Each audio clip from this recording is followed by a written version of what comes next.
15th, and I would like to call to order this regular meeting of the Redondo Beach Planning Commission.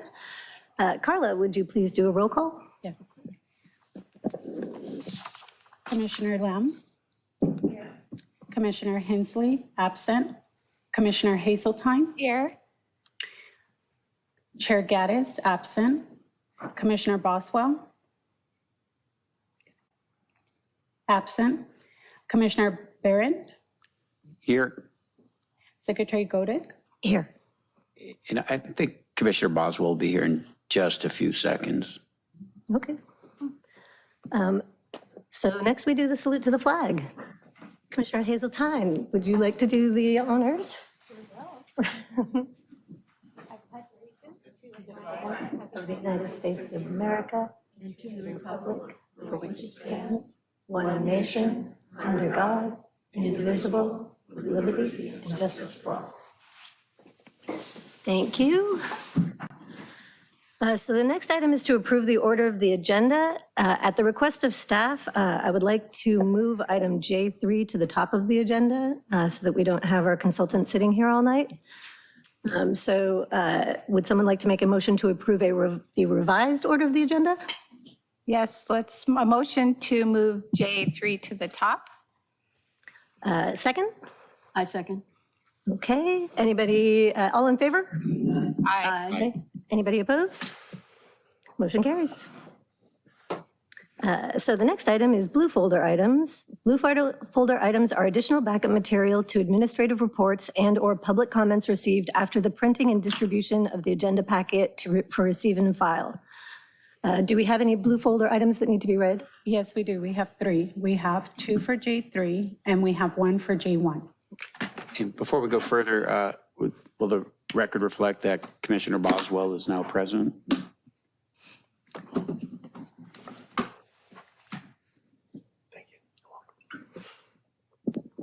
Yes, we'll put that on the record. Boswell is now present. Thank you. At 6:36. 6:36. Tardy.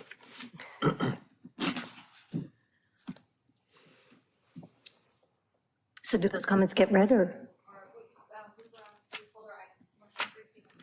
Okay, so do I have a motion to receive and file blue folder items? Motion to receive blue folder items. And I'll second. Okay, all in favor? Aye. Aye. Any opposed? Motion carries. Okay, consent calendar. Business items, except those formally noticed for public hearing or those pulled for discussion, are assigned to the consent calendar. The commission members may request that any consent calendar items be removed, discussed, and acted upon separately. Items removed from the consent calendar will be taken up under the excluded consent calendar section below. Those items remaining on the consent calendar will be approved in one motion. The chair will call on anyone wishing to address the commission on any consent calendar item on the agenda which has not been pulled by the commission for discussion. Each speaker will be permitted to speak only once, and comments will be limited to a total of 3 minutes. So first, I ask if anybody would like to pull any of the consent calendar items. If I may, Chair, Yes. Acting Chair. Commissioner Hensley wasn't able to attend tonight, but he had made note that he had some comments on the January 19, or excuse me, the November minutes, and wanted to see if those could be continued to the January 19th meeting for discussion. Motion to continue to the January 19th meeting. I second. Anybody opposed? Or all in favor? Aye. Aye. Anybody opposed? Okay, motion carries. So then, are there any speakers on either item F1 or F3?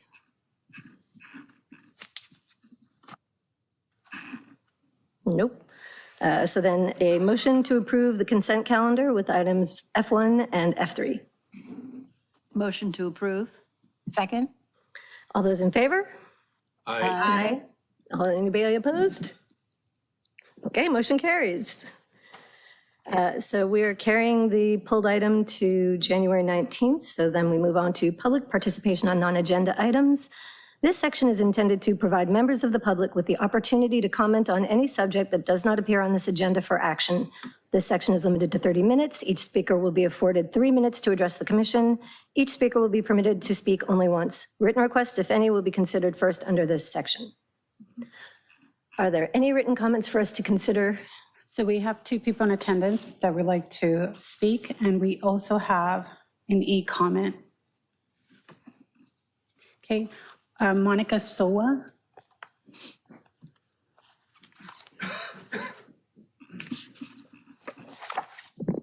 Good evening. You can hear me? Hello. Okay. Good evening, Honorable Planning Commissioner, staff, and community. I'm Monica Sua, Chief Finance Officer of the Beach Cities Health District. I'm here tonight to give you a brief update on the project, the Healthy Living Campus, a project that will allow the district to meet the changing health needs in the community. Thus, the community will be participating in that, and it will be able to, where ages of all, residents of all ages in the beach cities will be able to participate in. And so since we last checked in, our CEO, Tom Backley, was here, and he informed you that the district had completed and certified the environmental impact review report in September of 21. And we also submitted the pre-application CUP in February, for which received feedback and comments from the city. We are now going to be working on the CUP to bring forth here either in the first quarter of 2023 and beginning of 2020, or second quarter, beginning of second quarter. We have right now also completed our RFQ and RFP process and selected a very qualified partner that we will be working with together to bring this forth to you, and together with other further community input. We look forward to being here today, or being here in front of this group next year, and to bring you a thorough and thoughtful CUP. The application that incorporates feedback from many community members. And we have had those for over 60 plus meetings here in the beach cities. And we ask that you're patient and hear from us. And don't let certain data that has been presented or presented on true speculations and assumptions publish or cloud your judgment. And that I know that you have received many of those. You read them in the articles in the paper and also in social media. So we thank you for listening to us and for your time here tonight. Thank you. Thank you.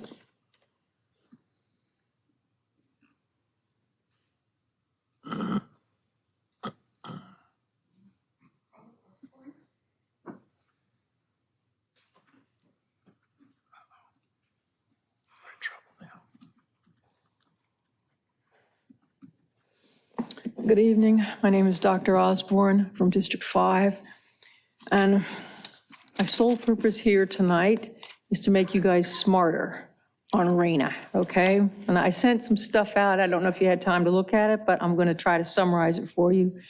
And one of the topics was how RENA was rigged in the 6th cycle. And I'll add, it was rigged to make sure that cities fail. And here's what I might have presented to you before, that the number for the state and for SCAG was way too big. The number for the state was given as 2.5 million. The number for SCAG was 1.24 million. A think tank, the Embarcadero Institute, had one of their top PhDs redo the numbers and came out with about 1.5 million total instead of 2.5 million. For the whole state, and for SCAG, about 650,000. That's still bigger than we would have had in the 5th cycle. Now, RENA has a poison pill in those new numbers that came out and the new legislation. And the poison pill is, if halfway through the RENA cycle, your developers have not pulled permits for half the RENA thing, your committed RENA, it's builder's remedy. He can do whatever he wants.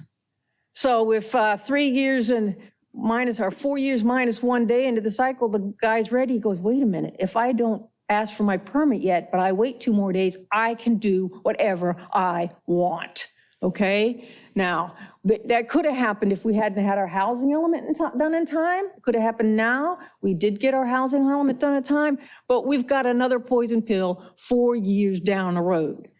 Now, here's why I'm telling you all this. That arena is too high. A lot of people think so. The state legislatures, led by Senator Glazer and our Al Muratsuchi, went and asked for an audit of that number. And there was a report that came back that was scathing of HCD and said HCD employed methods that did not ensure trust by the community. But what that report did not do was come out with a new number. And so we want them to come out with a new total RENA number so that we can put that in the algorithm and come up with something reasonable. And to do that, we might have to take legislative action. And some of the groups that I belong to are trying to get 10 cities to have the guts to do it. And it will take guts. But if 10 people do it, 10 cities do it all at once, you won't have an individual target on your back. So you all are going to be out of business in 4 years because our arena is so high that the developers will not have pulled the permits. So let's get moving on this, and I'm going to stop right here. Thank you. Thank you, Holly. Thank you, Holly. Were there any other public comments on non-agenda items?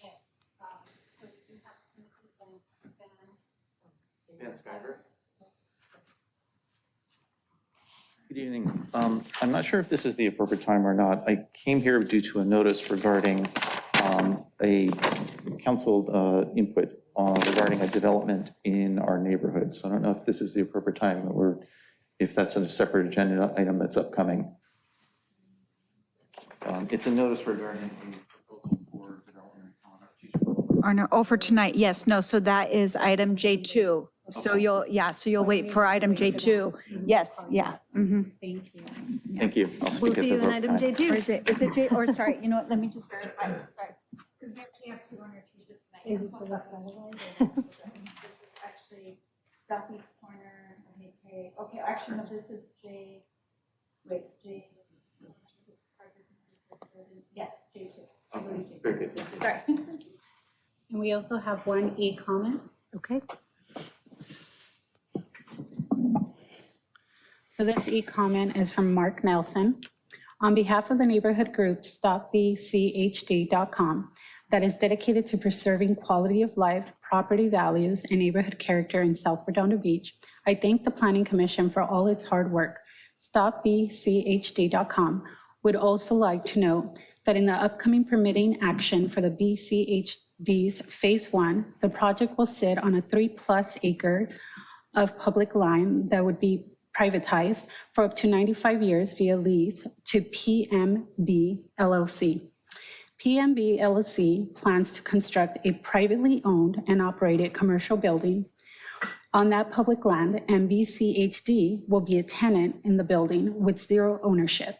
Further, both the city and BCHD are public agencies, and there is an expectation of transparency in both these permitting activity with BCHD and the private developer / owner / operator, PMB LLC, or its special purpose entity. Thank you again for your service.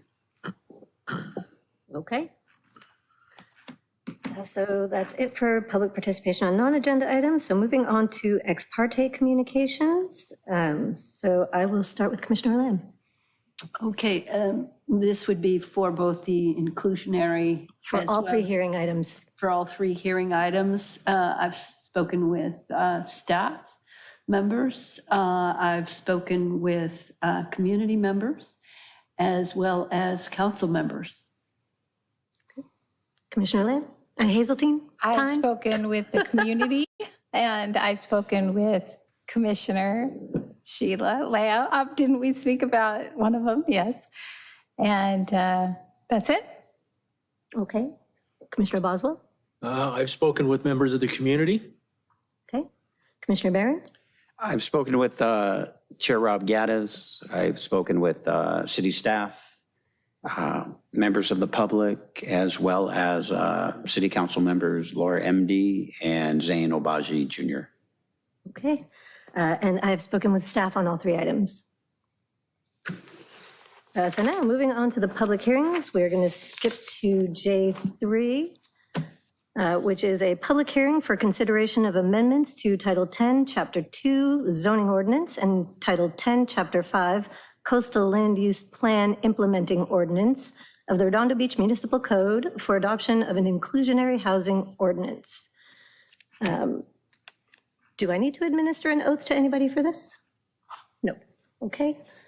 So then we go to staff presentation. You want to open the public hearing? Yeah.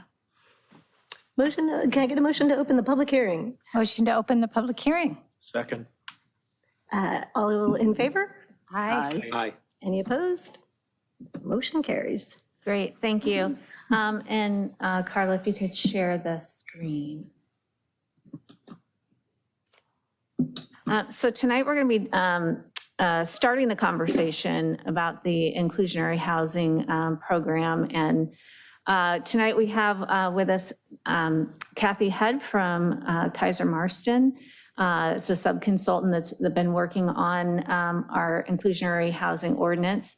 Just to give you a little background, the City Council back in 2020 decided that through a strategic plan item that they really wanted to have the city work on and adopt an inclusionary housing ordinance.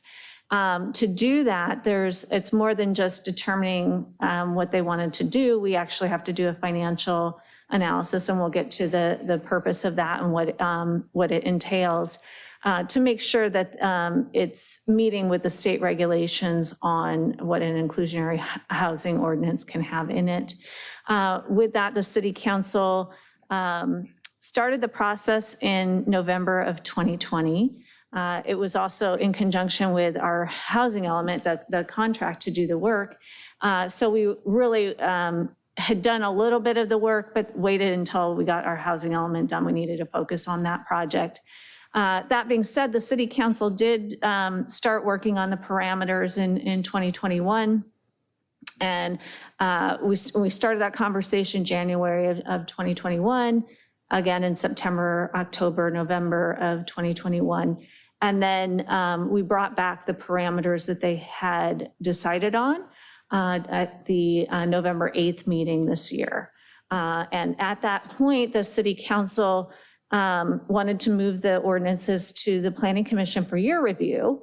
And because this is amending the zoning code and the land use implementing ordinance for the coastal plan, it requires the Planning Commission's recommendation. So they had a couple of different things that they wanted you to look at. Specifically, they wanted to see what level of affordability that we would want to require of that. They had been looking at moderate income, but they wanted to see if there was some modified low income. And we'll get into all those details. So tonight, we're going to do this presentation. And then what we'll do is continue the public hearing to the January 19th meeting. So that'll give you some time to digest this. We have a couple of commissioners that weren't able to be here tonight. They can then also watch this presentation in preparation for that discussion. So I see where the discussion and questions will be really the focus of the January 19th meeting, but we wanted to get the presentation out to you.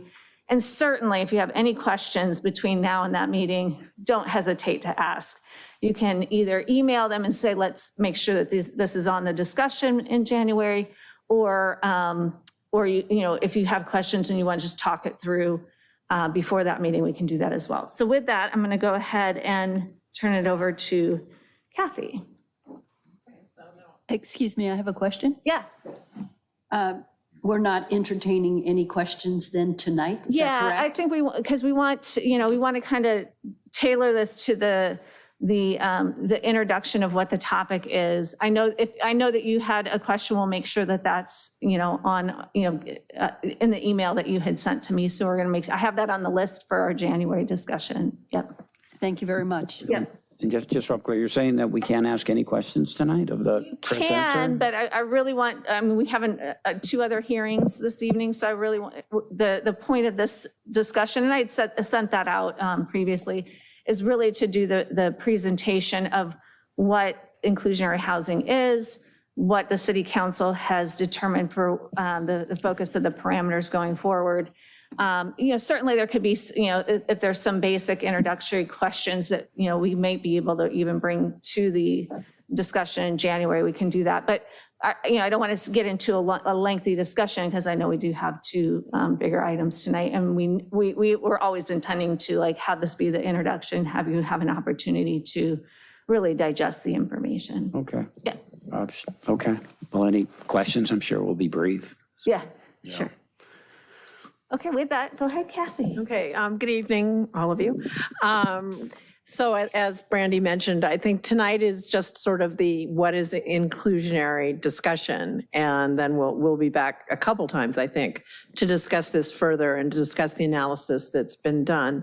But just to give you an idea of inclusionary, because I know it's a new concept for the city, so I'll just start from and then who's actually promoting the? I've got it. Right. Okay, great. Well, we're not there yet, but just wanted to know, just as a housekeeping matter. Okay, so the whole idea of an inclusionary housing program is that it's a production-based program. So there are two types of affordable housing programs that cities do. One is inclusionary, which, as I mentioned, is a production-based type program where you're looking for the affordable housing units to be developed. The other is an impact fee, just like any sort of impact fee the city might impose, where you're subject to the Mitigation Fee Act. And in those cases, then you're looking for fee revenue for then the city to take the responsibility for producing the housing.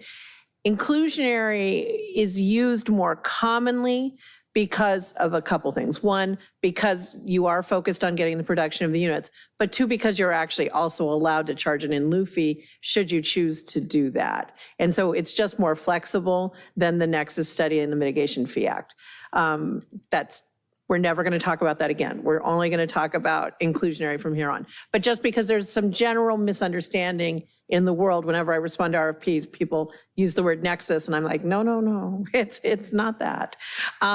So that's just to start off. So as part of an inclusionary housing program, the courts and the legislature has told you, in addition to production, which, as I've mentioned now 5 times in 30 seconds, it being production-based, is that you have to provide options to that production requirement, just in case you've got situations of extreme hardship or where people can prove it's infeasible, or where you, from policy decisions, have decided that there are other methods that would also be advantageous. And so we will discuss those in more depth several times when we meet. But the first thing then that you're going to want to do when you're establishing an inclusionary housing program is set these 3 basic requirements, which is what's the percentage of affordable units that are going to be required, both for rental and for ownership projects. What size project triggers the obligation? So how many units does a project have to include before an inclusionary housing requirement is imposed on that project?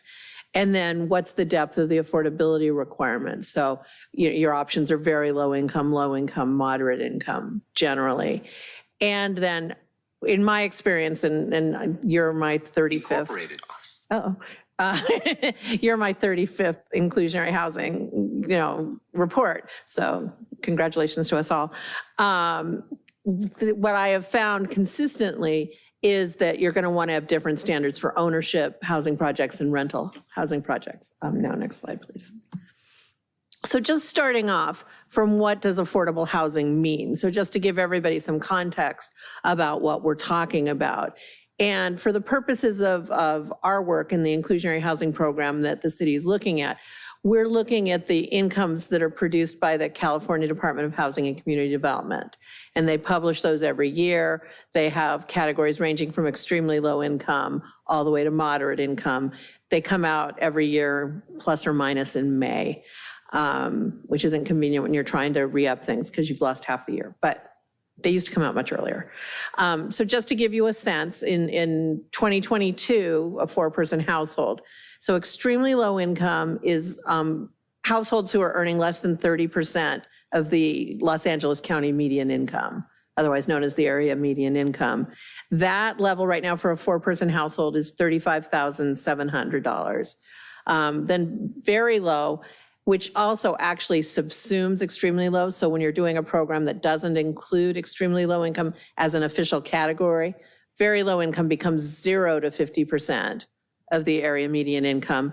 And the top of that category is currently $59,550. When you get into the low income category, it's called 50 to 80% of the area median income. But for any of you who do math at home, when you look at this, you'll see that actually the top of the low income is higher than 80% of the area median income. That's because of stuff that HUD did several years ago in terms of keeping up the median income so that they could keep the Section 8 program at certain levels. And so what you have is a situation where while low income is defined as 50 to 80%, it's really 50% to some other percentage every year that's higher than 80. And that's going to become important in our later discussion. And then the last category is effectively the top of low to the top of the moderate income. And the 4-person household for 2022 is $109,300. So generally for programs, affordable housing programs, the amount of household income that's allocated to housing expenses is set at 30% of gross income. And, but for moderate income home ownership, it's generally set at 35% of household income. And that's for all housing related expenses. So anything that somebody has to pay in terms of their utility costs, et cetera, then comes, it reduces the amount that they can afford to pay for rent. And then in ownership, there's a variety of expenses like property taxes, et cetera, that then reduce the amount that can be paid for mortgage. Next slide. Okay, so a lot of cities this year, 2022, 2021, started the adoption process for inclusionary housing programs as a direct result of the RENA numbers, which we just heard about with the speaker during the comment. And so it's important to understand that typically you're doing an inclusionary housing program to help you fulfill your RENA, but it's important to understand that it won't fulfill your RENA. It can never be assumed to be the silver bullet that will get you to those RENA numbers. It's just one tool that is available to a city to help and to get some help getting those units produced when development's occurring. And so typically an inclusionary housing program is set up in a manner so that the requirements will meet the standards so that the units can count towards the RENA. And that's what we've done when we've looked at this program is we've said, what type of development will be useful to helping you fulfill your RENA? Recognizing, again, there are limitations to inclusionary. The other thing about inclusionary that's typically, excuse me, a policy goal is to try and spread the affordable units throughout the community rather than concentrating them in any single location or in any single affordable housing project. So that's often a policy goal of jurisdictions that create inclusionary housing programs. And then this is key. I'm going to say this multiple times while we're talking tonight, is it's important that an inclusionary housing program balance your clear unmet need for affordable housing against developer economics, to put it bluntly and shortly, because if you constrain a developer's ability to make money on a project, they just simply won't build in your community. And so it's that balancing act of figuring how much of an impact can you create before you actually create a constraint to housing. And that's important as a practical matter, but it's also important because the legislatures and the courts have told you it is. And so some key factors that need to be considered are that an inclusionary requirement can't be confiscatory. It can't deprive a property owner or a developer of a fair return on investment. And those two things are via court cases. The courts conveniently did not tell us what that means. And so as I said, I've done 35, 36 of these now, reports. And so what I do in the reports that I've worked on is I tend to take a very conservative approach. Because I wanted, for a couple reasons, I want to make sure development continues to occur so that you haven't cut off development when you're trying to get affordable housing development. And that's this constraint to housing argument. But two, I want your program to be something that's supportable and that is not really subject to serious challenge. And I think that's a really important point. And I also think it's important that you understand that I do take a conservative approach when I do these analyses. Sometimes people are happy about that, sometimes they're not. I was in Ventura last night. They weren't as happy about it. Anyway, so I have a survey, and it's in the report, of 87 cities and counties in the state of California. There are 170 plus or minus programs in the state, and my survey has 87 of them, of what their inclusionary housing requirements entail. And I put that survey in my report so you can see what are commonly held provisions of these programs. For this presentation, I've also narrowed it down to LA and Orange County jurisdictions so you can see what your neighbors are doing.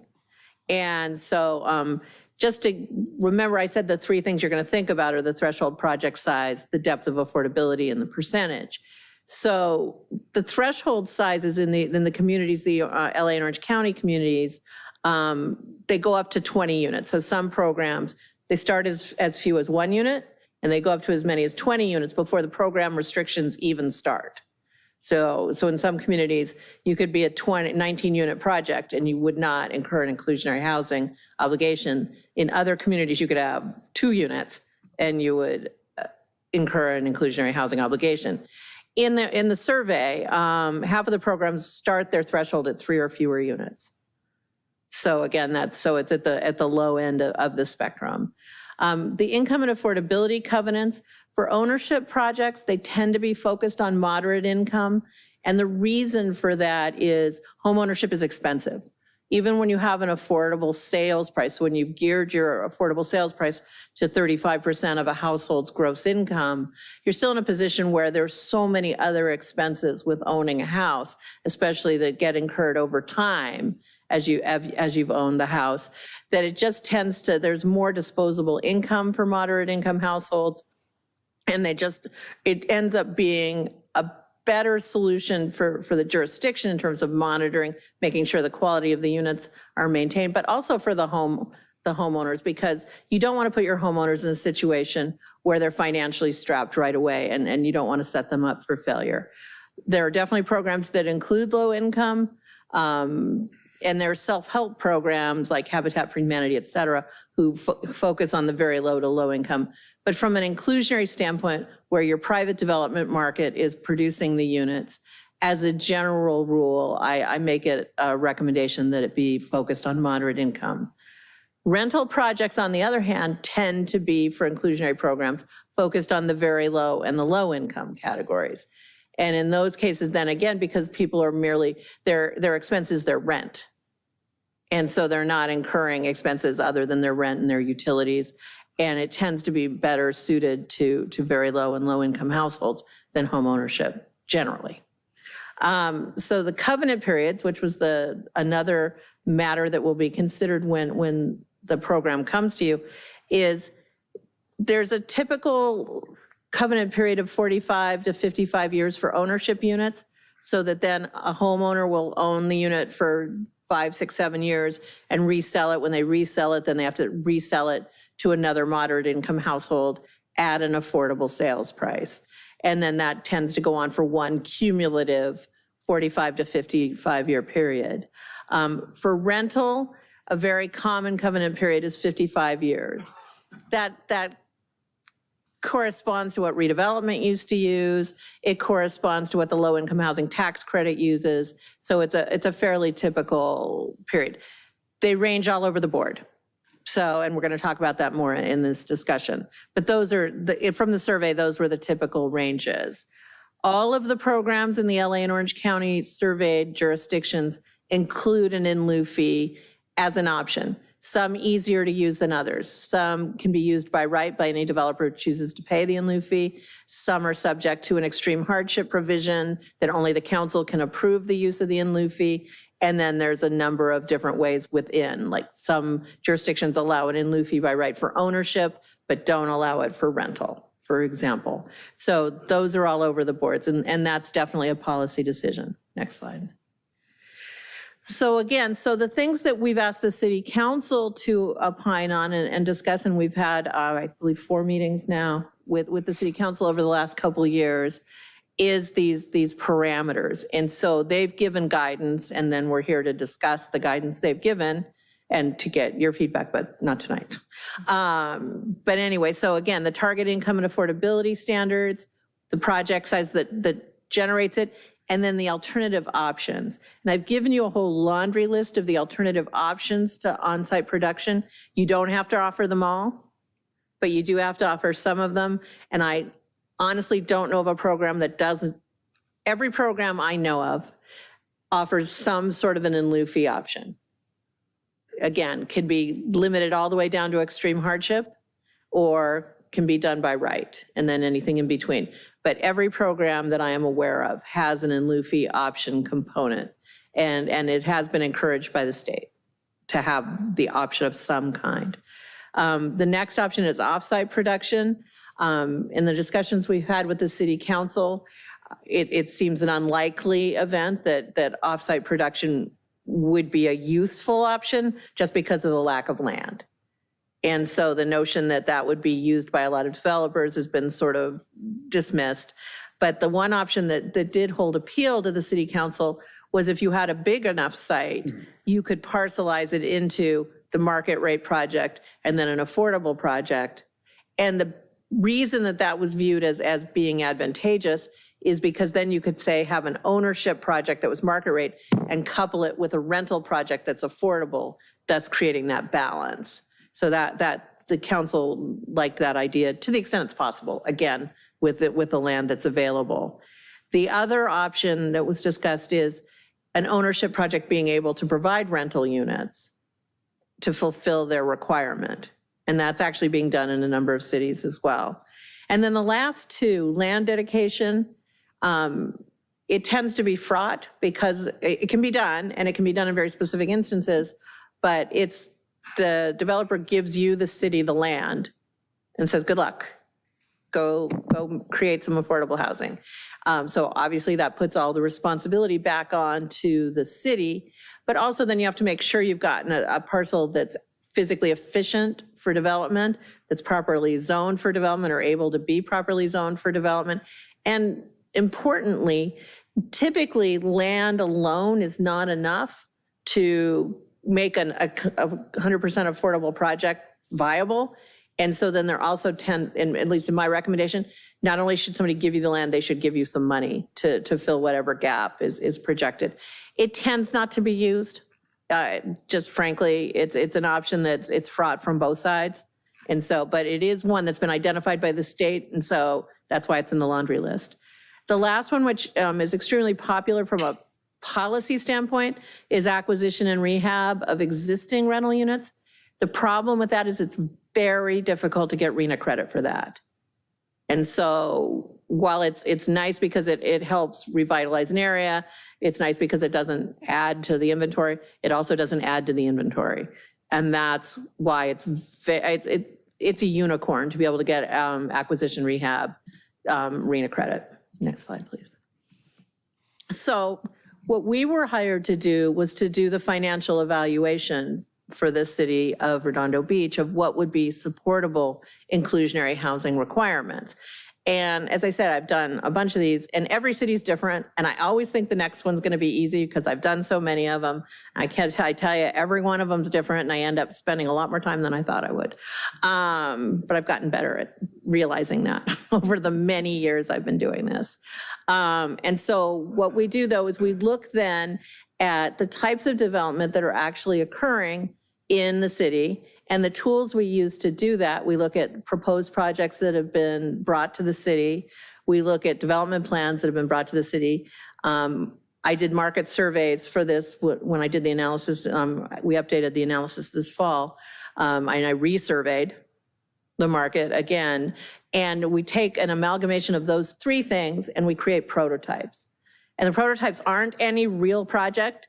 They're just a mix and match of what projects you're actually seeing. So I definitely have had communities that say, oh, that's the project at First Street. And you're like, well, it's kind of the project at First Street, but it's not exactly the project. And so I think that's just important to understand. But we do try to have projects that would be things that would happen in Redondo Beach. Okay, so then a really important factor with inclusionary, and something that's important to understand, is the government code section 65-915 density bonus. And I know you've seen some projects that are using it. And one thing to keep in mind with inclusionary is that the state density bonus in some ways was actually structured and modified and amended and restructured and amended and every year changed to drive me insane, to make it easier and easier to use the density bonus. And so the key is, if you're doing an inclusionary housing program, it's really important to assume that you're going to see more density bonus applications. Not every site can efficiently use the density bonus, because if you have to move into a different construction type, it gets to be more expensive, or if the site's just not well suited to be a bigger project. But you really should, full disclosure, expect that you will see more density bonus applications than you're seeing now, even as the density bonuses become more and more useful to private sector developers. You can get on an up to 50% density bonus on a rental project that provides 15% of its units at very low income. That's up from a few years ago. They took that up to 50. The previous maximum was 35%. Again, the larger projects are more likely to be able to use that. Not only does it provide the density bonus, but it provides a set number of concessions or incentives that have to be granted. And to the extent you can't get to the allowable density by section 65.915, they can ask for an unlimited number of development standards waivers. So the development standards waivers have to be proven that they're physically necessary. So that's the one piece of discretion the city has, is to do an analysis as whether these requirements or these development standards waivers are physically necessary. The concessions and incentives, there's a fixed number of them. They need to show that they create a cost savings to the project. So they're more financial in nature. Again, you have very little discretion over concessions and incentives, and there is a fixed number statutorily. The thing about inclusionary then that is actually helpful in a density bonus scenario is when you have an inclusionary housing requirement. There's the Napa case that says that, okay, if you had to provide 10 units for your inclusionary requirement and you needed to provide 15 units for a density bonus project, the 10 units that you needed for your inclusionary are subsumed in that 15. So it'd be 10 inclusionary plus 5 density bonus for a total of 15. What's nice about inclusionary, though, then, is it allows you to establish development standards that are imposed on your inclusionary projects. So then in that case, what happens is, in order to double count, as I just explained, a project has to meet the more stringent of the two programs. So for example, if you've said all the bedroom mixes have to be proportional, or if you've said they've got to be spread all over the project in a manner that your development standards have imposed, then a density bonus project would have to fulfill that. Whereas a density bonus project on its own without inclusionary has a lot more flexibility from the developer side. So that's the one thing about inclusionary that does give you at least some means of guiding or dictating what happens with the project. Next slide. So, as I mentioned before, and I will undoubtedly mention many times again, it cannot be confiscatory. It can't deprive a property owner or a developer of a fair return on investment, and it can't create a constraint to housing. These things are really important. That's why when you see somebody asking for a 30% requirement or et cetera, then you have to be really sure as the community that that can be supported without running afoul of these 3 limitations. And that's where this balance comes in between the development community and the city. And so when you look at my report and when we discuss this further, you'll see that I've been very mindful of that requirement. Next slide. Next slide after that. So after our multiple meetings with the city council, they came back with some desired policy decisions. Then we met with them again in November, and then they asked identified a few more issues, asked for some more reevaluation, which was done. And so as we stood before the November meeting, the threshold size for projects was set at 2 units. So any project with 2 or more units would be subject to the inclusionary housing requirement. What we also determined, though, from the financial analysis was that until you got to 10 units and you did the math on what a percentage could be, you couldn't get to a full unit and have it be feasible. Okay, so since it's impossible to create a fractional unit, what we did and what the council agreed to was to have an in lieu fee by right from 2 units to 10 units. Okay, and that was based, again, because smaller projects are impacted more severely than larger projects, that fee graduates from 2 to 10. So it grows up to the full amount by a 10-unit project. All units with 10 or more projects, as we were discussing before February, were required to to produce the units. So no in lieu fee was allowed except for extreme hardship. And we have a whole paragraph-long definition of extreme hardship. We had a significant conversation about fractional units, and at the meeting, before the November meeting, the policy decision from the council was every fractional obligation would be rounded down to the next whole number. So if it's a 2.8 unit requirement, it'd round down to 2. Okay. In November, we discussed it again. And when we discussed it again, then there was a willingness to consider charging a fractional fee. So if a fractional obligation, so using my 2.8, somebody could pay an in lieu fee for that 0.8 of a unit. So produce 2 units and then pay a fee for the 0.8. And that's for projects 10 plus, because it's strictly in lieu fee up to 10. Next slide. So the standards that we developed standards for both for sale projects and for rental projects. The standards for sale projects didn't actually change at the November meeting. So what the city council had determined in our earlier meetings was up to 19 units, the requirement would be set at 9%, and then 20 plus would be set at 15%. Again, recognizing that small projects are impacted more significantly than larger projects. The decision at the time was for a 1 cumulative 55-year term, and then when that term expires, then whoever sells that unit, whenever they sell it after the 55 years, so it's been owned by multiple parties over that time, whoever luckily bought it and then the 55-year comes, when they sell it, then what they'll do is they'll be required to pay the city back the difference between the affordability gap, the difference between the market rate price and the affordable price when they bought it, and plus a share of the equity appreciation if there is any equity appreciation. And so that would happen year 55 plus, because not everybody's going to sell in that 55th year. The owner must occupy the unit as their principal place of residence. They can't have another residence.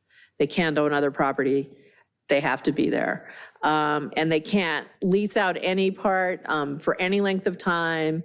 They can't Airbnb it, any of those things. Except, well, they can never Airbnb it, except they can rent it out if they experience extreme hardship. There'll be that provision, or if they need a caregiver. So those are the 2 exceptions. If a developer chooses to fulfill the for sale requirement with rental units, which I discussed earlier, then it's a 15% low income requirement.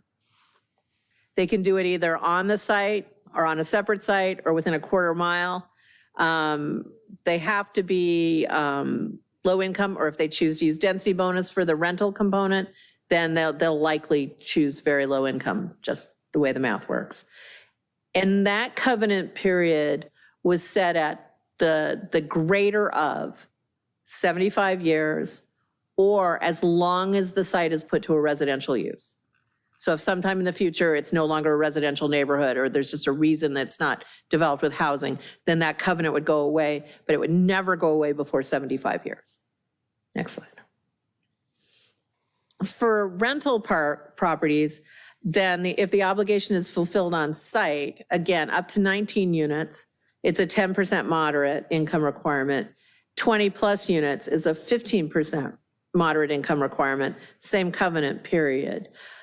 We discussed this again in November. One of the reasons the moderate just worked better from a financial standpoint, but there was a long discussion in November about really wanting to look at what could possibly happen with low income for rental as a requirement.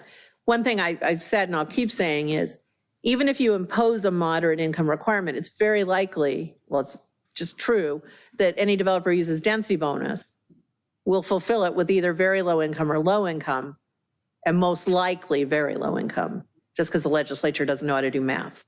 And so the very low income just works better mathematically. And so I have two tests. One is, what about people who can't or efficiently use the density bonus? You don't just want to assume everybody can do a 15% very low income requirement just because the density bonus would let them. And so the financial evaluation is set up for, look, if you're just out there not doing density bonus, it needs to work. If you choose to use density bonus, then you're going to provide deeper affordability. That all being said, council wanted to talk more about low. And what we discussed at the time was then looking at what we're calling a modified low. And so the way the rent had been calculated when I did the analysis originally was rent was set at what was affordable to a household at 60% of area median income. That's like the tax credit standard. It's the old redevelopment standard. So somebody could earn up to the top of low income, but they paid rent at 60% of area median income. Okay. And so we looked at it again and we said, all right, let's do this modified low, which a number of communities are doing now, mainly the ones I'm working in. But it's coming up a lot more. And so we reevaluated the low income in between the November meeting and now. And so we'll discuss that. Again, so if they do it offsite, it's very similar. It's a 15% low income requirement. So it's deeper affordability if a developer chooses to go offsite. It has to be within a quarter mile. And again, they can always provide very low income. They can always provide a stricter standard than you're requiring. And the covenant period is 75 years or forever. Next slide. So this is the updated standards. So what's happened is we did an analysis in November of 2021. And in November 2021, our conclusion was that on apartment projects, moderate income 9% could be supported. And that was the recommendation that came from council as well for the smaller projects. And just for your reference, that moderate income for a 3-person household, because we're talking 2-bedroom units here, is $79,200. The low income, which was based then on the 60% of median for the rent, could support a 7% requirement. And the current top of that limit for a 3-person household is $43,200. Between November 2021 and November 2022, a significant number of things happened. Most notably, costs have gone up dramatically. And so when you look at this analysis, and especially if you look at it for ownership, but we're focused on rental, is that we had two things that happened. Development costs went up, market rents went up. And so what happens is the gap between the affordable rent and the market rent increased. Even though the AMI, the area median income, went up significantly as well, it did not keep pace with the inflation and the costs and the rents. And so as you can see, in November 2022, rather than being a 9% moderate, we were at 8% moderate, and that's at an income of $90,200. And then for the modified low income, so where I'm using 80% of the Los Angeles County median, it was 7%. So it was the same as low was at 60% a year ago. And then that income is $65,600. Next slide. So then we also ran the prototypes using the section 65915 density bonus, assuming that the developer chose to use a very low income standard, and also assuming that it was an efficient site. And the first one, the for sale one, we looked at somebody building apartments to fulfill the ownership housing projects inclusionary requirement. And that supported a 19% very low income requirement. Looking at an apartment project that used the maximum allowable density bonus, it supported a 21% very low income requirement. I do not recommend setting your standard there.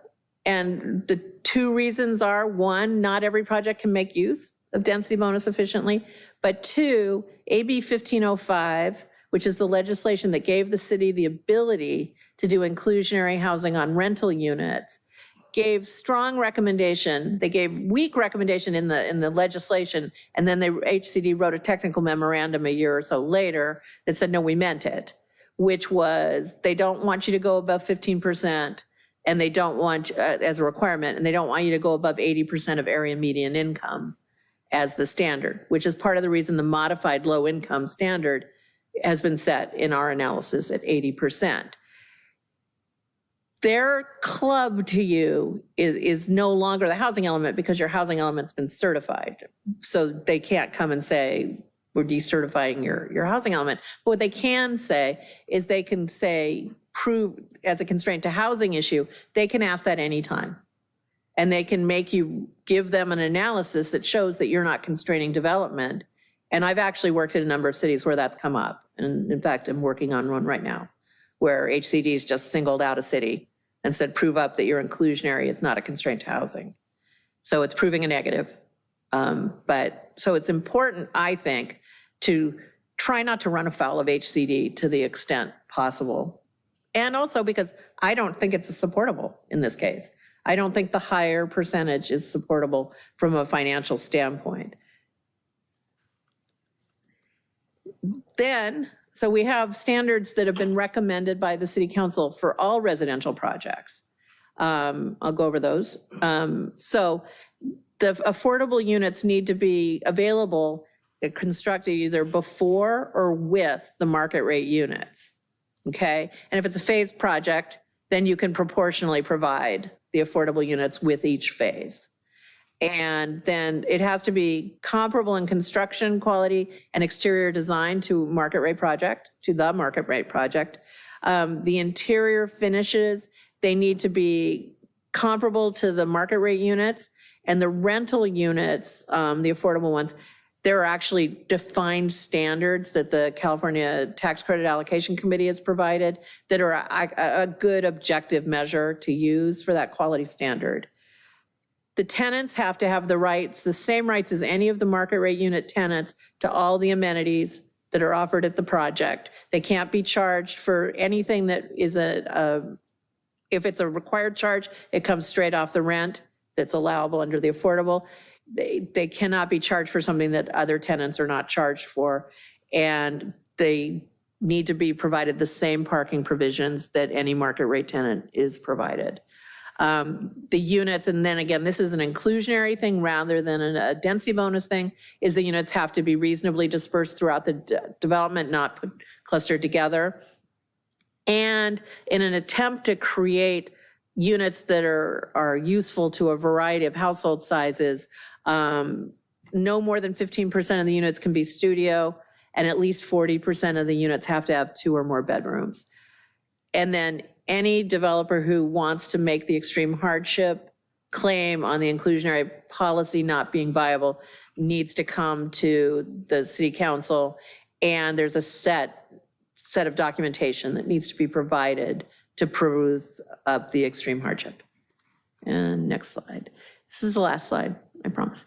And this is why we're doing this over multiple meetings, because it's a lot to digest. And I talk really fast. So the exemptions to the policy are, so if there's just one new unit, one net new single family unit, it's not subject to inclusionary. Accessory dwelling units and junior accessory dwelling units are not subject as we sit right now. I think we're trying to look at that as a concept. If it's a reconstruction of an existing unit, it's not subject. If it's an addition, remodel, et cetera, it's not subject. If it's a project that had a development agreement before the ordinance went into effect, the effective date of the ordinance, it's not subject. And same with if a planning application was formally submitted and deemed complete before the effective date of the inclusionary housing ordinance. And that's that.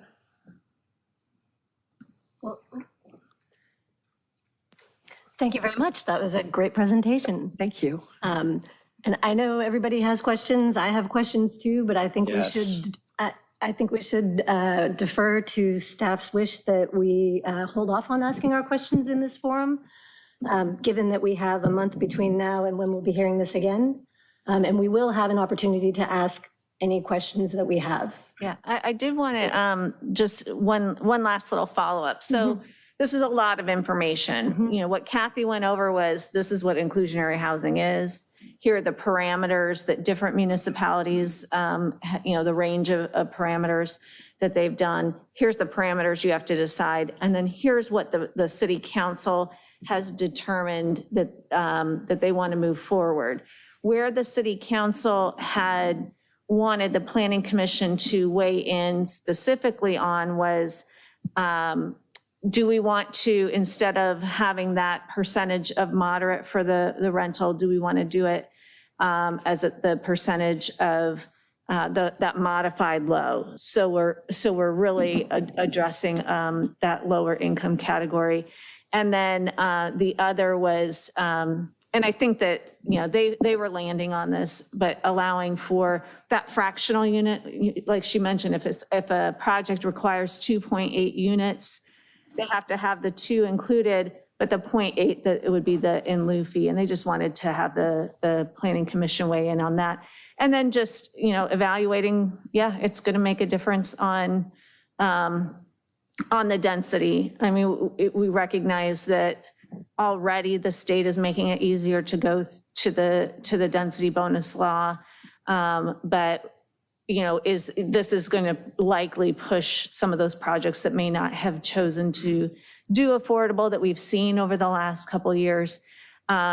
Instead, they would have decided to do some level of density bonus, but what level, we don't know. So it's really hard. It really is the site constraints, the type of project they're looking to do on what they would end up taking and, you know, pursuing as far as density bonus goes. You know, it's easy to just jump to the conclusion that, oh my gosh, they're going to do the worst. But, you know, to that point, there are going to be some projects that, you know, just aren't, it's not going to be as feasible, to do that. Or maybe they want to do the low income instead of the very low income. So it's hard to tell what the level of density impact would be. But I think the importance is, we've seen a lot of projects that because there wasn't an inclusionary ordinance, they chose not to do density bonus.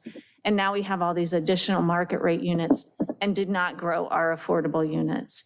And what city council wanted to do is, as we're growing market rate, wanting to make sure that we're growing the affordable units as well, and having that dispersed throughout the community. Well, thank you. Yeah, please. Not a specific question. I have 25, so I will be submitting those. But my question is this: I think it would be helpful if you could provide us with a range, since our goal is to increase affordable housing, what is the full range of options that the city will have? Inclusionary housing is one, right? What are the other potential possibilities? Right now, it appears that inclusionary housing is exclusively the one, right? What other options are out there for the city, for us to contemplate? Yeah, and you know, that we can certainly look at that. I think that's the one where we actually have some control, right, as a municipality, rather than it being something more optional for a developer. You know, certainly there are different funding sources that where if a project is 100% affordable, but we're just not seeing those projects come through here in Redondo Beach to that level, whereas this is something where we have the control. But we'll make sure to, you know, add that to that list of questions so that we make sure that we're prepared to answer. And in any, you know, as we get questions from each of you, if there's information that's going to really help engage that conversation at our next meeting, we'll make sure to distribute that to the planning commissioners before the meeting so that you can all be prepared for that discussion. Okay, well, I got to say, this is one of the most, if not the most important issue that's come before the Planning Commission in the year plus that I've been here. And like many other members, I'm sure we have questions, and I did want to ask you a few while we have you here, and I'll be very quick about it if I may. If I may, I don't think this is I think this item was specifically agendized as it was to be just a presentation tonight, because frankly, this body is not capable of just asking a few little questions. Once we start unraveling this ball of yarn, we're going to be here 3 hours. And I think the intent was to be considerate of everybody's time. We've got 2 other agenda items with applicants here and staff time and everything else. If we weren't going to have another opportunity to ask questions on this, I would 100% not be doing this. But the intent of the way this was agendized was to bifurcate the presentation and the Q&A portion. And to clarify, Kathy will be here. She will be here at the next discussion, and if the Planning Commission needs to continue it for another discussion, she'll be here for that too. But perhaps then we could limit it to 5 minutes per commissioner for the questions that we have tonight, because it's a very pressing issue, especially with respect to the potential continued over-densification of the city. And we have our expert here. It's fresh on our minds. We sat through the presentation, and I think we should, and I'm happy to make a motion for that if we need to, but I don't see a reason why each planning commissioner The only concern I have is couldn't. keeping it to 5 minutes is going to be Well, very I think you difficult. can trust we'll do our best. Okay, all right. Well, I could begin unless, Sheila, you wanted to, but I could be quick and we'll go from there. So, I will ask no more questions. Thank you. I will ask no more questions. okay. So as we were speaking, and I think both of you touched on very quickly, there's a concern that what we do here in the city, we don't want it to result in the continued over-densification of the city. And you seem to have acknowledged that. And also it seems to be that there's a likelihood of developers choosing density bonuses that otherwise would have in the event we have an inclusionary housing ordinance. Is that right? That's likely. And with more density bonuses, there's concessions that come with that. So that would be an increase in units potentially that are being built in areas, right? Yes. 50%. Up to 50%. And again, it's very site specific in terms of the ability to stay in the same construction type. It's just a full disclosure item that there will be density bonus. And just another thing is the state every year now is making density bonus more and more usable, SB 330, SB 35. And so if you don't do inclusion, this is not a plug, but then those ordinances or those legislation don't give you the ability to then to limit the development standards. Right, but this will, as you said, will certainly increase the developers using bonuses, right? It certainly has that potential. Yeah. And also concessions, so potentially taller buildings, more stories, less required parking, more encroachment into setbacks would be available? Yes. Okay. And are you aware of any studies or data that would suggest that an inclusionary zoning program like this may actually reduce potentially overall housing affordability? I know that a number of opponents do inclusionary. I always say that. I did an analysis myself of 4 programs 10 years before and 10 years after they were adopted and found no discernible change in the pattern of residential development before or after the program started. It changes with economic climate for sure. Yeah. But if you just looked at that period before and after, the development didn't change near the time inclusionary was adopted. But yes, there's a number of studies out there All right. that indicate that. And if you could provide your data to us, I think that'd be very Sure, helpful. it's old now. I did that analysis like 8 years ago, but Okay. And in that analysis or these studies, are you aware of studies showing that it could result in increased prices as well for some housing? I have real problems with that concept because that implies that a developer is charging less for a unit than they could get on the open market because they said, oh gosh, I made enough money, I don't need to make any more money. So if they could raise the price, they would. And so to say that because they've got to absorb the cost of the affordable units, they're going to raise the price on the market rate units, to me just doesn't hold water, because if they could raise the price on the market rate units, they would. Now, having said that, and what gets lost in this discussion is if you take it on a macroeconomic standpoint of because supply is reduced, there's less supply and prices go up because the supply was constrained, then prices go up. And if you want to pin that back to because there was inclusionary, there was less development, then yes, that would make sense. That's why I take a very conservative approach, because I don't want it to be a constraint to housing. But yes, I never like it that they just say, oh, we'll just raise the price. Right. But if you add that second paragraph, then there, I think there's legitimacy. And you're aware of studies that show that? No, they just say it. Okay. But studies that say it, okay. No, developers who've come to inclusionary meetings say it. And I want to wrap up quickly. You mentioned, I think, 87 jurisdictions you've worked with on inclusionary. No, 87, I have a survey of 87. I've worked with 36 now. Okay. Of the 87 or 36, are you aware of any unintended consequences or downsides that have resulted from the enactment of inclusionary housing ordinances? Definitely. Okay. There have been a number of jurisdictions that have imposed inclusionary housing ordinances without doing analysis, and then have established very stringent requirements with what I would believe is not necessarily the unintended consequence, but perhaps the intended consequence of just limiting development. Okay. This will have to be your last one. Okay.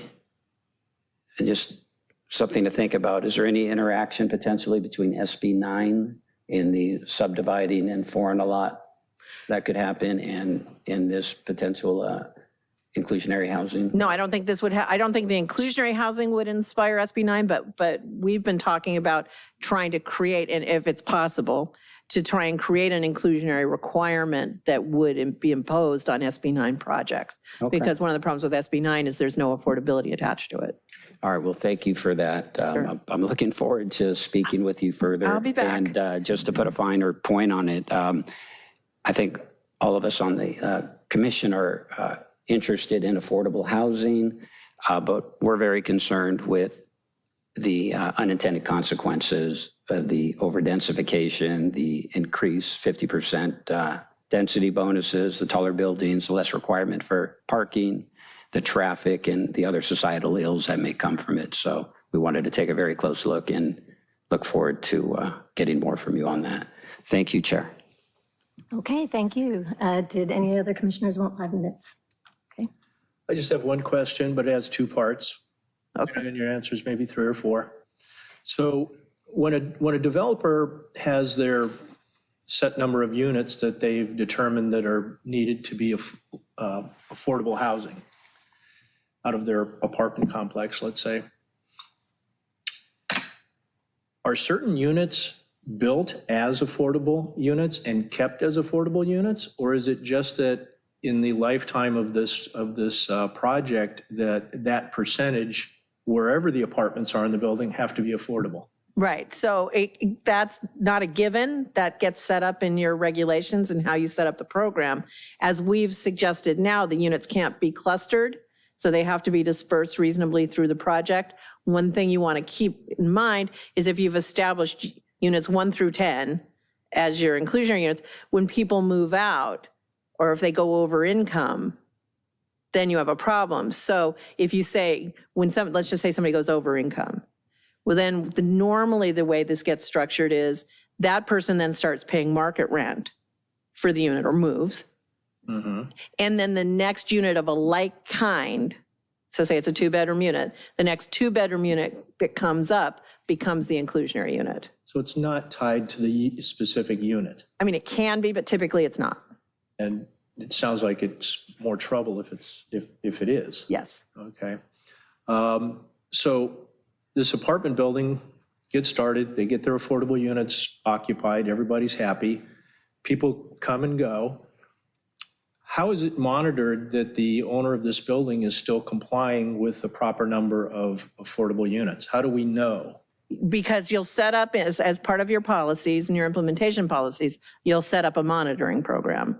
And so once a year, the owner will be required to provide to you the information of who's living in each of those units, what their income levels are, and what the rents being paid are.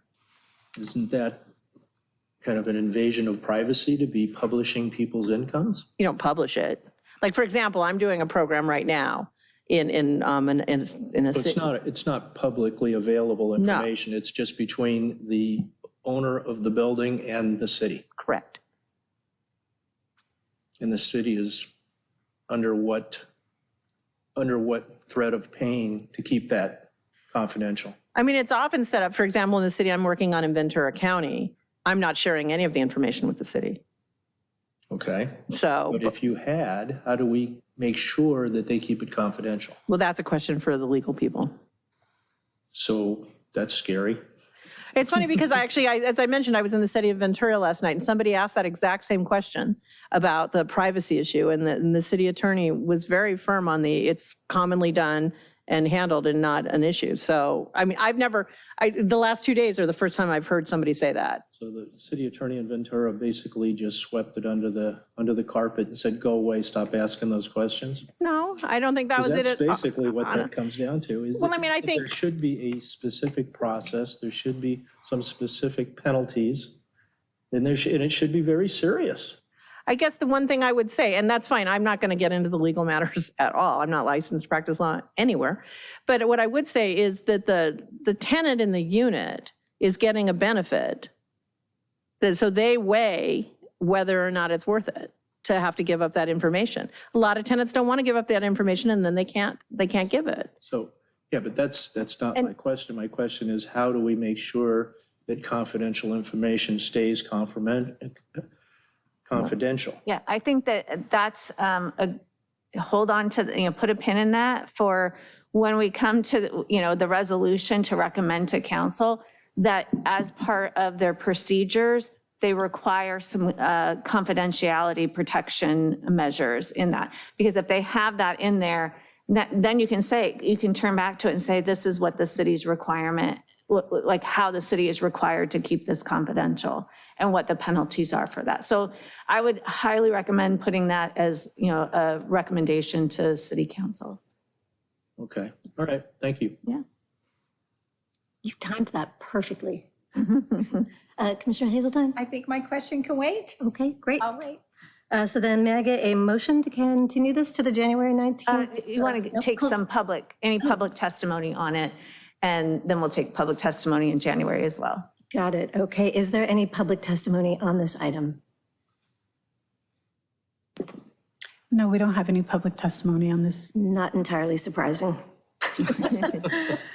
Okay, so now we make the motion to continue this. To the January 19th meeting. Motion to continue this public hearing to January 19th? And seconded? All those in favor? Aye. Aye. Any opposed? Okay, motion carries. Thank you so very much. Thank you. And thank you for the presentation. We'll see you next month. Thank you. Okay. Questions, Scott. Good questions. Those are the same questions I had. Those are good. Okay. You had the opportunity to express our fears Are we ready to move on to item J1? for densification, because J1 or J3? It looks like they've got J3. J1. J3 got bumped up to first, but we're, yeah. Okay. So item J1 is a continued public hearing for consideration of an exemption declaration and conditional use permit to allow the installation and operation of a wireless telecommunication facility on an existing Southern California Edison transmission tower on property located in the public right-of-way zone at the southwest corner of the intersection of Anita Street and Paulina Avenue. Do I have a motion to open the public hearing? Motion to open J1? I second. Okay, all those in favor? Aye. Aye. Any opposed? No. Okay, motion carries. Thank you, Acting Chair, members of the Planning Commission, Sean Scully, Planning Manager. So as you recall, this item, we got into some very deep discussions about the unintended consequences of the what would happen with the SE transmission towers with the decommissioning of the AES power plant. So we are still investigating that. There's been a lot of negotiations between SCE and the city. We're having continued discussions with SCE and Dish Wireless, so we need time to continue that. We're looking for a specific condition that will avoid what the concern of the Planning Commission was when the power lines are no longer active. Would that serve to, would the wireless antennas serve as some sort of continued incentive for SCE to maintain those towers? So we're looking for some way to avoid that, and we're going to continue to work on that. So we need additional time, and we'd like to continue that to the January 19th. So our recommendation is that the public hearing be continued to the January 19th, 2023 Planning Commission meeting. Okay. Okay, I'll put a motion forward to move the J1 to the January. I need to ask for public comment first, sorry. Oh, sorry. Are there any public comments on item J1? No, we do not have any public comments for J1. Where was I? You're on. Motion to move J1 to, I think it was January 17th, 19th. 19th. Second? I second. All those in favor? Aye. Any Aye. opposed? You're opposed to continuing it? I think we should discuss it today and continue it if we don't have We a already solution. discussed They it. don't have the information that we asked for. Then what I'd like to discuss is, why is that? It's been a month. It's a simple question. It's kind of a yes or no. Will you take down the tower when the power lines come down? Even if you're making money on the cell equipment that you have on there. And of course, the extension of that fear is, what else are they going to try to sell services on towers to if they are making money on them? So I think it's an important question. And if they're unable to say, oh, well, of course we would be taking those down. We have no need for those, and the income is minuscule. You would think they would jump on it just to get this thing resolved, but they haven't. Is there any insight into what is it that is taking so long for them to decide on something that sounds pretty simple to me? Are you going to take down the tower when you don't need it anymore or not? Well, I think, that is the number one question. And the issue that I've been made aware of is that there is some negotiations in terms of who pays for that. And that hasn't been determined. You mean Southern California Edison would not pay to remove their own tower? They're thinking someone else should pay for that? Or they're hoping someone else will pay for Well, that? there may be some connection between the owner of the AES power plant and their responsibility, Who owns the tower?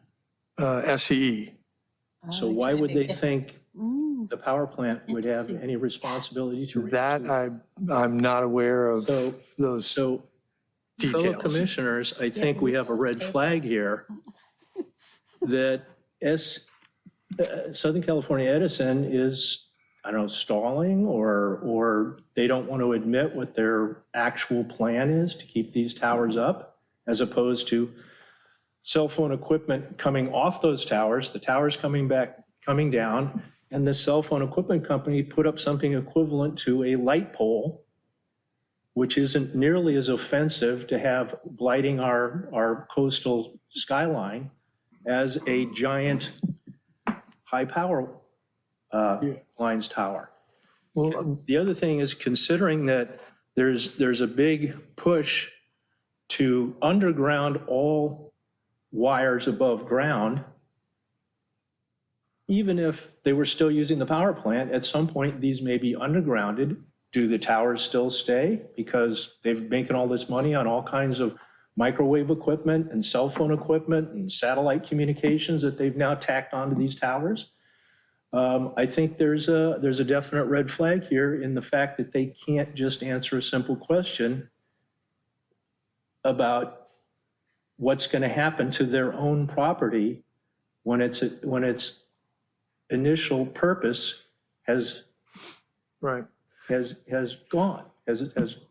Well, I think what I could do, you want to? I was just going to say, it's not that they're not communicating, it's just that there's, it's the person that Sean may be communicating with may not be able to provide the information. So the request is that we give till January 19th the planning commission actually, it was a vote in favor of continuing that to the, and at that point, I think that all of your concerns are valid, and that is why the planning commission isn't deciding on the matter.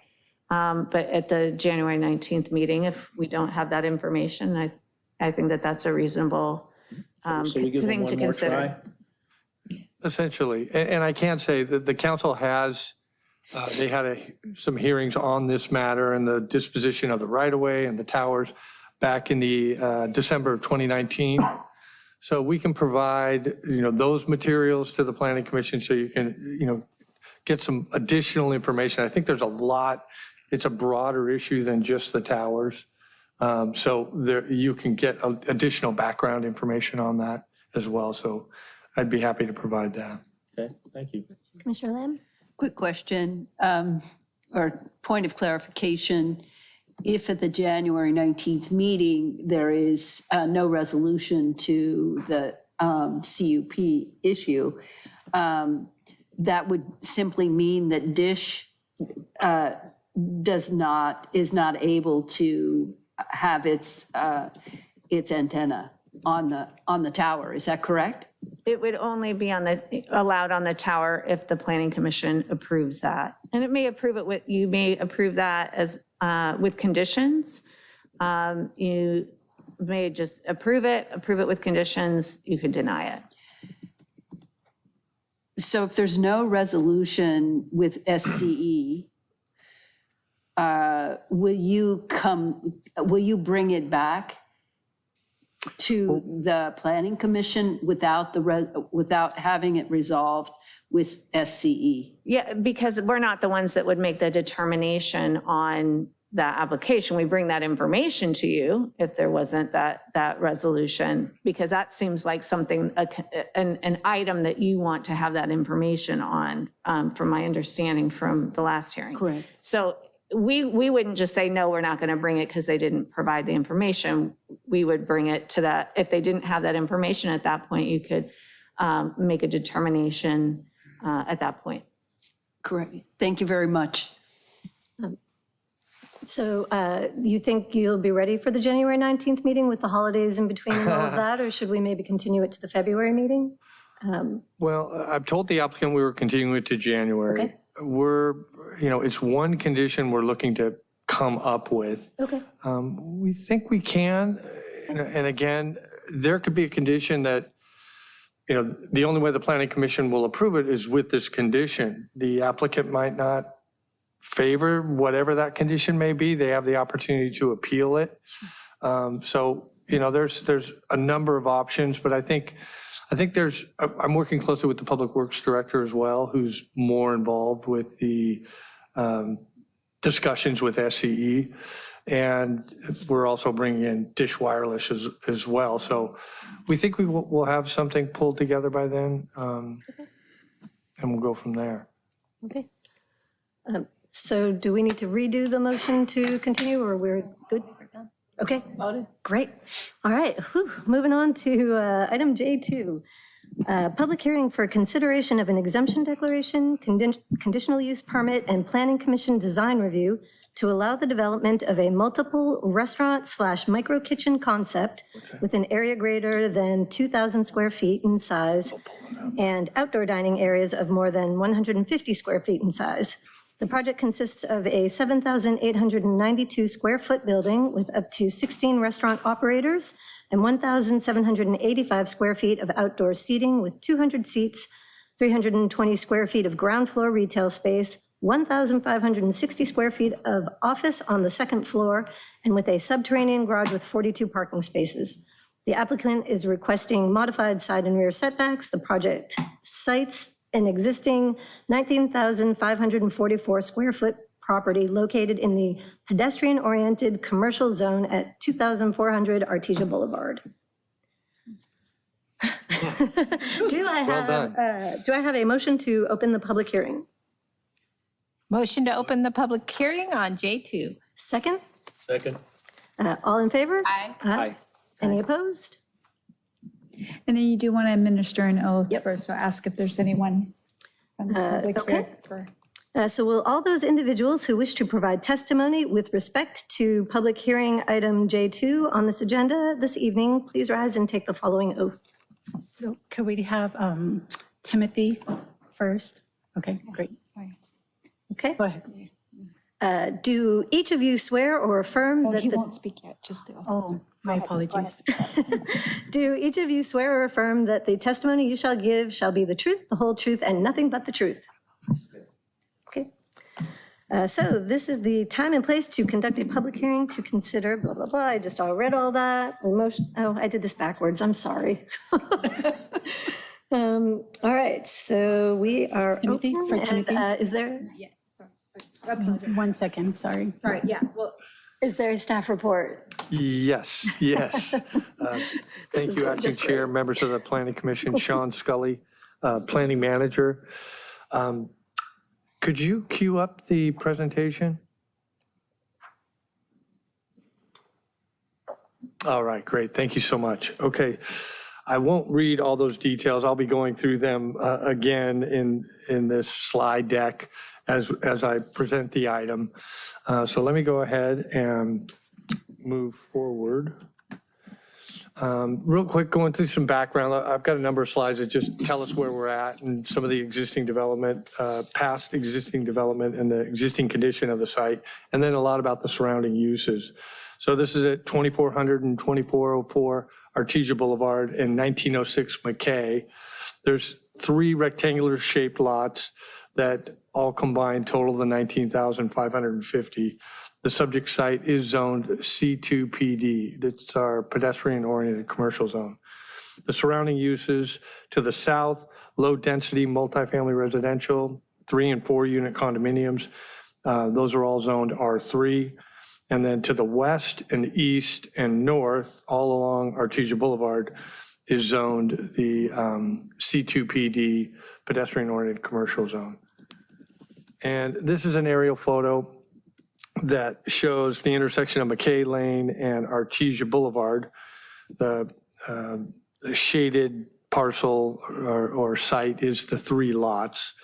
You can see adjacent commercial along Artesia Boulevard, and then all the residential R3 to the south. Here's a bird's eye view of the subject property. The pre-existing conditions, there used to be, Kurt's Hardware and a restaurant on that property, and then a parking lot that served both. And then here's a street view of the prior development on the property, the Kurt's Hardware, and then the restaurant with the parking lot.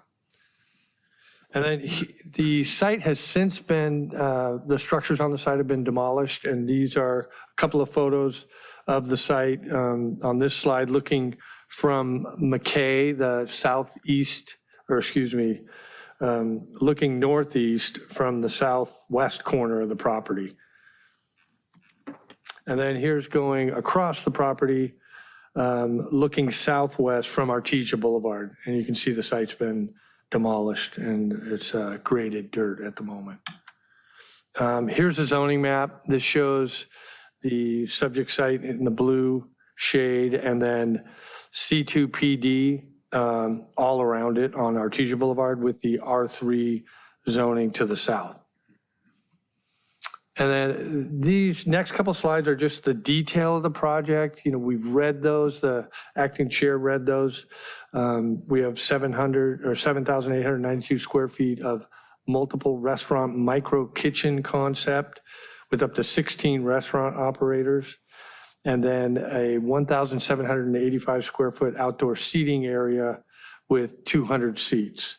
There are no indoor seats proposed.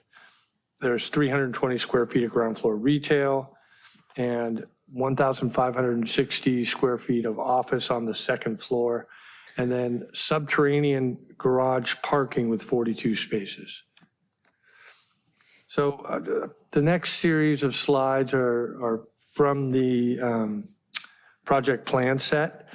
And this is just the basic site plan here, and I've highlighted a few items. The yellow highlighted area is the outdoor dining areas in the center, and then up near the corner, Artesia and McKay. There's a playground area that's highlighted adjacent to the outdoor dining area in blue. Then the landscaping is identified in the green shade around the perimeter of the property. And then you've got the kitchens as the large structure on the right-hand side. And then the retail that's up near Artesia Boulevard as you move to the left. And then food and beverage restaurants as you go to the west side of the lot.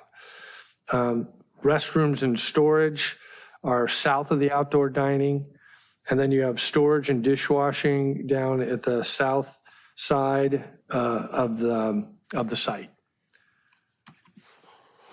This is the basement plan, just highlighting a couple of things. The trash enclosure is down in the basement. The stairs, of course, in the center, and then over on the southeast corner. And then there's 2 storage areas up near Artesia on the corners. There's 42 parking spaces. There's 8 of those are compact spaces. And then there's the required number of handicap accessible spaces as well. This is the first floor plan.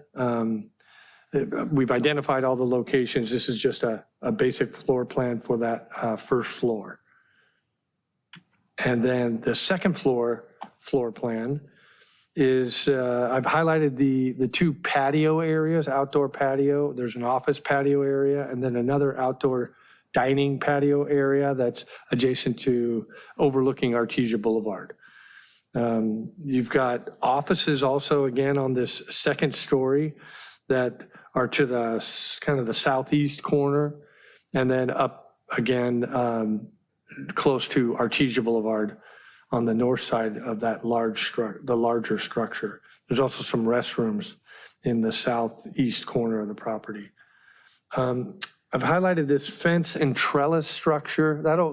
I'll talk a little bit more about that. That is, kind of secures the property, and it is the border of that outdoor dining area that is close to the corner of Artesia and McKay. And the reason it's highlighted is it's one of the deviations that we're looking at that are allowed with the issuance of a planning commission design review. That encroaches into that street side yard setback on McKay. Here's the project elevations, and I've just highlighted the heights a little bit so you could get a better feel of it. The west elevation. So this is the view that you'll see from McKay Lane, and the structures. I don't have a horizontal dimension, but the 28-foot structure, that's the kitchen with the 2 offices above it, the 2 office areas above it. And that's about 20 feet from that rear property line. The highest point is the canopy structure. And you'll see that a little corner of that is 30 feet high. And then the office on the fronting Artesia Boulevard is 26 feet roughly in height. And then the north elevation, this is the elevation you'll see from Artesia Boulevard. And again, I've highlighted a few of the heights that you'll see that exist of those structures. It's just that very highest tip of that cover over the interior courtyard. This is the east elevation. Those are 25.5 to 26 feet in height on the Artesia side, and then it's a little taller as you go south, just based on the grade. And then the south elevation, which is the view from those adjacent residential properties.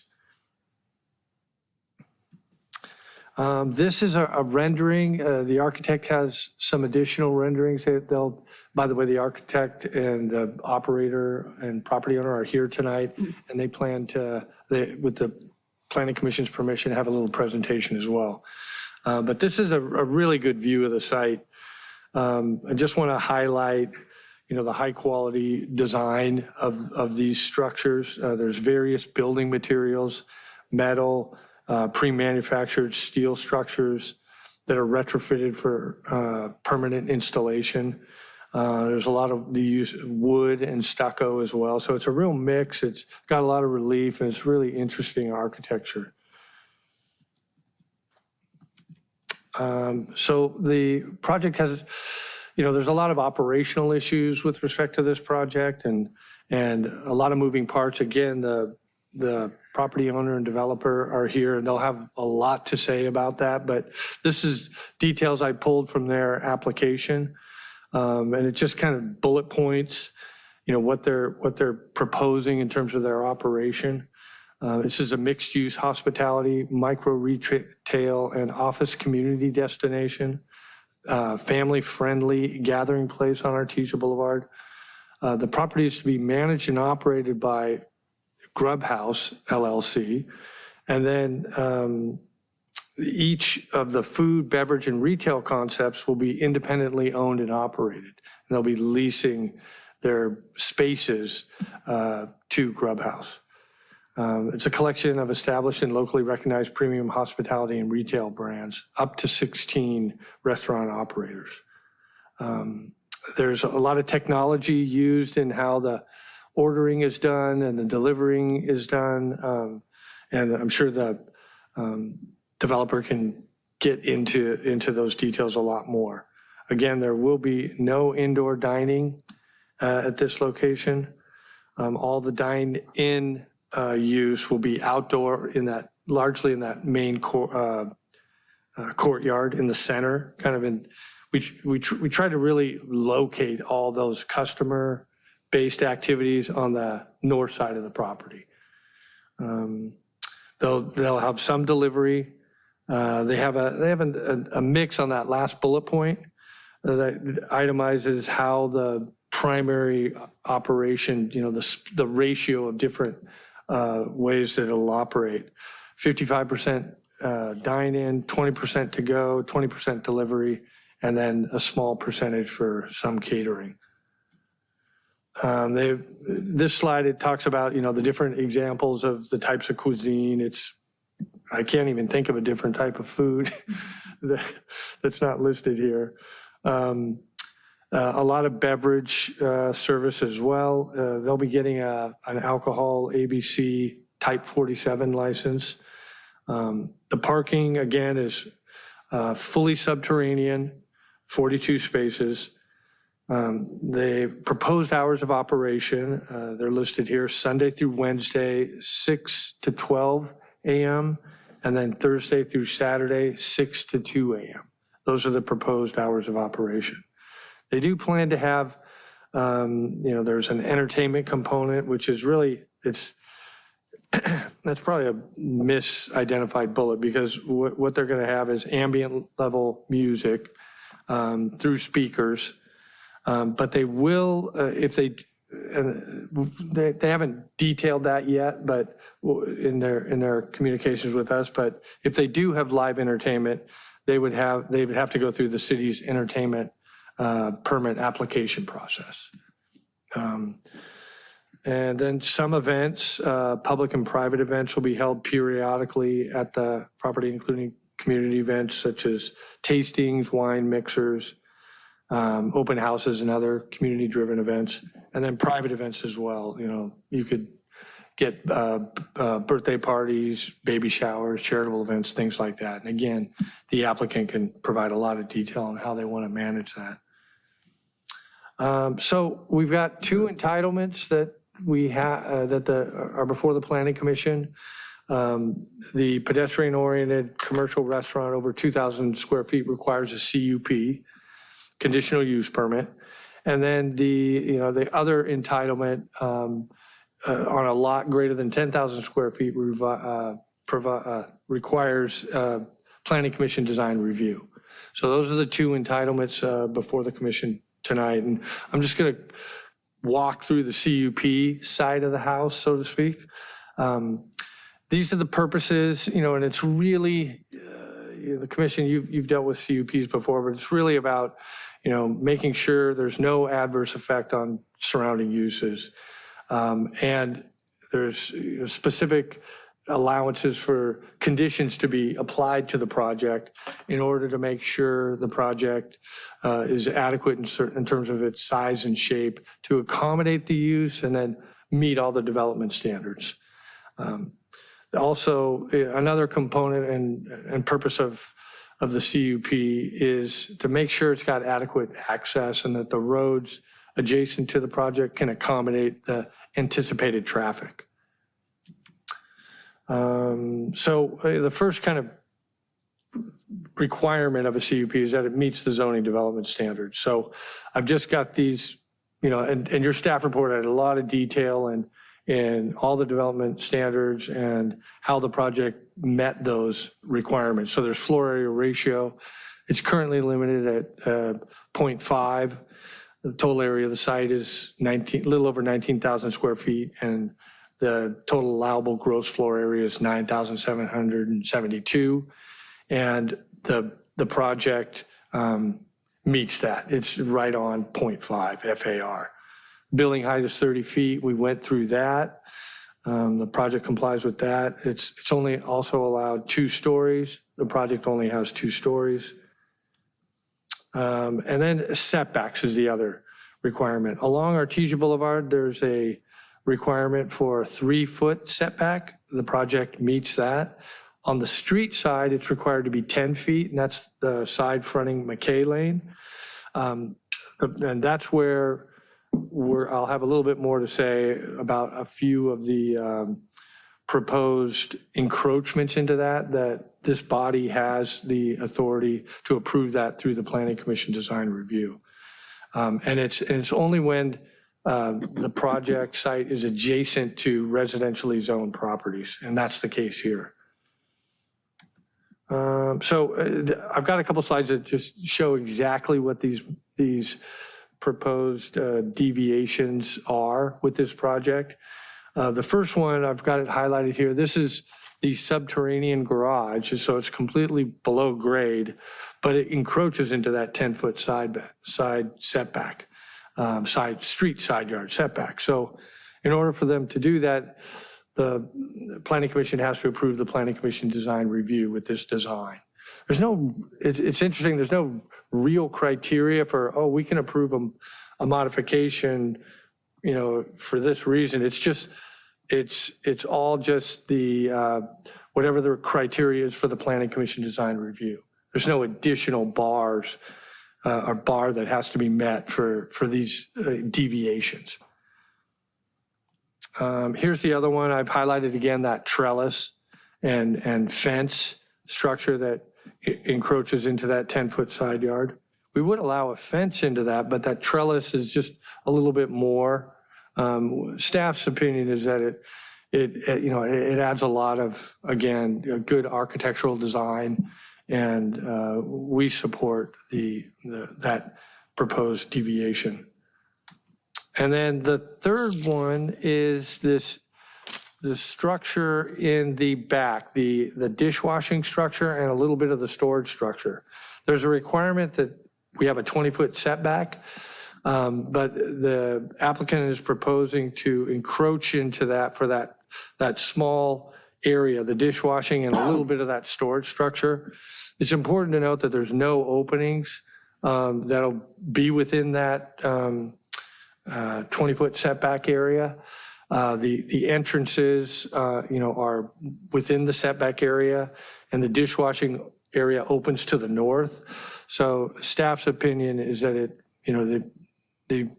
we don't have any issue with that deviation. We don't see any negative impact or incompatibility with that. And then still staying on our zoning development standards, parking.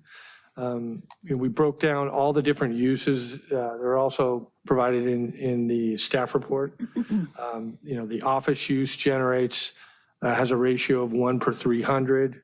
It requires 5.2 spaces. The restaurant pedestrian oriented is at 1 per 250 square foot ratio or generation rate. And that requires 31.57. And then the retail, it's a small retail area, 320 square feet. It requires 1.28. The whole thing, added up requires 39 spaces, and the proposed parking spaces are 42. So it really just want to hit, the big issues. We've been working with the applicant on this project for a number of months. Our first concern was traffic. It typically is. And we required that the applicant provide a traffic analysis.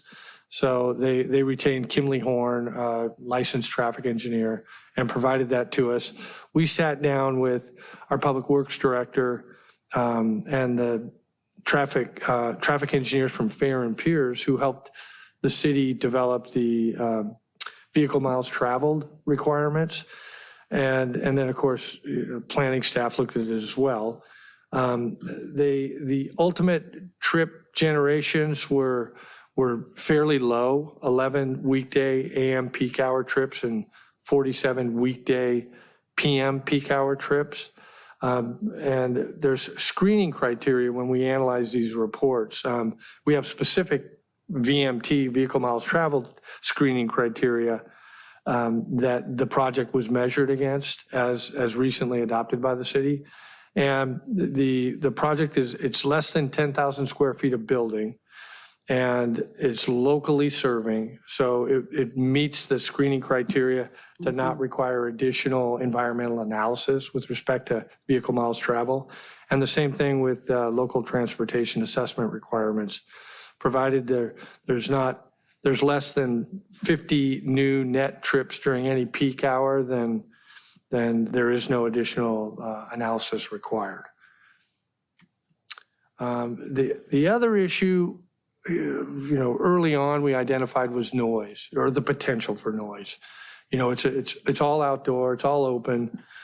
So we had fair amount of concern with that, and just a little, I'll back up just a little, and that really, you can really see how we work really closely with the architect and the applicant, and this whole thing is designed to shield the more sensitive land uses, the residential properties that are directly south. Everything got pushed up to Artesia. All the structures were located between the outdoor dining areas and the residences to the south. So it was kind of built-in mitigation, as it turned out. But we still, we said, hey, we have to see a noise analysis and confirm that it complies with the city's noise ordinance. So they hired a noise consultant. We reviewed it carefully. We review noise studies quite often. So we're very familiar with what they're supposed to show us or what they show us. And we asked, the real key thing is, how was it modeled? How did they model the potential noise? And they took an event that's definitely very conservative. The Saturday afternoon, evening crowd is the event that they modeled. And with that, the acoustical analysis demonstrated that it did comply with our ordinance. So even with that, we wanted to meet with the noise consultant and really make sure, because it was pretty close. I mean, it met it, and that's what we wanted, but it was right at that level. So we thought, let's is there anything else we can do? And we really went to work with the applicant on this, and there was a couple additional walls that were added. We found out from the noise consultant, they didn't consider the perimeter wall in their analysis. And so, we talked through all these additional mitigation measures, and design included design elements, and they confirmed that would further reduce the noise. So we feel like we've really taken this as far as we can. And additional noise mitigation is conditioned on the project. And we've got a number of conditions in the resolution. This slide kind of bullets out what those are. Speakers, we had to move some speakers around and made sure that none of them are facing to the south. I talked about that new wall above the first floor that we had them put in. Doors and windows, all that can't open to the rear. So these are included in the conditions of approval. And then we had them add some additional landscaping to that southeast corner. So we're hopeful with all this extra, we're not going to have any kind of an impact on those adjacent residences to the south with respect to noise. Odors was another thing. We were like, wow, 16 restaurants, but I know the applicant can speak more to this, but mechanical and ventilation systems required of restaurants now they're all about that. I wasn't quite aware of that. So, but this is another condition added. We just want to make sure these mechanical systems are, current, state of the art, and we'll make sure we mitigate, odors from the kitchen activities as much as possible. So that was, all the CUP major issues that we went through. Then we've got the Planning Commission design review. Here's the purpose of that. There's a lot of overlap in the two entitlements. Again, compatibility. And then Planning Commission design review entitlements got a little bit more architectural emphasis as well. But these two, one of them is about kind of the architecture, and the other one is about, protecting surrounding properties. So there is a lot of, quite a bit of overlap. The specific criteria for the Planning Commission design review, they reference it as user impact and needs. And what really came up there was, the loading and unloading activities, how that was going to be accomplished. So this slide shows the proposed location. We've been working with the Public Works Department on it. They would process, and actually there'd be a specific requirement for an encroachment permit, and it would also have to go to the Public Works Commission for the use of the side of the street for special parking purposes. So they feel comfortable. The thing that really helped a lot was this is not an area you can park currently. There's a driveway there now, and that'll go away, and this will become a curb and gutter. So we're not appreciably losing any street parking along Artesia. So we think it's going to work out well. And then the other user impact and needs elements are kind of operational and business related activities. So these are conditions that are put on it, of course, subject to your review and approval. But the proposed hours of operation, what we went through before, they're listed here. It talks about, the moderate level ambient music in compliance with the city's noise ordinance. The no live entertainment is permitted with the issuance of this approval by the Planning Commission, and the applicant's required to go through the city's entertainment permit application process for that. So that's in the conditions of approval. And then it also just, so they are allowed to have public and private events. They're noted here in this condition. And then the other part of the Planning Commission design review, here's the architectural style and design. And the architects here tonight, I'm sure could say a lot more about it than I can. But again, staff feels it's a real high quality contemporary design and incorporating a lot of different building materials. There's a lot of interest, and we feel it really checks the box of good, high quality architectural design. I'm going to wrap it up now, but I can't wrap this up without mentioning our TJ Aviation Corridor Area Plan. We started work on that a couple of years ago. The city recently adopted the Artesia Aviation Corridor Area Plan. We didn't know this project existed, but this project really fits exactly what that document is trying to,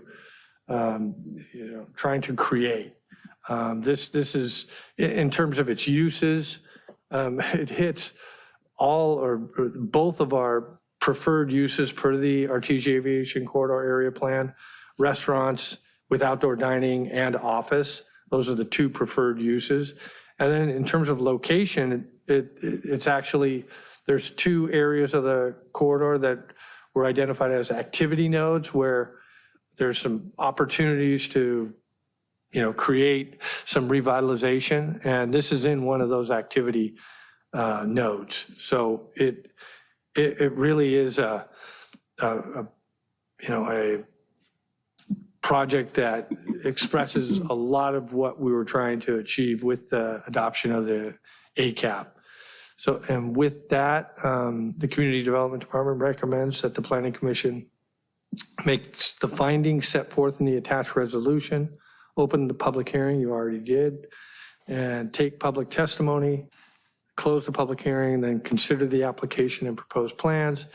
And staff recommends that you adopt the resolution inclusive of all the findings and conditions, approving the environmental document, the exemption declaration, and granting the CUP and Planning Commission design review for the detailed project that we've gone over a couple times.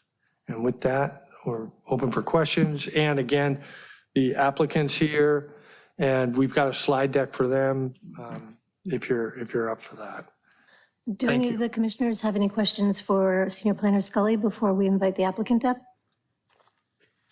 I would just like to thank Mr. Scully for the detailed report, and especially with the CUP and I think it's the PCDR, right? Really identifying the areas that needed to be looked at. So thank you very much. Go ahead. I don't know if I misunderstood it when I read through it, but maybe you can clear this up about the offices. Are these offices in support of the tenant restaurant, micro restaurants, or are they offices for general lease out to businesses? Good question for the applicant. I believe they're open for any, for other, professional office users to utilize. But I do know they do have, they are going to manage the operation, so they'll have some office space as well. Okay, so I'll ask it again then. Yes, thank you. That was my question. Okay, so I guess we'll bring up the applicant at this point. That's what I thought. Find out.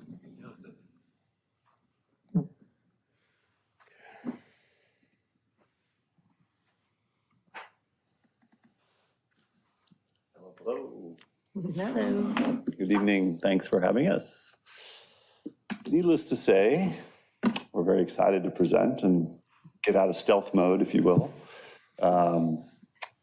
My name is Stephen Plachet. I'm one of the principals and developer for SRC Artesia, the company that owns the property and will be developing it. I'm also the founder and CEO of Grubhouse LLC, that will be the management and operating company that runs the development. A few other people here that probably should introduce. James Meyer, architect, James Meyer Architects. We also have the team from Stanton Road Capital, who is my co-developer in the project. And we're joined by the founder and managing director, Tim Ronan, is here with us tonight. And one of his directors also, Dylan Holt. So we kind of brought the crew down just in case you guys have a lot of questions. But very excited to share more. Obviously, Sean, thank you for your detailed work. We started this project over 3 years ago. So we've been at it, and getting to this point of finally having eye to eye, for lack of a better term, on what we wanted to present tonight has been a challenging road, but we are very happy to be here. Sometimes you kind of wonder, who are these guys? Where are they from? Who are they? I just want to give you a quick background. You know, we're all South Bay locals. I was lucky enough to land here January 1st of 1990 in the South Bay by chance and never left for obvious reasons. My partner, Tim, our kids met at American Martyrs School. That's how we got to know each other a number of years ago. And we started kind of going to work on some fun, creative ideas. Stanton Road is a very well-established national commercial investment company, owns over 1 million square feet of development in California, as well as more throughout the country. El Segundo based. Tim has lived in the South Bay for many, many years as well. James, our architect, born and raised in the South Bay. So happy to say that we are locals trying to improve the local area. So just a little color there so you know who we are.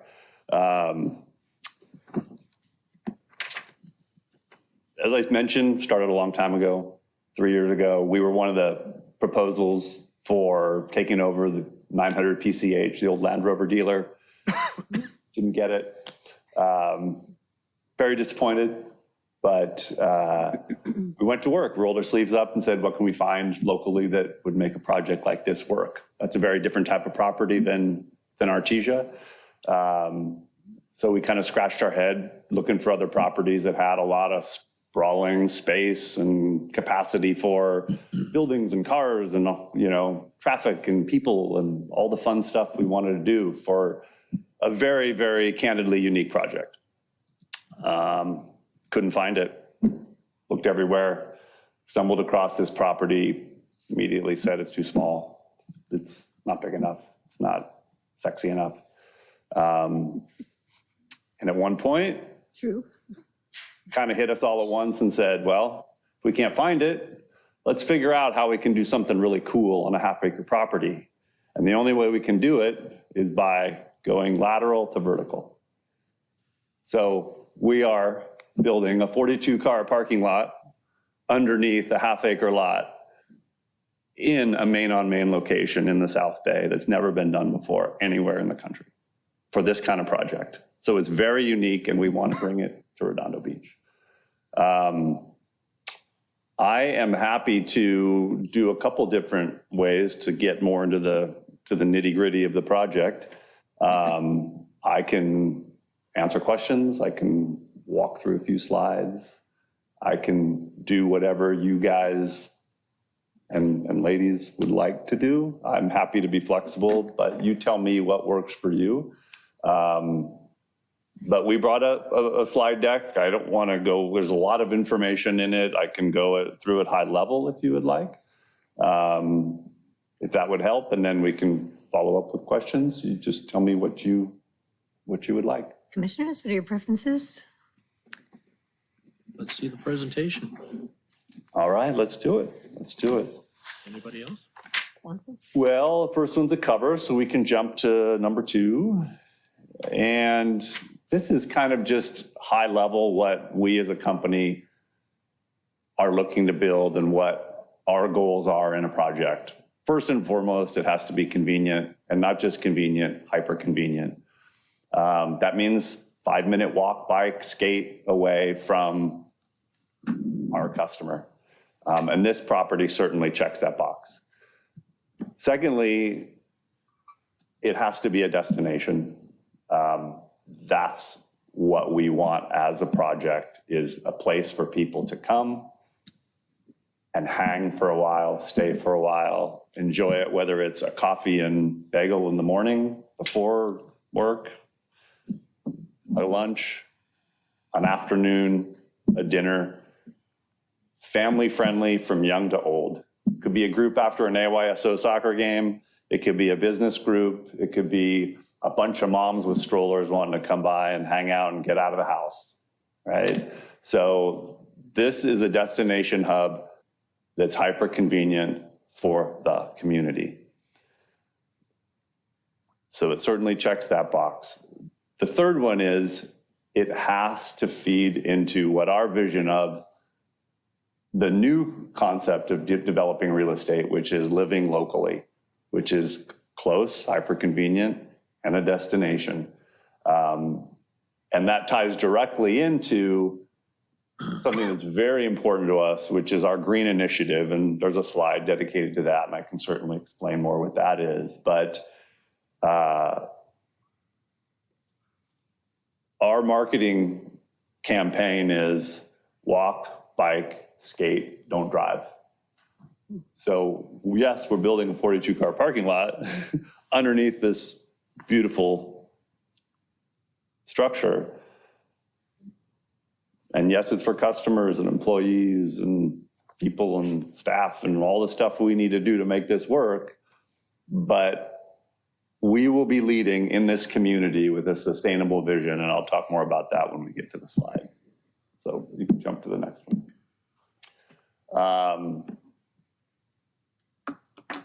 I mentioned briefly earlier about how this is a very unique project, unlike anything you will ever see being developed out there, not just in California, but pretty much anywhere across the country, where we own and develop the real estate. We're using a vertical approach with parking so we can actually build something beautiful on this half acre. Not another strip mall, not another row of mom and pop shops, but something that's actually a beautiful destination. And I think, James, the architect, can speak more if you have some more specific questions for him. But we worked very closely in designing this. It's taken 3 years to get to what you see today through a number of different iterations. But we really think it takes the corner of Artesia and McKay really to the next level. I use the term optimized design because it's not just a bunch of buildings doing a bunch of stuff, right? There's thought, ideation, and intention in every single thing on this property, from the ground floor parking all the way up to the second floor offices. And how we've designed it to be sensitive to the neighborhood. And I can talk a little bit more on the next slide. Thanks.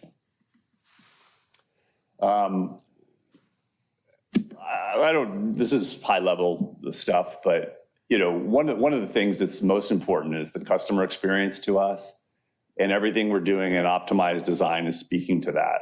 I talked about the verticality of the project, having to build it ground up. You can't retrofit a building to do what we're doing. You have to build it ground up.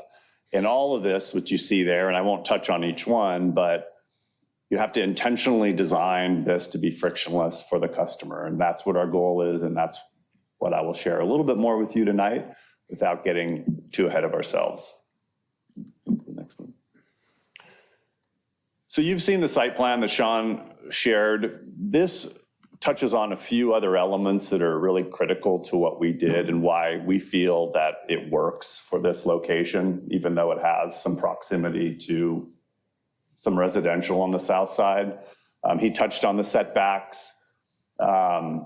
He touched on how we're front loading our entire customer experience to Artesia. Just to let you know what these two kind of color blocking areas are, what you see in orange is customer facing, right? You can walk in, you can grab food to go, you can sit down and eat. You can enjoy the space, whether it's a cup of coffee or a burrito. What you see in blue is what we would consider, if you know restaurant terminology, back of house, right? Only available to the staff, enclosed, other than the small little yard area where it says staff access only, and where staff would come up through that southeast corner stairwell. Everything noise generating is front loaded. The kitchen building, the storage, all that, those are all enclosed buildings. Nothing's open air. The customer area, the front of house customer area is open air. But as you can see, there are a number of different buildings that we've intentionally put in place to baffle sound moving south. Incidentally, also, Sean mentioned the 20-foot setback on the south side. Our average setback on the south side, even though we have that little bit of encroachment that he had pointed out in his presentation, our average setback is 27.61 feet. You ask, how do we get there? Well, we're at 35-foot setback all for the subterranean parking ramp and going across to 20 feet in the southeast corner. So though we have a small amount of enclosed building encroaching, we worked really hard with Sean in making sure that we were compliant as much as physically possible with the design of what we're doing. So the other thing I will mention that's really kind of interesting and, for lack of a better term, kind of cool about the project is, he had mentioned dine-in, to go, some delivery, some catering, et cetera. First and foremost, we want a dine-in customer experience. If we can live 100% on dine-in customer experience, great. But like any businesses these days, we know there's going to be a to-go component and there's going to be a delivery component. But through that optimized design, I call it frictionless design of this property, you don't have what you get on a lot of existing projects right now, where the delivery guy and the pickup guy and the to-go orders and the dine-in are all kind of living in the same world. This is all bifurcated. You're not the only one that can use the word bifurcate tonight. I get to. They're very clearly and intentionally bifurcated. Staff, back of house is clearly differentiated through physical barrier, actually, from the customer experience. So when a family comes in, or other, or a group of people come in to the customer front of house side, they don't see all that back of house stuff going on. And that's speaking specific to that frictionless customer experience that you just don't get as to-go food and delivery and dine-in have all grown over the years, especially the last couple of years. Lastly, I just want to mention that, this certainly speaks to what we've seen over the last customer years, is the appreciation and necessity of outdoor dining. This was ideated well before COVID. We didn't have a crystal ball. We knew this was pretty cool and pretty neat, right? But, we didn't see what was coming. And this sort of doubles down on the importance of gathering. People still love to gather, but they want to do it in a safe space. They want to do it in a fun space. And they want to do it in a space where they know that it checks those boxes. So I could talk a lot about some of the more subtle details of the site plan. Happy to answer questions too, but I think this slide really kind of touches on a lot of things that make it a very, very unique project.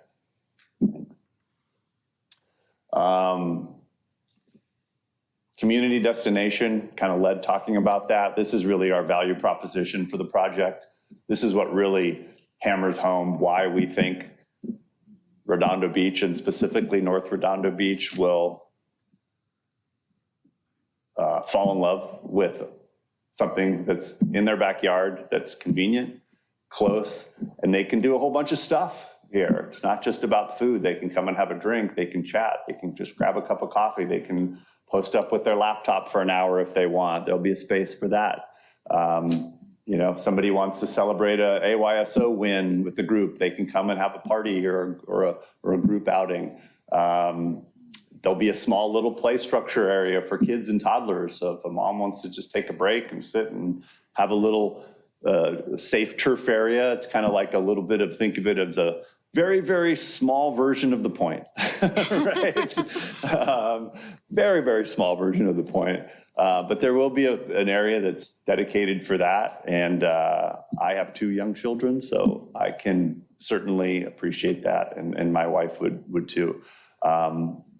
And then the shopping component, there's going to be a little micro retail, 360 square foot space that will not be hospitality or food and beverage related, but, you know, it might be a flower shop or a little place to, you know, buy some wine and cheese, or it might be seasonal where, you know, maybe during the holidays it changes and it's a little pop-up shop for gifting or something like that. So we're really excited about that space because it's really the wave of retail in general is going into the micro mode, if you will. That's why Nordstrom, you know, opened up a little micro facility downtown Manhattan Beach. So we're a really creative team. I mean, there's a lot of interesting things that we want to do and bring to this local community.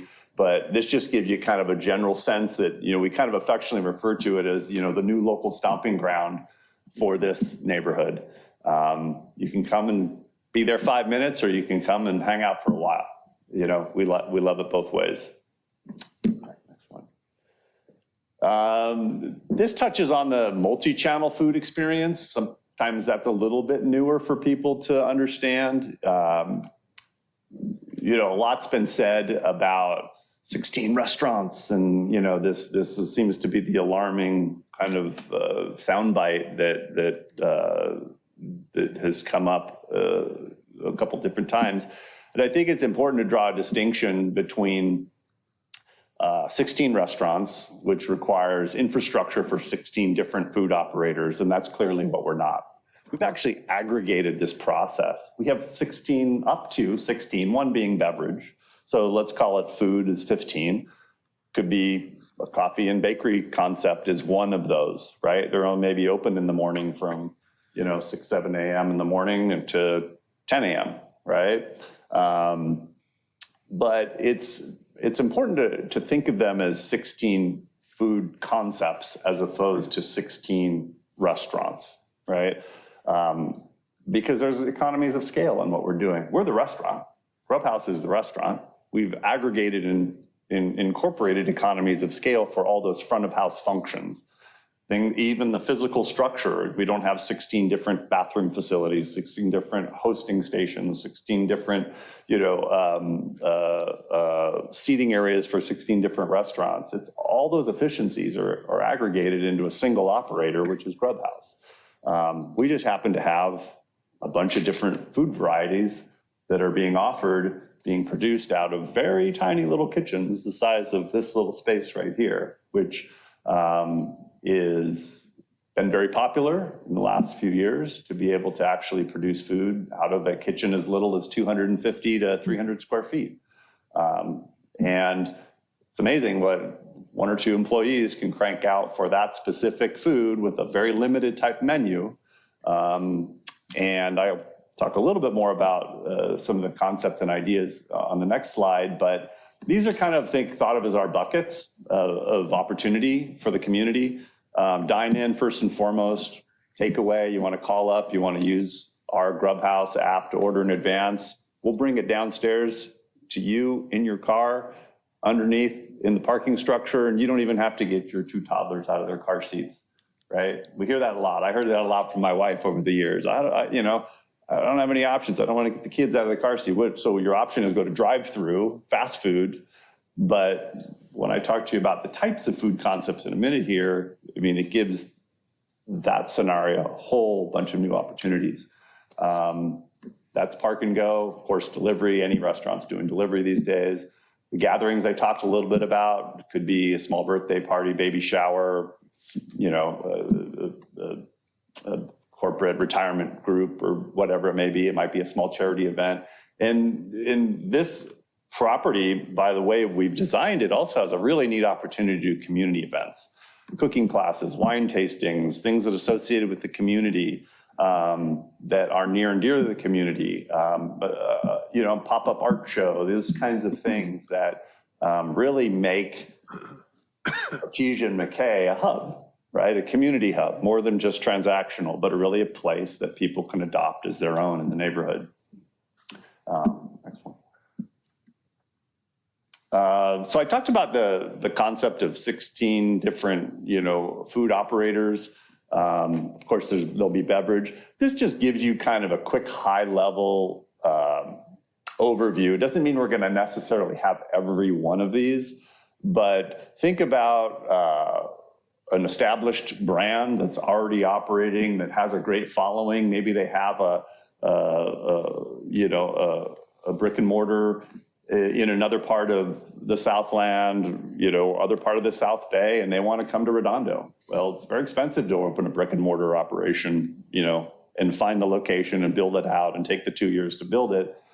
We can bring some of these great established brands operating out of a very small micro kitchen, providing incredible variety. So if I want to show up and I want a gourmet pizza, artisanal pizza, my wife wants a plant-based vegan bowl, and my kids want chicken fingers, right?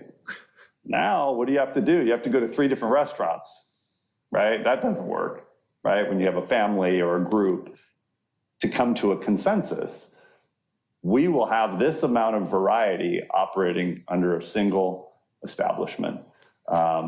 We think that's pretty cool. The experience when they're dining in is also going to be seamless and enjoyable, safe, open air. So this just gives you kind of a high level. I will say, incidentally, some of you may be familiar with the former sushi restaurant that was on the property, Yanagi. They're still in business. Brian's a great guy. He was our tenant for a while before we demoed the property. But as an example, we want to use brands that are established and have followings already. He wants to develop a new Asian fusion bowl concept, different than his traditional sushi that he's doing at Yanagi, and be our operator for that concept. One of our investors, Jackson Kalb, top chef, maybe you know him. Jamie Anoteca, El Segundo, Ospi, Venice, very well-known chef.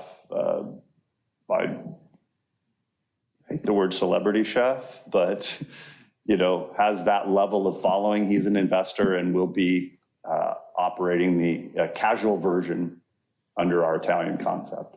So these are the level of interest and types of brands, established operators, established chefs that we want to bring to the community. I have a 25-plus year background in hospitality. I, by trade, am not a real estate developer. Thank goodness my partner, that's his expertise, so we're a very, very nice synergy. But I've worked with every top chef you can name. Puck, Plichal, Baloo. For 25 years, I was doing events and restaurant concepts with these guys. So I know hospitality, I know the industry, and I can tell you the operation side of this project will be second to none. This is just very high level. I won't get into the weeds of sort of how all the sort of the behind the scenes works, but it doesn't work without technology. When you have up to 16 different operators in a project like this, it takes software and it takes technology. There'll be a variety of ways you can order on-site, pre-order through our native app, different ways, et cetera. It's explained here, but all this gets aggregated into orders, they get spit out, and we will have a concierge team that actually expedites those orders to the customer. So when you show up, you're ordering on a kiosk, or maybe you've already can order on your mobile phone. You're not walking up to 16 different windows or 15 different windows. There will be a few point of sale. The beverage will be point of sale, and most likely our coffee and bakery. So if you want to stop in the morning and grab your coffee in your bakery, we've had some high-level conversations with a few different local coffee brands who are very, very interested in coming in. Those will be point of sale where you can actually walk up to a window, but all the other food concepts will be strictly operating out of a micro kitchen. So you want to order, you'll order through an app or a mobile device. And then when those food orders are ready, they come to a concierge like a very, very large, and it's on the site plan. It kind of lists it as our concierge dispatch hub, and you'll be notified, and then you'll come and get the food and casually take it back. This is casual. This is not a high-end fine dining kind of operation. It's elevated, fast casual food. So if it's a burger, it's a gourmet burger. If it's pizza, it's artisanal pizza. If it's a Asian concept, it's an upper tier, fast casual, Asian fusion concept. And each one of those concepts will be what I kind of call a category killer. There's not going to be 3 pizza operators. There's not going to be 4 chicken finger operators to appeal to the kids, right? There is going to be an established, best-in-class operator that takes down a category of food. And that's where Grubhouse at the management level will manage the menu selections, will manage the concept operators, and it will be offering, exceptional variety to the customer.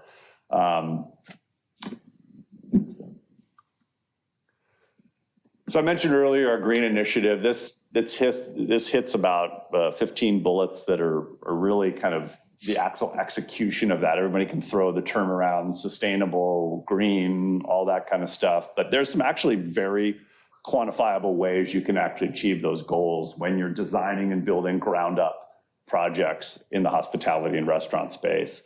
I touched on living locally. That means cutting down on car trips. I know that's going to be a conversation, but we can have all the business we ever needed and within a 5-minute walk, bike, or skate from this property. We love the demographics of Redondo Beach. We love the density of single families to multi-units, all within just blocks of what we're doing. So hyper convenient and the ability to live local.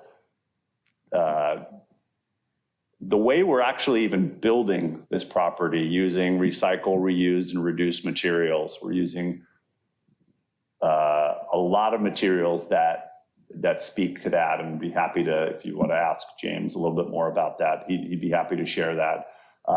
There's one requirement of every one of our operators when you're doing food to go and packaged in disposables. We are going to require every one of our operators to use disposables out of recycled material or compostable disposables. That's non-negotiable. So they will have their own packaging, but if it's not recyclable or compostable, they have to find different packaging. So that's always a concern where you're going to have a lot of trash from a property like this. There will be, but we will have a program to speak to that.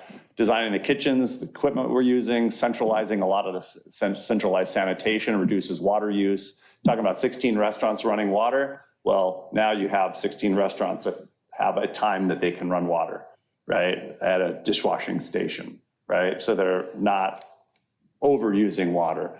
We're capturing storm irrigation. We have a whole LID program that we went to. It took us months to work with the city engineer. Keep in mind, we first submitted back in November of 2021, over a year ago, to planning and engineering. And it's been pushing an elephant through a keyhole, but, we're here today because, the team, at the city and we figured out a way. Our intention is to use solar energy. There's a lot of energy used when you have a lot of different operations. So we intend to install solar as part of the project. And there's several more. We're gonna have some EV car charging stations and et cetera, et cetera. And of course, training and teaching operators how to minimize food waste. I've been doing that for 20 years. I mean, before it was even a thing, I was running commercial kitchens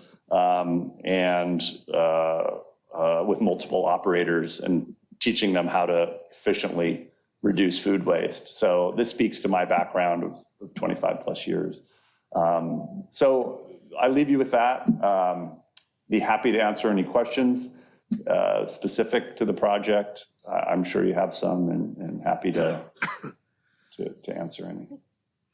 Do we take some commissioner questions first and then open to the public, have the public comment, or?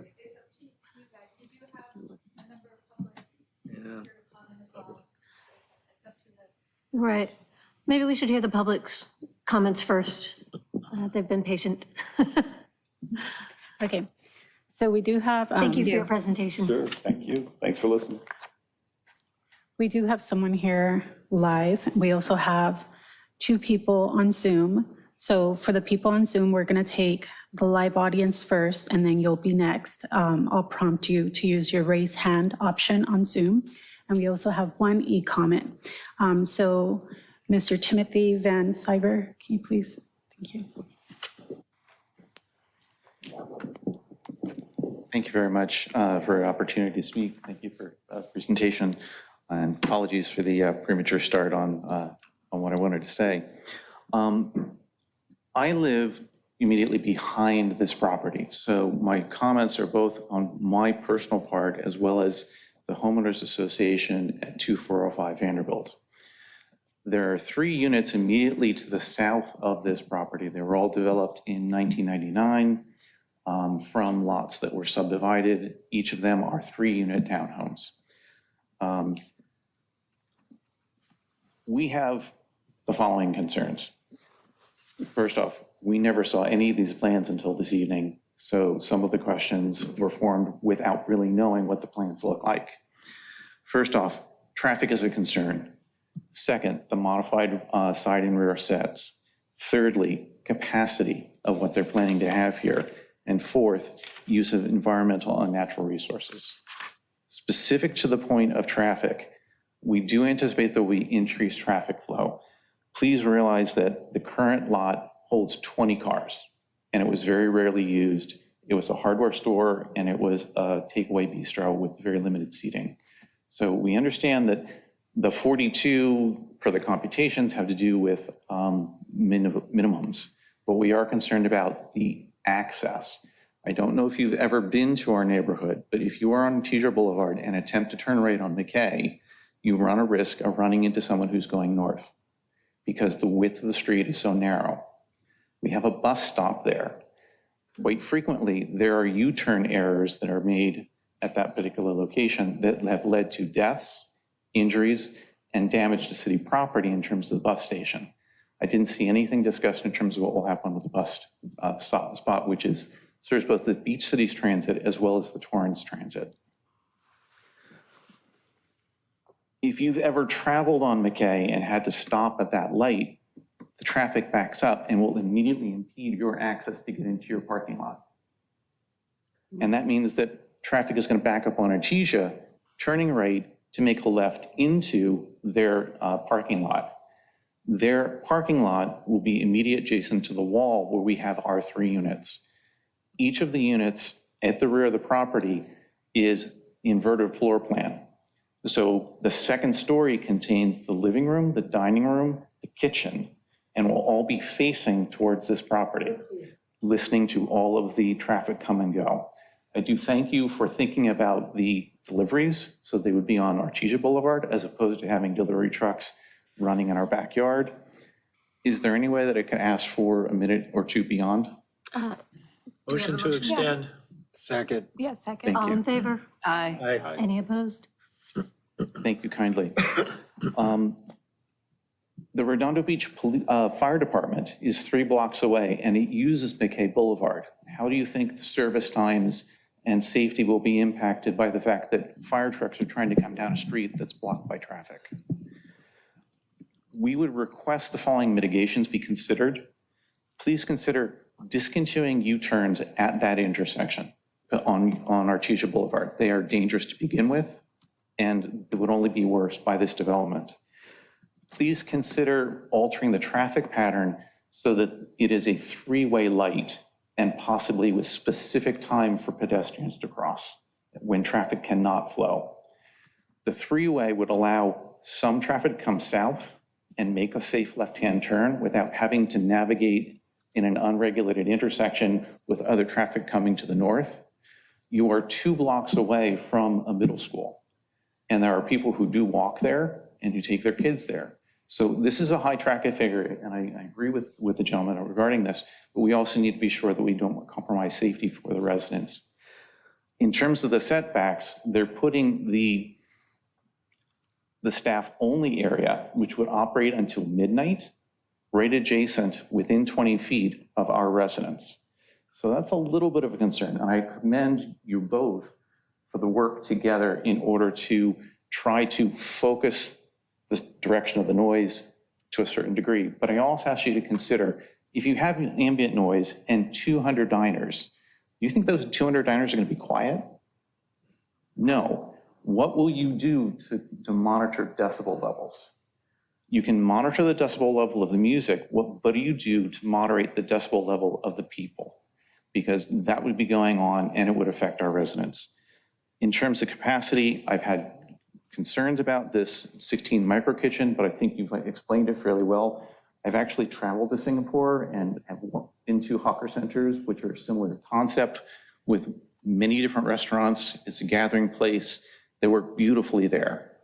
I look forward to development at this particular property. We welcome this. I don't want to come across as being completely negative, but we do have these concerns and would ask the Planning Commission to please consider some of these in order to be sure that we get a positive development on Artesia Boulevard at this particular intersection that still is mindful of the residents that are next door. And again, I do commend the work that's already been done in the consideration of the project.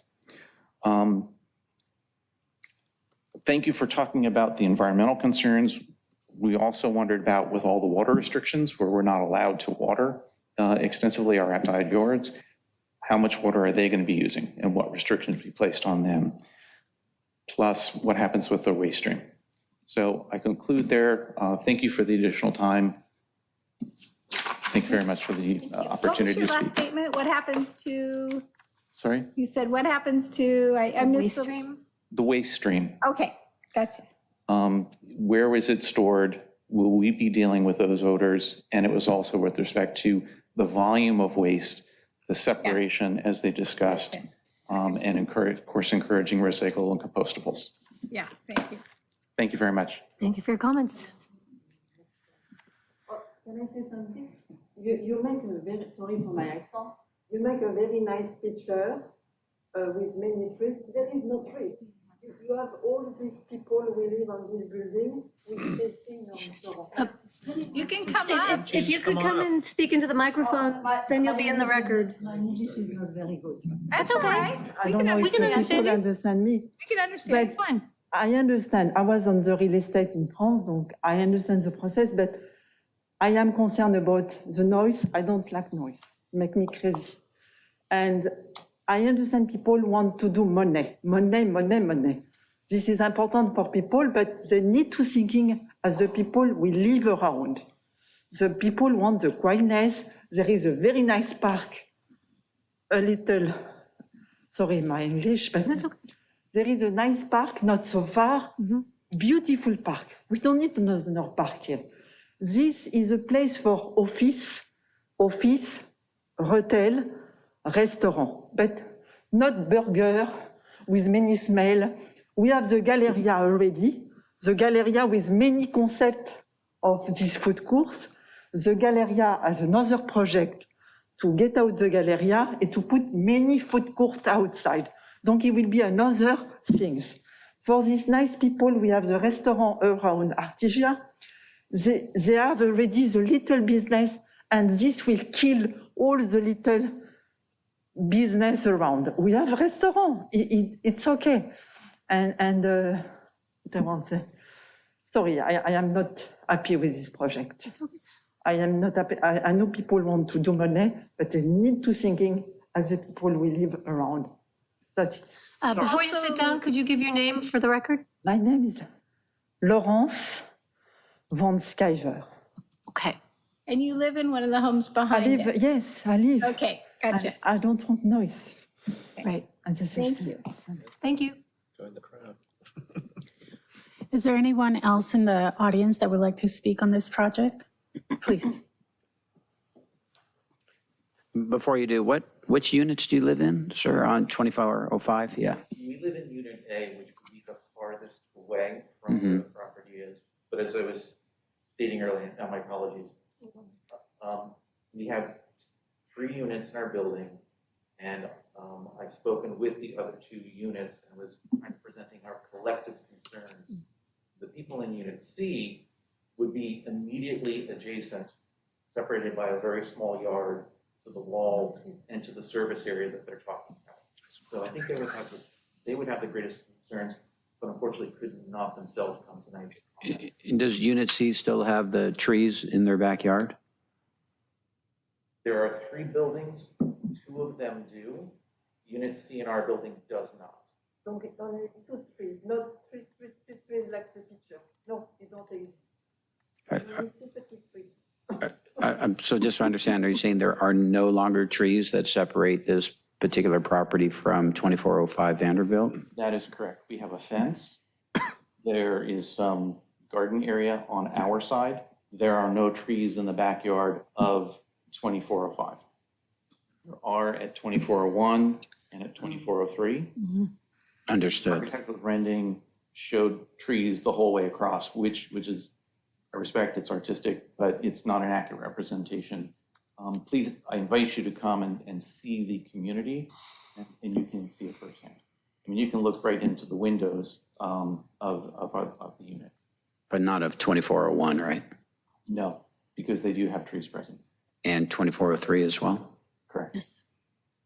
So yours is the 3rd one in the row. That is correct. We are Okay. He's right on the here. corner. So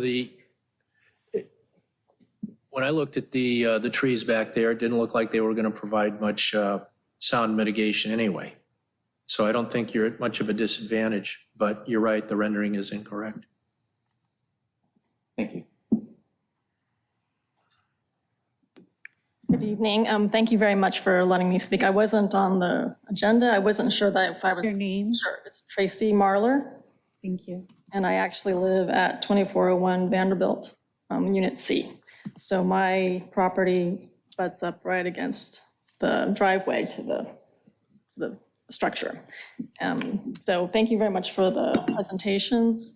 It did answer some questions, but I do have some specific questions with regards to our 2401 and 2403 because we're in the same association. And unfortunately, the 2403 unit owner wasn't able to be here, but maybe he's online, I'm not sure. I'm sorry, I didn't catch your last name. Tim. He did a great job in explaining some of the concerns, of the same concerns that we have as well. The noise, the traffic, the parking. There's limited parking as it is. So I know there's going to be 42 spaces, but where are all of the workers going to park? They're going to park on Vanderbilt because that's the next street over, or on McKay. And again, it's tough to find parking spaces at night as it is. And then where are, I was kind of thinking of this when I saw the floor plan, where are the workers going to take their breaks if they smoke? Are they going to go to Artesia, or are they going to go in the driveway or where the parking lot is? And that's like right against our backyard. And I would also like to know who to talk to if there's damage to our property. I know they had a photographer come out and take some pictures of our building and I think the backyard. And unfortunately, I wasn't home, my husband was, but one of our fences is already damaged. It's like tilted over now with all of the pounding that he had to do to remove the asphalt that went along our fence line. And so I'd also like to know what kind of wall, I guess I heard there's going to be a wall maybe put up against our fence line. And again, the noise is a big concern of ours as well. The hours are also a concern. If the structure is open from 6 a.m. to 12 a.m. during the week, and then on the weekends from 6 to 2 a.m., and they're serving alcohol, you can't say that people who are drunk are going to be quiet. So, that's also a concern. And we've had, luckily, not too many issues, but people have thrown garbage over our fence line, and I just really don't want that to kind of get worse.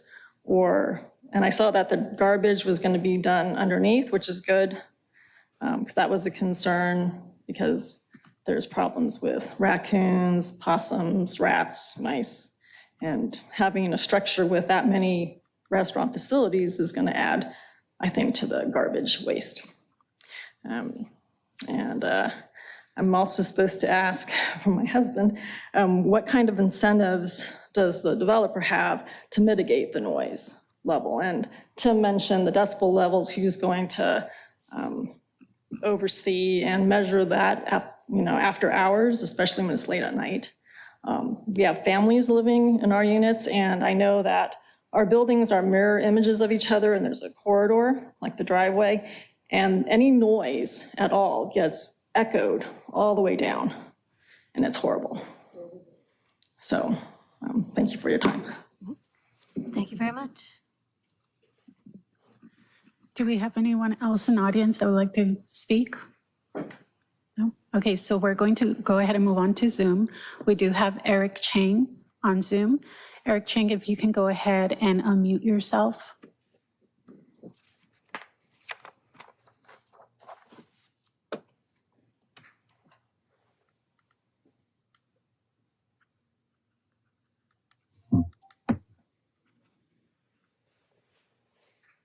Hi, hello. Eric. Hi, can everyone hear me? Yes, and you have 3 minutes, okay, Eric? Okay, sure. I guess there's no video, correct? Or I'm on my iPad. But sorry, it seems like there's no video for some reason. But yeah, let me continue. Yeah, my name is Eric Chang, and I represent the landlord and ownership at 2401 Artesia Boulevard, which is the retail plaza directly across the street from the subject property. And it includes 4 stores, a donut shop, a nail salon, a convenience store, and a Japanese restaurant called Rice Things, which I'm sure some have tried. And we're extremely concerned about the number of parking spots or the overall parking situation, because it currently proposes 42 subterranean spots and 0 ground level spots. And we're concerned that there may not be enough parking spots, which will likely create spillover from customers into our parking lot. As I think the CEO mentioned, they're proposing 16 restaurant concepts on site with a little small retail and offices. So I think might be safe to assume that each of those restaurants will have 2 employees, maybe more. So there could easily be 32 employees, of which many probably will drive to work. So assuming they park in the underground parking, that only leaves about maybe 10 spots for actual customers, assuming they're not required to park on the local streets near Vanderbilt or on McKay, perhaps. So, based on our calculations, there may barely be any spots for customers. And there's also very limited street parking along the Artesia corridor and obviously on that McKay corridor as well. And as the CEO mentioned, he wants this to be a destination spot for people to have dinner in the outdoor areas and congregate as community, even having celebrations with your kids' soccer or baseball teams, perhaps. So this is a big concern to us because our lot across the street is already having problems with other businesses. For example, there's a CrossFit and juice store 3 lots down where we've had problems with their customers parking in our lots for the past 4 to 5 years. Sometimes having to resort to towing people actually in the past. And it is our opinion that this will likely get worse because our lot is ground level and very visible facing Artesia and would face directly to the subject project. So in conclusion, we think this is a very unique and cool project. I think it would be great for Redondo Beach. However, we have big concerns about the number of parking spots and think perhaps there should be more. Thank you, everyone on the Planning Commission. Thank you. Thank you, Eric. Can we have John Schreiber please unmute themselves?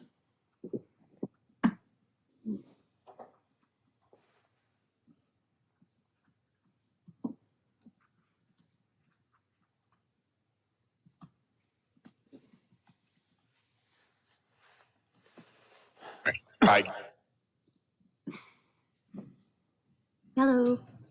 Hi, can you hear me? Yes. Oh, hi. Thanks. So I just wanted to voice my strong support for this project ever since I kind of looked through the agenda packet and saw the whole concept of this. I think it's a really great breath of fresh air and an credible addition to the Artesia corridor. I lived in the area for 11 years now. And while I frequently get takeout from some of the many great food establishments along Artesia, including Rice Things, and I'm always at the new South Bay hardware store, which is another great addition to the area, there's just a huge noticeable lack of a casual, family-friendly, outdoor kind of place where I can go and get a beer, bring my kids, they can, run around on the playground. When I want that kind of thing, I find myself going to neighboring cities. Like I go to El Segundo at the Point, which I'm happy to hear this is described as a mini point. I find myself going to the Proud Bird over by LAX because it's kind of the same concept of multiple food options and play area for kids and a place for the adults to get a drink.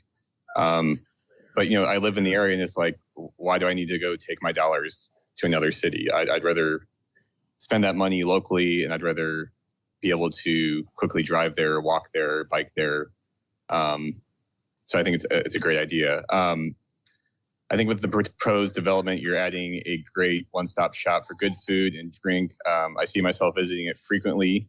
I see myself bringing out-of-town guests there. I see myself meeting up with friends who come from other areas to visit. And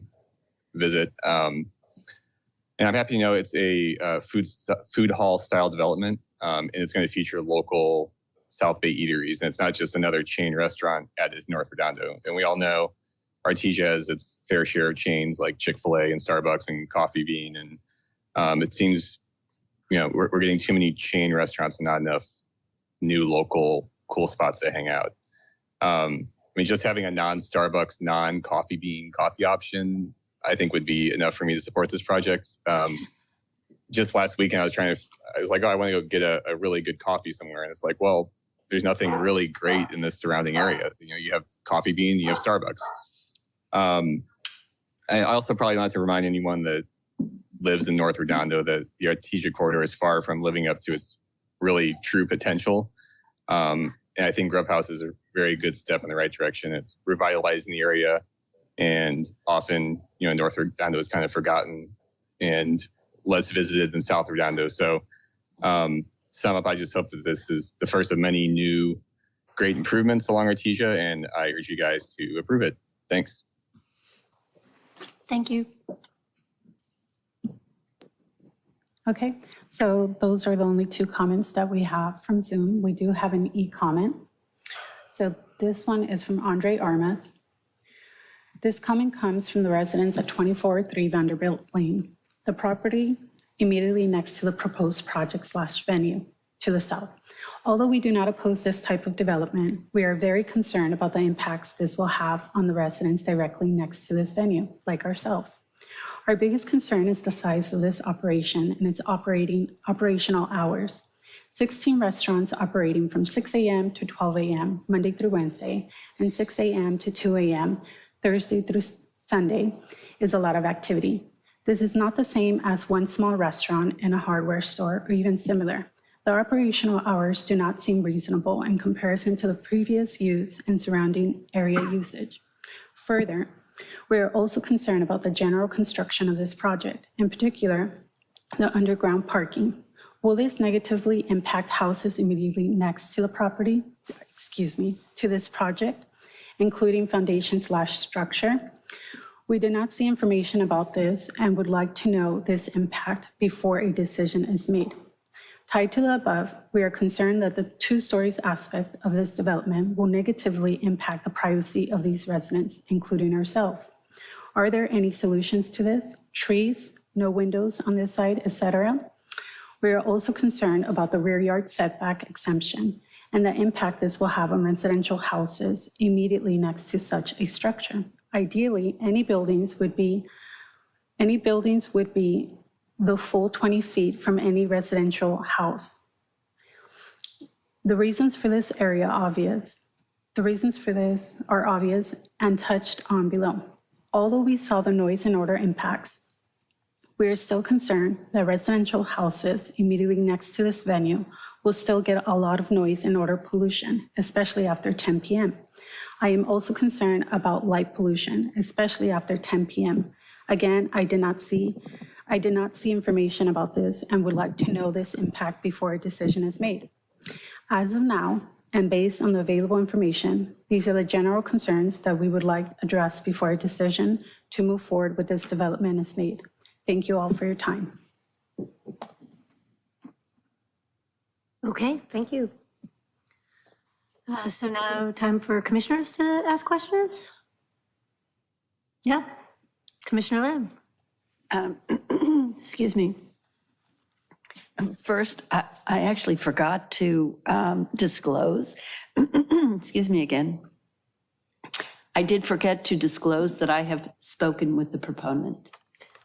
Thank you. Duly noted. Okay, did anybody have questions? I'll yield my time to Commissioner Boswell. I could probably ask all the questions over the next 3 hours, but I'll start with just some short stuff before we nickel and dime you to death. So the residents that have called in or stood up and spoke have mentioned some concerns that I think you should address. And what at first was an applaudable effort to put the parking underground, which if you're going to build anything on Artesia, you've pretty much got to do that or you're just not going to have enough parking.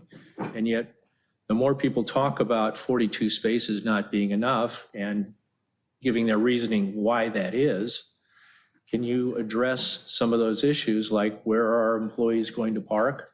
How many employees do you expect to be there at any one time? Assuming if you're opening it at 6 a.m., they're going to be arriving, some of them at least, before that. And then the 2 a.m. exiting from the area.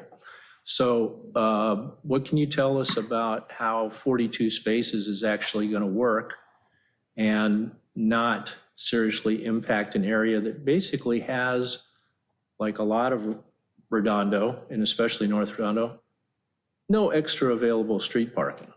There just isn't any. So how is this going to work? Can you tell us? And thank you for the opportunity to share a little more.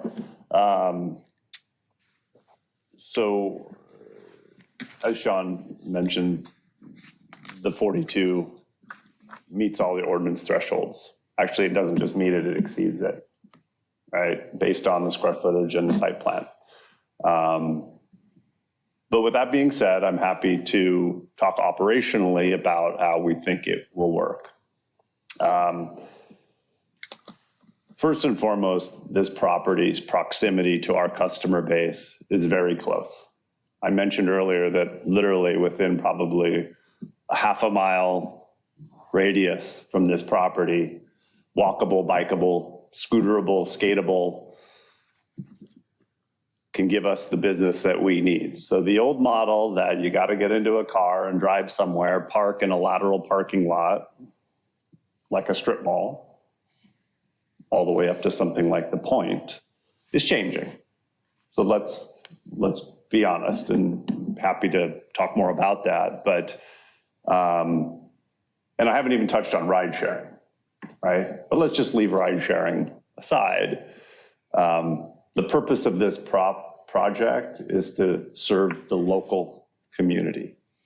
So everybody's not driving to Grub House, parking for 2 hours and leaving, right? It's been intentionally designed to accommodate people that want to come for 5 minutes or want to come for 2 hours. So we feel we're not only exceeding the ordinances, but we feel we're exceeding our needs operationally. Touching on employees. Not sure if you know how much you know about the employee base in the hospitality industry, but not everybody, again, drives everywhere. There's a lot of carpooling. There's a lot of drop-offs. There's a lot of biking. There's a lot of bus and public transportation use. It's very, very common in hospitality that the people that will be working in these kitchens are not driving their own personal vehicle to and from work individually. So the impact of the employees for this property, we think, with the parking that we are providing, and, you know, we're in a major east-west corridor with non-metered street parking. 2 blocks away, there's an over 20 space city parking lot that's non-metered, right? That's open and available. There's other street parking throughout the community. So between getting to work in a variety of creative ways, other than driving your own car and having your car sit in a parking lot for your 8-hour shift, the parking we are providing, and the nature of the community that we're in, which is a major thoroughfare. Also, people working hospitality, they're used to walking blocks to work. They're used to taking public transportation. So, you know, that's the reality of the team that would be working, you know. There's also a staggered approach to our concepts. The coffee bakery concept might be there working 6, 7, 8, 9 a.m. in the morning for coffee and bakery on the way to work. But the guy making gourmet hamburgers isn't working at that time. So not every concept is operational throughout the day from 6 a.m. to midnight or 10 p.m. or 2 a.m. or whatever ends up being their working hours. So the impact in an aggregate is not going to be this math that you sort of do in your head. 16 times 2 times this many people. It's, you know, there's not 60 people working at the property, you know, 18 hours a day. So, you know, we feel strongly that you know, we worked very, very hard in the design and the concept to meet the existing ordinance thresholds, to operationally go through all of these scenarios as it relates to parking need and parking provided. So hopefully that answers your question. I'd be happy to take other specific questions if you'd like. Do you have bike racks? We certainly do. Are they in the rendering? I That didn't plays right notice into our sustainability green initiative. We have a very large queue of bike racks for public and in the back of house area for employees. And they're shown on the renderings where they would be. And we have extra space for additional bike racks if the need is there. So, I mean, I would take a customer riding a bike or skateboard any day over somebody driving. And that just speaks to our green initiative as well. So, I mean, our marketing impact statement is walk, bike, or skate, don't drive. And if they do drive, you know, ride sharing will certainly be, you know, an option. And with ride sharing, as we know, that doesn't have to be dropped off right in front. They might ride share and get dropped off down Artesia block or whatever. So it's not like McKay and Artesia, specifically that nexus is just going to be, you know, crammed with, you know, Uber or Lyft. You know, Lyft, thank you, Uber or Lyft drivers. I mean, it's, you know, we've seen the benefit of ride sharing and reducing the impact of the need for having that full-time vehicle, that carbon emission, all the stuff that goes along with having a car. So as the expert in your hospitality restaurant type business, your original plan was that this is not a regional destination, this is a neighborhood destination. I hadn't gotten that impression from the initial presentations, but apparently that's what you're telling us now, is that you're not so concerned about somebody from Torrance or South Redondo or El Segundo coming and making this a regular place to eat. It's that you're expecting those that are within walking or biking distance are going to be your main target market for business. That's 100%. I mean, we're here to serve North Redondo and Redondo in a broader sense. Someone comes from Hermosa, Manhattan Beach, or Torrance, great. Just, get there creatively and, don't necessarily drive your car. I can put one of these in Torrance. I can put one of these in El Segundo. I can put one of these in West LA. This is not a regional operation. I mean, Concept-wise, yeah. concept. But Yeah. that particular Our plan restaurant. is, I mean, we, candidly, as a developer, spending the kind of money that we've spent on purchasing the land and that we will require to build the project, there's a lot of risk involved. There's risk. I mean, we're a maverick on Artesia. No matter, we're not Coffee Bean, we're not Chick-fil-A. We're a maverick and a local developer investing in Artesia Boulevard at this level. Multiple millions of dollars. Okay. Without a case study that shows that it works. Right? We're not a liquor store, massage parlor, auto repair shop, secondhand store, all the stuff that lines right up and down Artesia. And let's be candid, it's what it is. But we know when we build this, to use a phrase, they will come. But we know other developers will come alongside that when they know that it can work on Artesia. And we're not a mom and pop storefront. And we're not, no offense to the great things that the secondhand stores are doing. We got one on each side of us. So we're not shy. We got Salvation Army on the east and we got Goodwill on the west. But at the end of the day, the neighbors that we've talked to, the people that live in the area, they are so thirsty for a place to go that's close, like the person that called in, that's close, it's convenient, it's family friendly. This is not a bar nightclub. I got a 9-year-old and a 4-year-old. I did that 30 years ago. This is a family friendly place where you can come and have a beer, can come and have a drink. You can gather with friends, young or old. It's that kind of place. And, we put a lot of thought and work into the operations, including parking. So any other questions on the parking?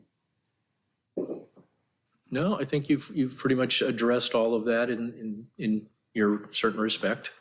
So I thank you for that. Thanks. Commissioner Lamb. Thank you. Go, Chair.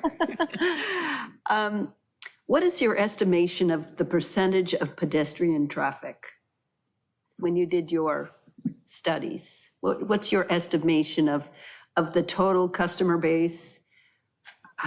What percentage do you expect to be pedestrian or biking local? Well, I mean, we did a lot of work with the consultants and whatnot regarding trips and all of that. And as it relates to vehicles, we've certainly done a lot of our own internal analysis on what it would take to get the kind of business that we need to make it a successful business that can stay in business, right? Based on conversations, people we've talked in the area, who live in the area, friends and family and people that we know in the community. I've lived in South Bay for over 30 years. The resounding response I get is, holy cow, I live a few blocks from it. Like, I can just walk, right? So we think, and again, I don't have a study to back it up, but we think there's every reason to believe that we would get non-vehicular customer bases from over 50% of our customers. Okay. Right? And that means a lot of those creative ways that I touched on to get to that destination, other than getting in a car, driving, parking it, getting back in your car and leaving. And you said that you have a mantra or a motto in how you will encourage pedestrian, biking, et cetera. Is that correct? You have how do you display that? If I give you all my marketing secrets, I don't know, what would we do here?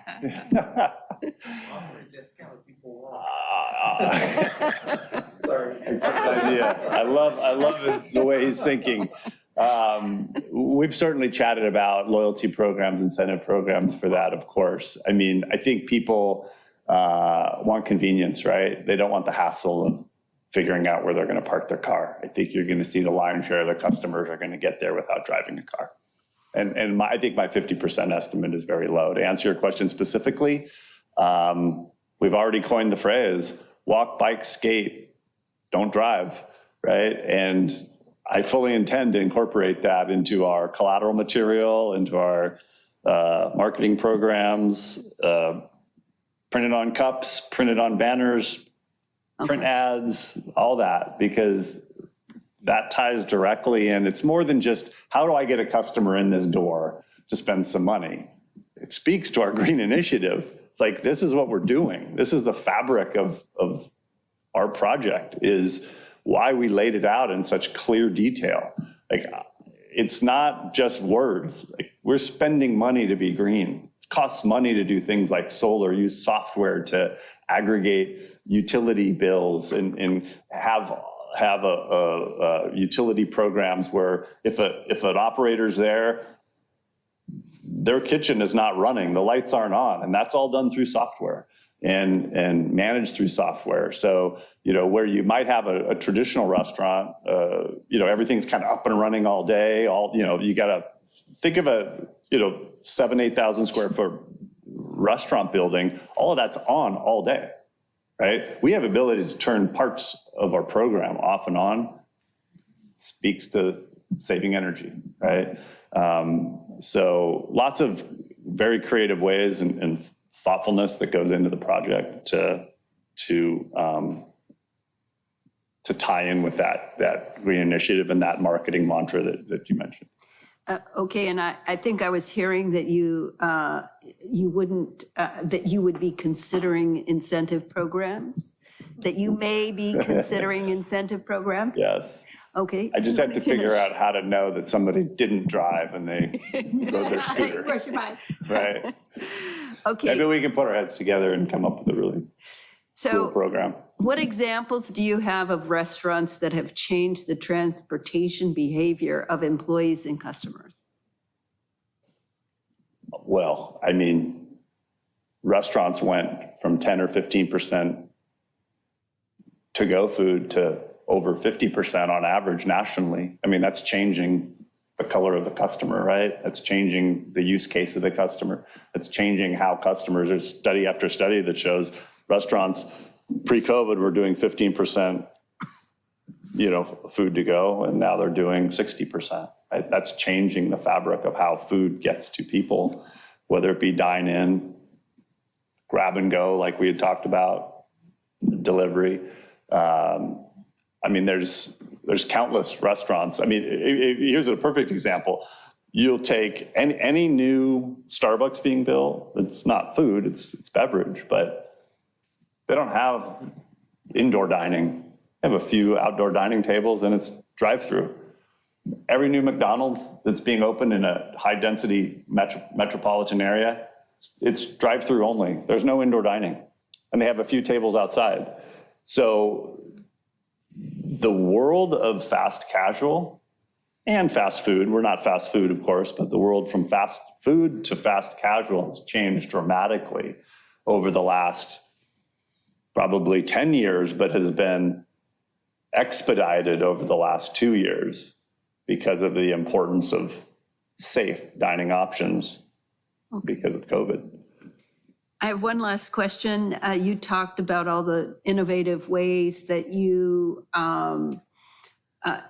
just across the board are using in terms of green initiative. Will you, you didn't mention composting and you didn't mention actually growing products, growing food. Mm-hmm. Where do you stand on that? Well, if I had another half acre, we'd be happy to grow some of our produce for our concepts. They will be independently operated, but I will say that we will have a very clear list of objectives for the operators. Some will be required and some will be requested. But local sourcing of produce and local purveyors is a huge part of the green initiative for many, many restaurants, including fast casual restaurants. Candidly, will I be able to require them to get locally sourced alfalfa sprouts for their wonderful tuna sandwich? No. But will I have a list of 3 amazing sandwich companies that we want to bring to Redondo Beach? And they'll need to pitch me on what they're doing to tie into our green initiative. And that'll be part of the selection process, certainly. So if they're not coming to us with their own program to feather into our program, they may not be at Grub House Redondo Beach, right? Thank you so much. What about composting? Composting, yes, I forgot to answer that. As far as the initiatives that Redondo Beach is currently has on the books, we will be in 100% compliance with whatever that is. We have a footprint that we're working with, of course. So, of course, trash and maintenance, trash and recycling and cleanliness of the property. And, we know that corner has been less than desirable as far as clean and cleanliness. We'll have, porters before and after hours. That corner will never look dirty again with me operating the business, including neighboring people. I know there's a small parking lot on the other side of McKay that tends to get some real problematic trash issues. So, we will strive to achieve as much composting and as much above the bar recycling and compliance with all the above as much as we possibly can with the footprint we're working with. Definitely. There's some pretty amazing composting machines, but they're about the size of this room. And unfortunately, we don't have a place to put that. Redondo compost. So if you put it in the right bin, it will be compost. Excellent. Yeah, I have a couple questions. So we have a question about the bus stop. Does the bus stop remain there? At this point, the renderings show it with it there. Okay. If it proves to be a better location, a block, west on Artesia or, whatever based on the property, we're certainly open to that conversation. That bus stop has been, a magnet for trash and different things in the past. So, we want to make sure that whatever's there, if it's going to stay there, it's well maintained and it's clean and it's free of inhabitants and all of the things that has been drawn to that corner. So the proposal right now is, keep it as is. But if the city and us put our heads together and we think there's a better location and the transportation district and department agrees, then we can certainly address it. Relocating bus stops is really tricky. Impossible. Really tricky. Yeah.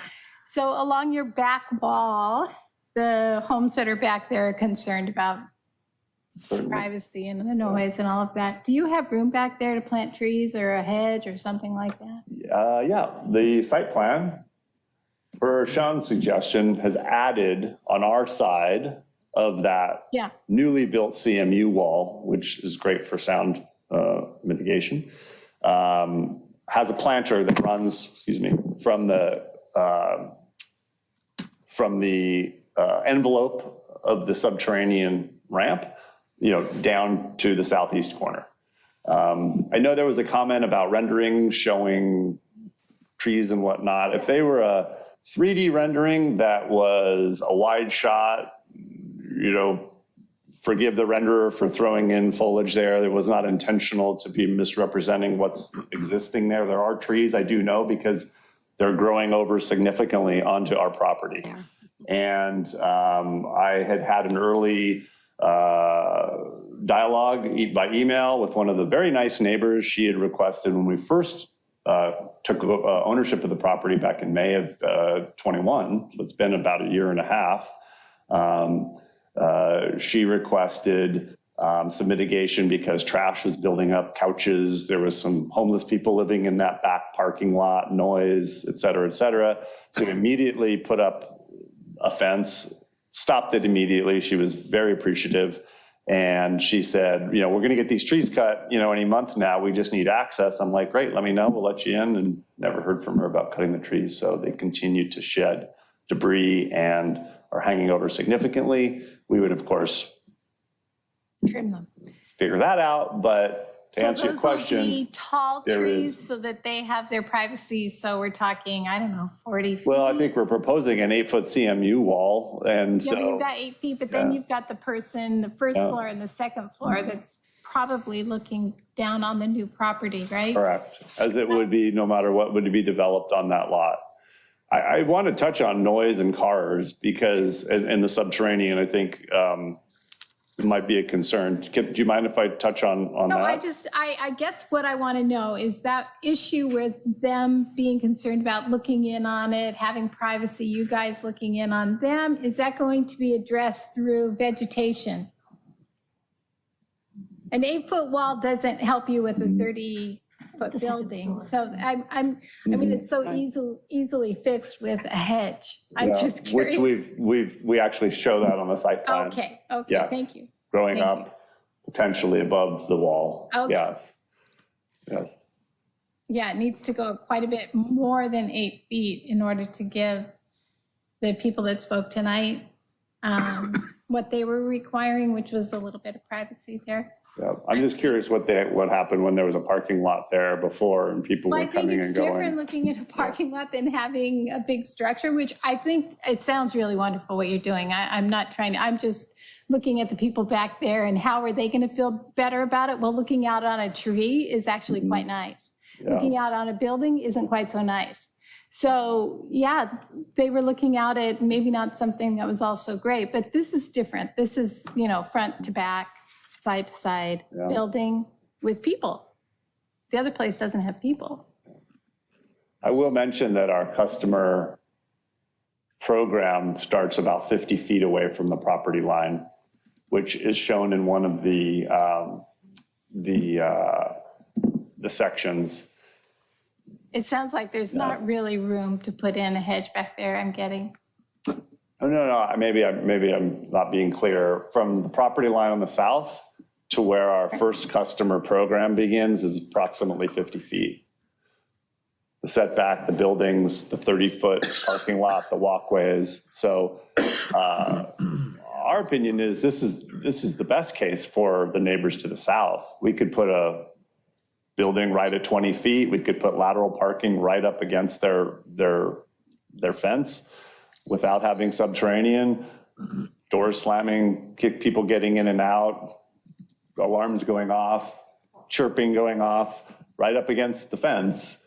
All of that goes away because it's all underneath, right? They won't hear it at all. So there will be a car driving down, but that will not be, yeah, exactly. A lot of electric cars, right?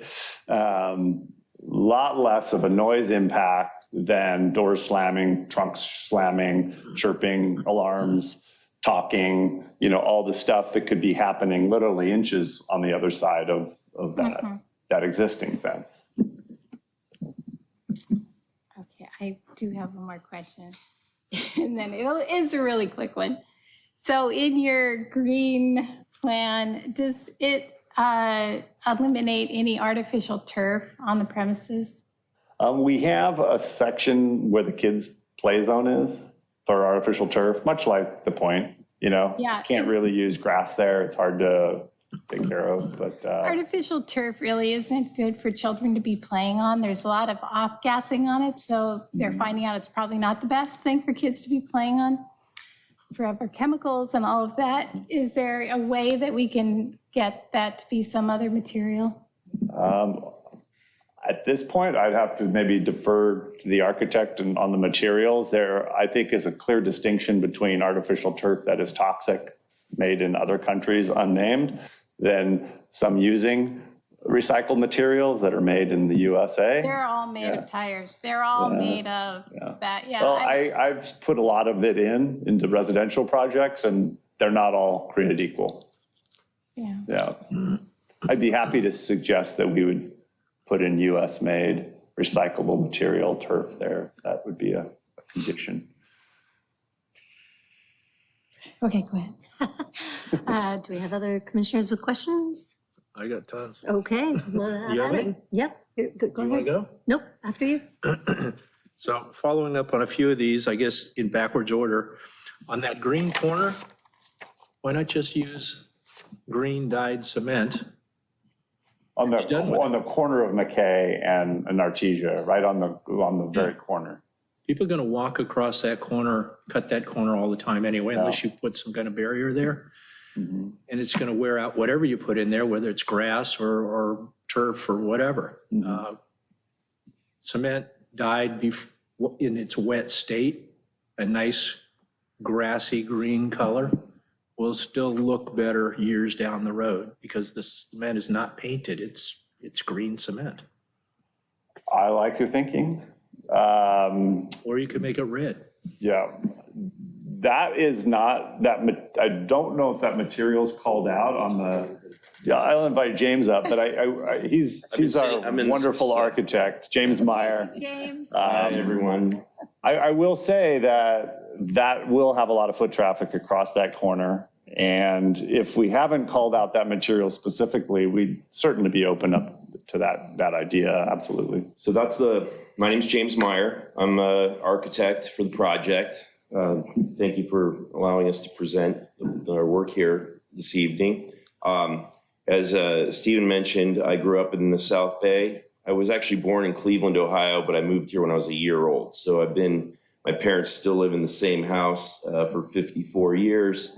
And I'm a graduate from South High School. So I used to work at Baskin Robbins on Avenue I. I used to go ask for change at the bullpen. I used to eat there. So anyway, I've been around a while. When Stephen and his team first approached me to work on the project, many of these concerns were immediately discussed. I know Sean, we've worked together in the past, I've done some work in the village. I kind of explained right away, like, look, there's going to be some challenges here in terms of the way we want to try to fit this program into this property, into the parcel. And immediately working with Sean, I mean, we were saying like for 3 years, we had several meetings up front where we said, look, we want to understand exactly what we think the city's concerns are going to be, because we want to start our design process there. We don't want to, design something and then try to justify it, with card tricks and things like that. We want to really think about how this is going to be used and how it's going to be, a benefit to the community, to the neighborhood, and not, something where it's going to have a negative impact. So I wanted to just explain a couple things. Like, we put the driveway, which needs to be 30 feet across, at the very deepest part of the lot, right up against the residential property line. That way, there's no surface parking there. There's no people getting in and out of their cars. Nobody's screaming or yelling at each other, clicking the car alarms or anything like that. It's a pass through. Once you get down to the bottom, you actually enter into the covered area. That's where our security gate will be. So even that sort of issue of, when the property's open and closed will be down below grade. You'll make a turn into the parking lot, which is now the major parking area is buffered by the garbage storage area, the retaining wall for the ramp. So you have a small little portal into the parking area, which basically allows for all the parking to, occur on the back side of the structure that makes the parking, subterranean parking garage. So literally, we've done everything we can to try to remove the parking and the noise that's associated with it from that property line area. The other thing we did is we designed a 4-foot raised planter, 4-foot wide raised planter along the about a third of the whole southern property line there. Once you get past the driveway and the program starts, the elevated area, that's what we're calling kind of the back of house area, that has a full 4-foot wide planter that's a 2-foot raised planter that, in my opinion, will support ficus and that sort of thing to grow up to probably about 22 feet. Right. So my experience, we're going to have no problem creating a green buffer, in that area.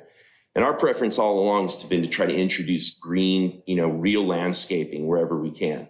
I think we've gone back and forth. Hey, do we roll some sod out there and take it out in the play area, go back, resod it every season or something like that to kind of keep it fresh? Or do we look for maybe a newer material that doesn't have the off-gassing? My firm has done LEED accredited projects. We've won some awards here locally. So we're very conscious about, controlling things like, climate and how we're sort of, introducing direct sun and sunlight into the space, and the orientation of the cover and everything. So we've really done some in-depth studies there to understand how the project's going to work from an environmental and passive manner. The corner that Mr. Boswell was just speaking about is actually, if you look at the site plan in the subterranean, it's actually the one corner where we've preserved a full depth, so we can actually plant real trees there. Okay, great, because we want to beautify that corner, and we don't want it to just be with all due respect, a piece of painted green concrete. My idea is to maybe elevate that planter up a little bit so people don't walk across it. Maybe it's up like 12 inches or 18 inches. I wouldn't mind seeing people perch there or sit there or something like that as they were waiting to maybe walk across the street or for the bus or something, but have a nice planter there that has a real tree. So we've actually preserved that part of the property. We have planters all along Artesia in front of the building, and we have a stormwater mitigation plan where we're collecting all of that water on site, and we're trying to reuse it to water all of the landscaping there, which will all be low water usage, drought tolerant, meeting all the standards applied here in California. So just trying to, again, underscore the narrative here. We want this to be, we want the people coming to the Grub House to all be sort of supportive of that same mindset.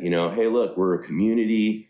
We have to do things to preserve our planet, but we all still like to be social and be together and enjoy good food. And when Stephen explained the concept to me, I immediately thought, like, this is brilliant, because I have 2 young children as well. And the first thing is, well, where are we going to go to dinner tonight? It's like a big argument, because we have to decide where we're going to go. And the first thing I said to Stephen was like, oh, this is great. We can all get our own thing. So I immediately took his concept. It's not 16 different restaurants. It's one restaurant where we eliminated the indoor dining, made the kitchen slightly bigger, and diced it up so 16 different chefs could make 16 different types of food, and then put everybody outdoors where we should be in California to enjoy this great weather to dine. So for me, it was just like, wow, that's just turning this whole thing on its ear. Kind of brilliant. Yeah. It's pretty good. Yeah. So just to reel this back into that corner, your partners, or the Stephen, right? Yes. Stephen's attempt to tell us how wonderful AstroTurf could be is actually not even an issue, because you want to put a planter there, so there won't be any AstroTurf. The only place where we're considering the AstroTurf is the children's play area, which we said Maybe worse, because it's going to get the most beat up. That's inside the courtyard area, and I hope I made myself clear when I answered. You did. I just had a thing. It's just bad. It's definitely, It's going to be one of those things that we look back in 10 years and go, what were we thinking putting plastic on top of dirt? I mean, it really, truly is just terrible. So if we had another option, it would be wonderful. I mean, it's really going to be one of those things where we're going, really, what were we thinking? Yeah, I tend to just have agree a with you problem there. with it. Yeah, I have yeah. a problem with it. Yeah, nobody likes that stuff. You mentioned planters in the back, 2-foot tall planters that you're gonna, you mentioned ficus trees. Is that what you're planning to plant there? Well, we're Or is not, it something else? we're going to be consulting our, landscape architect and landscape design team to basically come up with something that's going to be is going to do really well there. It's got plenty of sun exposure. It can be maintained easily in that particular space. As I would hope you would. Yeah, so But ficus trees are pretty much coming out everywhere because they make great shields.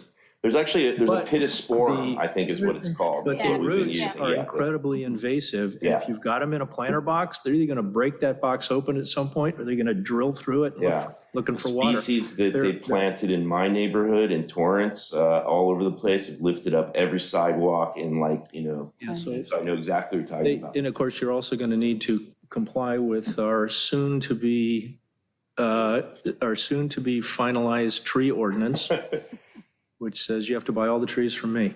So great. Well, we'll do that. I have some in my yard.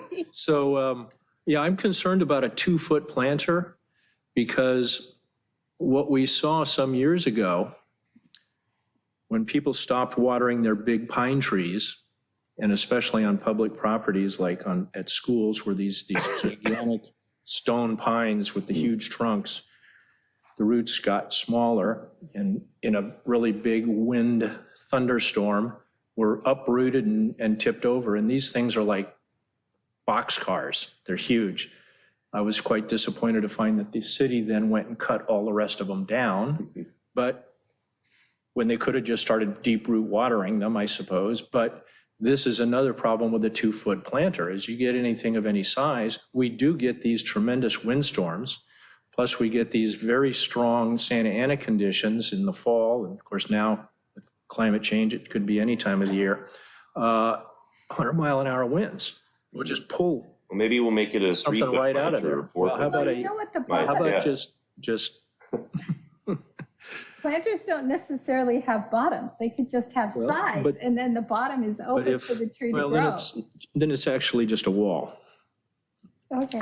It's a box with no bottom, which sounds to me even better because you want roots to go really deep. So that that's you're what we're not, doing your on that- trees on the- aren't on the- damaging your own building or even worse, your neighbors when they get blown over.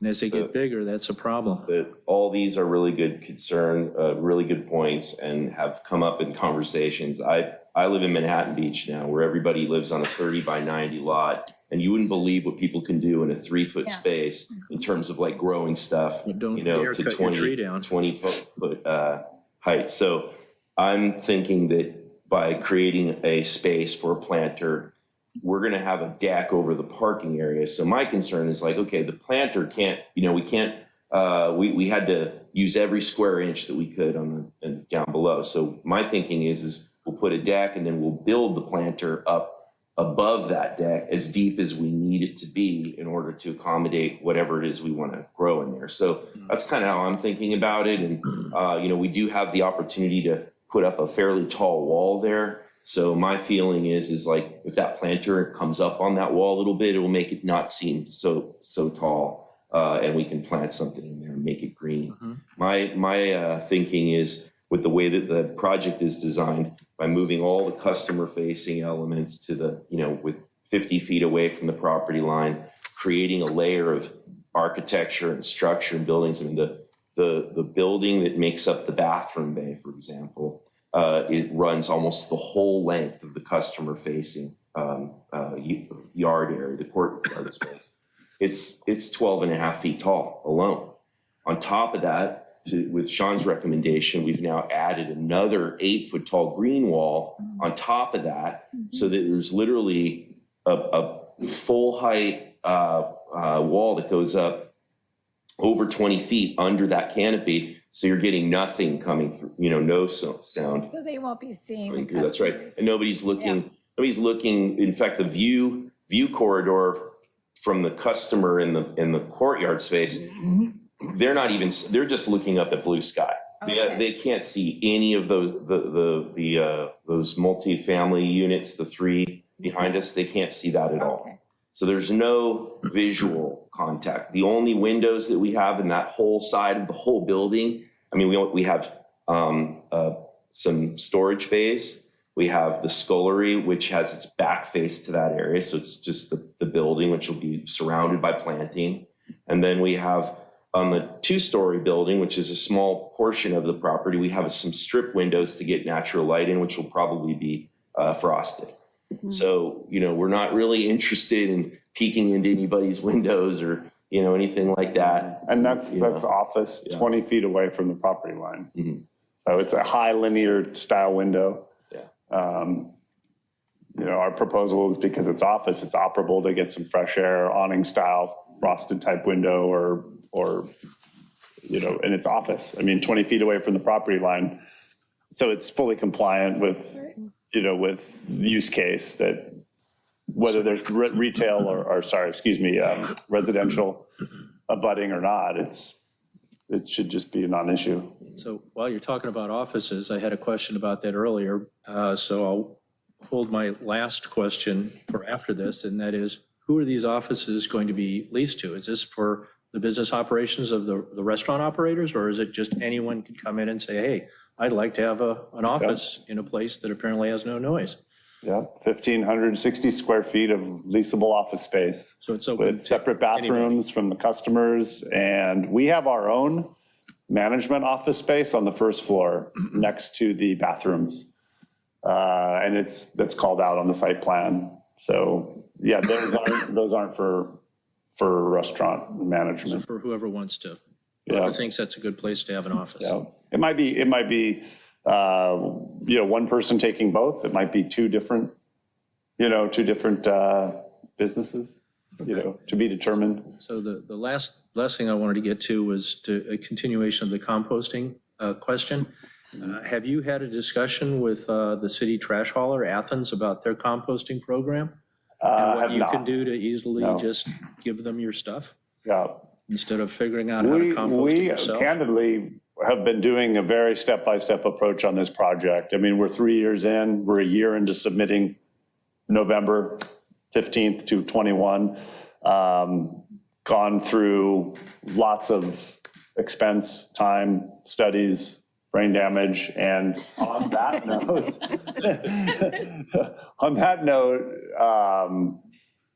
that's a very logical succession to this process. So I have spoken to Athens actually 3 times, and mostly so we can understand exactly how they would pull the trash and everything out of there, and to not have a very minimal impact. So going through the routine of they would have a man coming down, they would have a service vehicle that would come and pull the container up to the street, and they would have the big. So working all that out logistically, I've had 3 different conversations with Athens. We have not discussed composting, but to your point, I think if there was a special program that could be worked out with them, where we have the bins or whatever, where there's additional pickups or things like that, that would allow us to really enhance the composting aspect, I think it would be great. I mean, I'm not the operator, but I'm the architect, and I love that kind of stuff. So for me, it'd be just put it in the green bin. Yeah, exactly. Commissioner Lamb. Thank you. The rendering that I'm looking at doesn't really describe the beauty of your description of the building as being enveloped with greenery. Could you talk just a little bit more? You've got a green wall. You're talking about trees in the front. You've got a small tree here in the rendering. But the description that I was experiencing from you was really something more than that. Was I imagining that, or? Well, no, mostly for the renderings, we usually try to downplay some of the trees so you can actually see the buildings and exaggerate other aspects of the project, the massing of the buildings, how the buildings are functioning.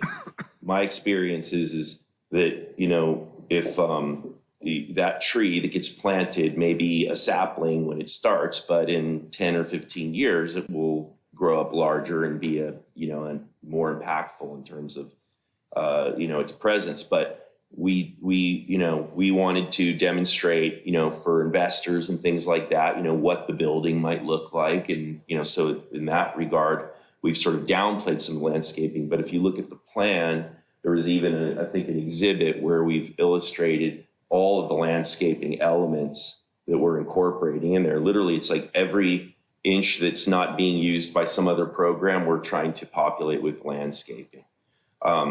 Another thing that I want to just really quickly touch on is like just from a customer experience and walking through the space. Steve and I have done a ton of research. We've traveled all around Southern California to many places like this. And we feel that what we're trying to do is take the best of what we've seen and experienced and incorporate it into this project. And, one of the things that we're talking about where we have a parking structure is doing a deck above that. We want to drain that deck properly. We want to collect all the water that filtrates through the deck. We're actually creating a system where the walking surfaces on the deck in most places won't even be concrete. There'll be wood decking, things like that are more pleasant to walk on. Like it's not going to be a concrete jungle. We want to create a park that's like a food-themed park that, is a gathering space and is a place where people can come and enjoy being with their families. That's not your typical kind of concrete, paved parking area where you have to park way out here and walk all the way across, somewhere.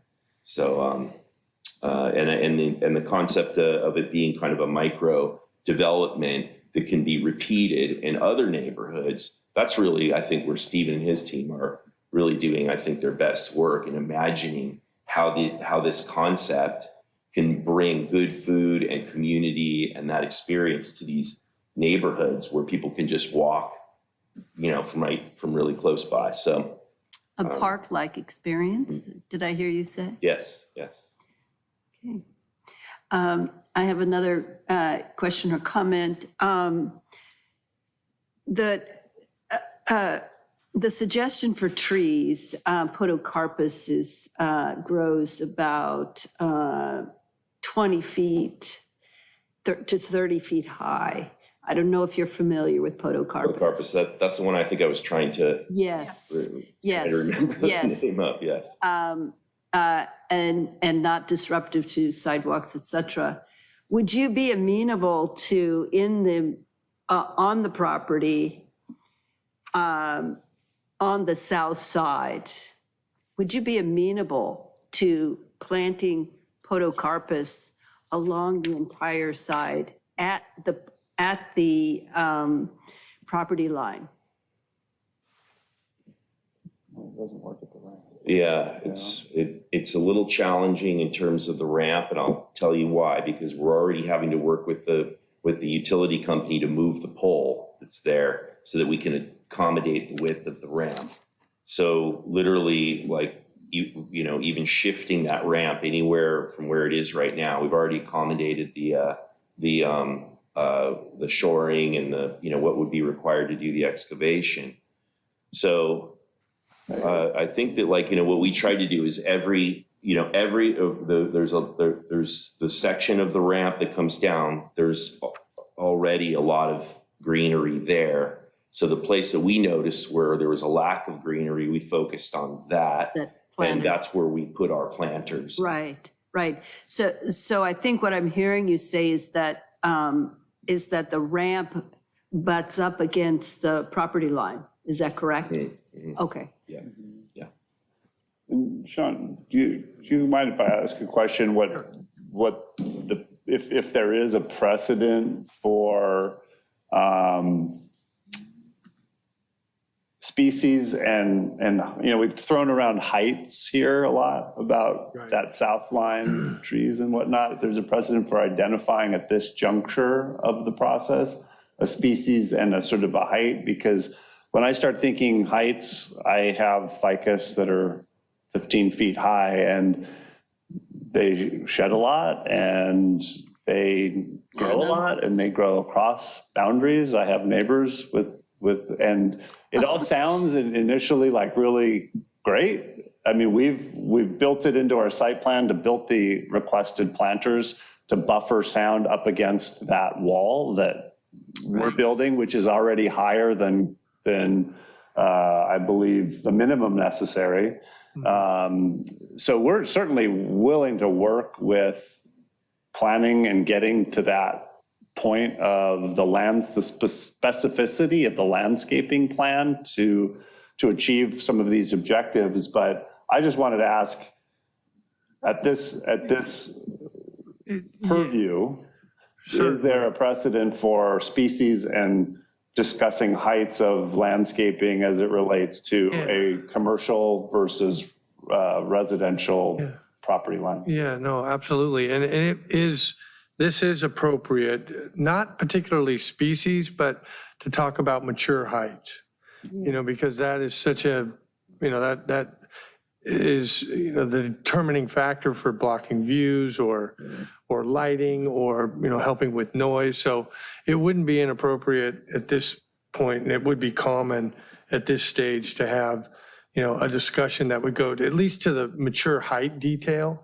And it would, it'd be something we could add to the landscaping condition. But as far as species, we wouldn't be getting into that. Yeah, sure. Okay, thank you, appreciate it. Yes.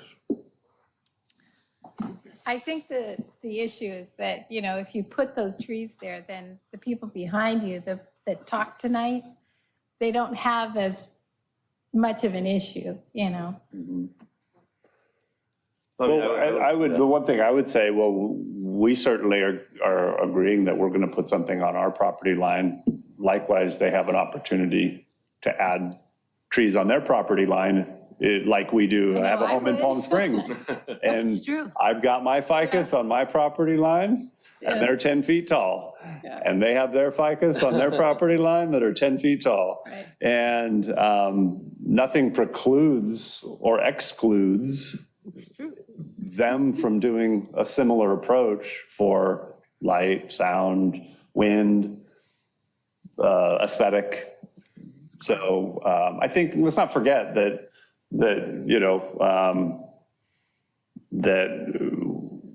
I think there's a team approach to living residential to commercial, right? I'd like to just throw that out there. Yes. Thank you.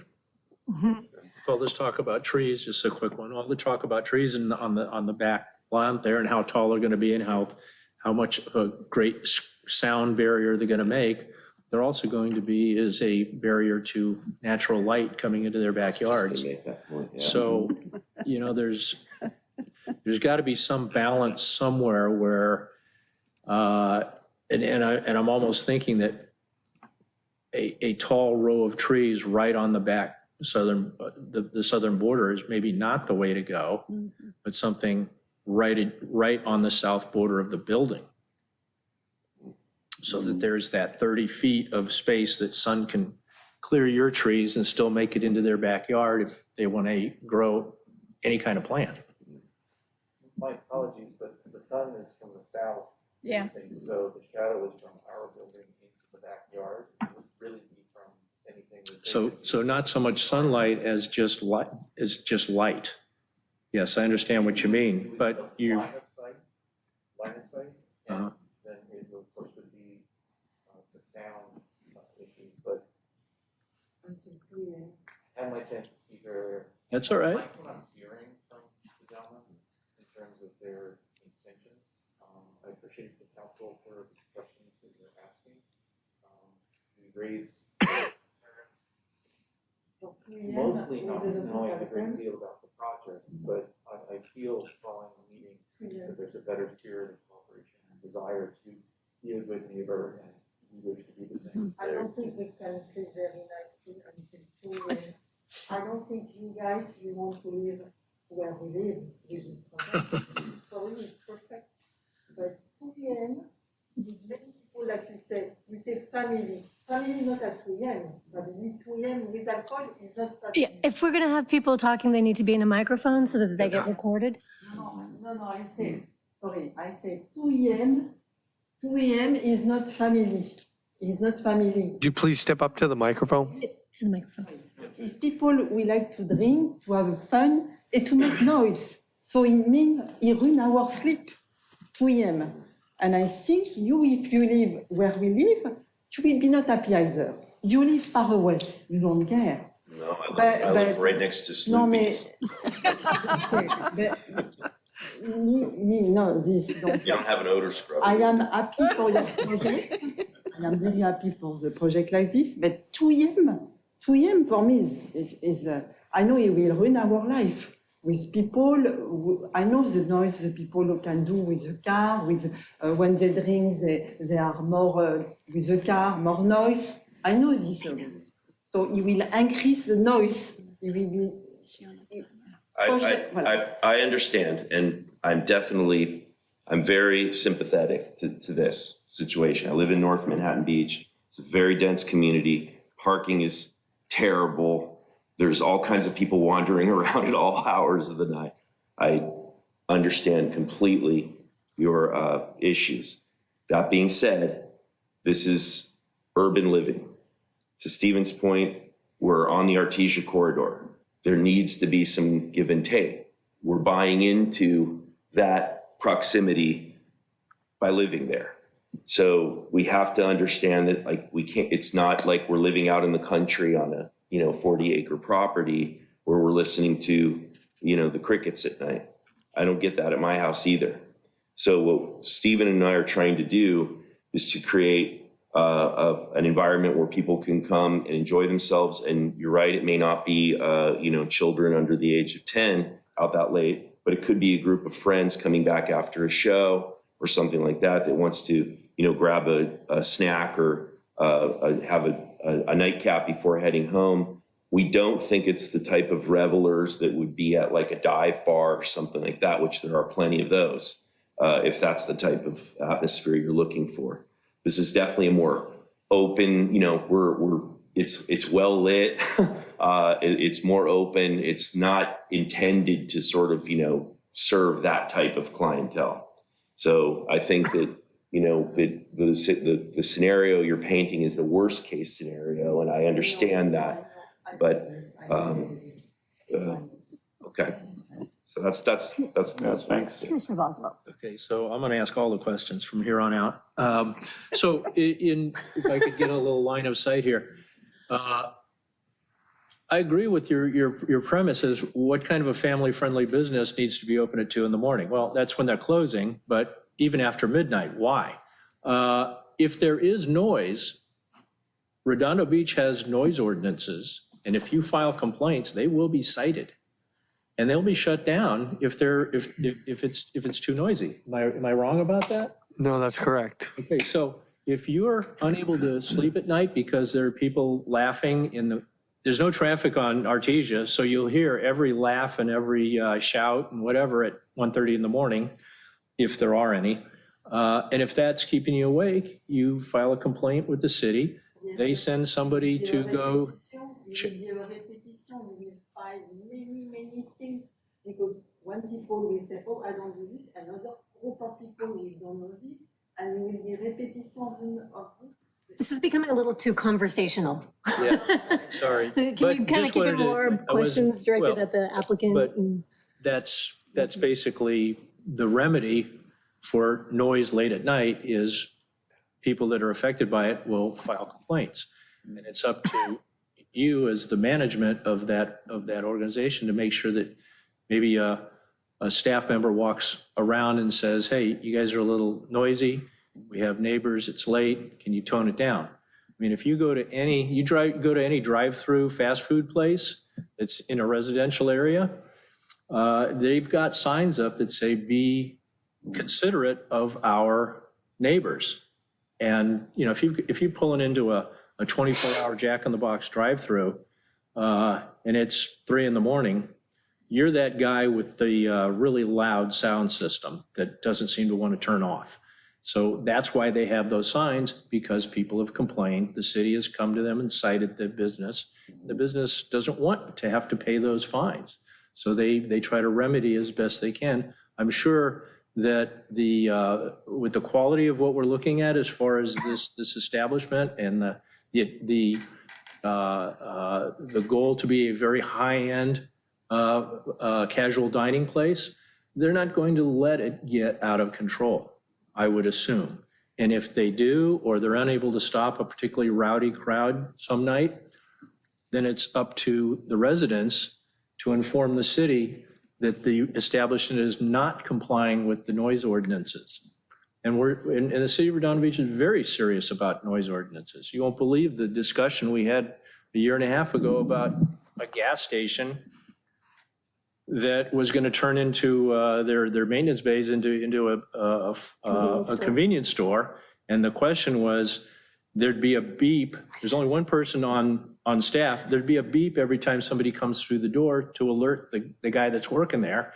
And we're concerned about residences 4 lanes across the street in the middle of the night hearing that beep. Okay, so we're with you on this noise issue. But you can't really tell them, considering what they're trying to explain to us, you can't really tell them you can't be open till 2 a.m. They're going to figure it out. I predict a year into this, they won't be open at 2 a.m. because they're just wasting electricity and payroll. They'll be closed at 11 o'clock like everybody else, because this part of Redondo is not a party city. People got to get up in the morning and drive to who knows where because there's no jobs here. So they're not staying up late, and they don't want to be bothered. Can I just add something to speaking to the noise specifically? First and foremost, we are part of the community. We're not a business independent of that local community. So we have every reason to mitigate noise for the local neighborhood. That's what we're all about, live locally. So our neighbors are our customers, and we have every reason to be incentivized to do that. And that starts with us. You touched on it, our management. We know what we're doing. We know how to mitigate noise, whether it be music, loud voices, cars, all the above. That's our business. That's what we're professionals at. You're right. If it becomes a problem late night, our success doesn't hinge on what we're doing between 1:30 and 2 or, whatever it may be. Operationally, we may make that call independently of just, maybe it's just the smart business call independent of the noise. But there is a mechanism if we do not mitigate the noise and are within the noise ordinance. We went to great expense and great length to model this at other properties that are similar at a very peak noise time, and it's all laid out in the noise ordinance. And we were still compliant based on the topography of the lot, the building structure design, the distance from the property line to where our customers are, all the above. We were compliant, and we agreed to add additional mitigation procedures, not because we had to, but because we wanted to, and we wanted to come here today showing you that we're here to be a member of this community that effectively, professionally operates and manages this property. Higher wall, added landscaping, added second story wall heights, turning into a green/mural wall that's shown in the renderings, that's called out on the site plan. None of that we had to do. We were already compliant at the point of the noise study. So I want to be on record saying we are here to work with planning, building and safety, city council, the ordinances, everything. We plan on being fully compliant. If we're not, shame on us, and we fix it, right? That's the management team that knows what they're doing to make this work. So it's age-old, residential to commercial. It's not going away in dense residential and commercial zones. Manhattan Beach, Hermosa Beach, Redondo Beach, Torrance, wherever it may be in the South Bay.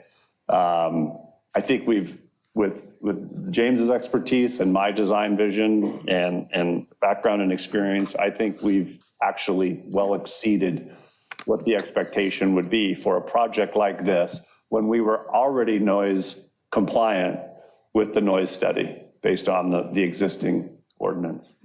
So hopefully that gives a little light on that. If I may, I wanted to add, in the resolution, we have a condition that talks about in the event of the application of conditions, of disagreement in the application of conditions, the issue would be referred back to the Planning Commission for a decision prior to, and we say to a building permit, that could be changed. It could be just come back to the Planning Commission to address.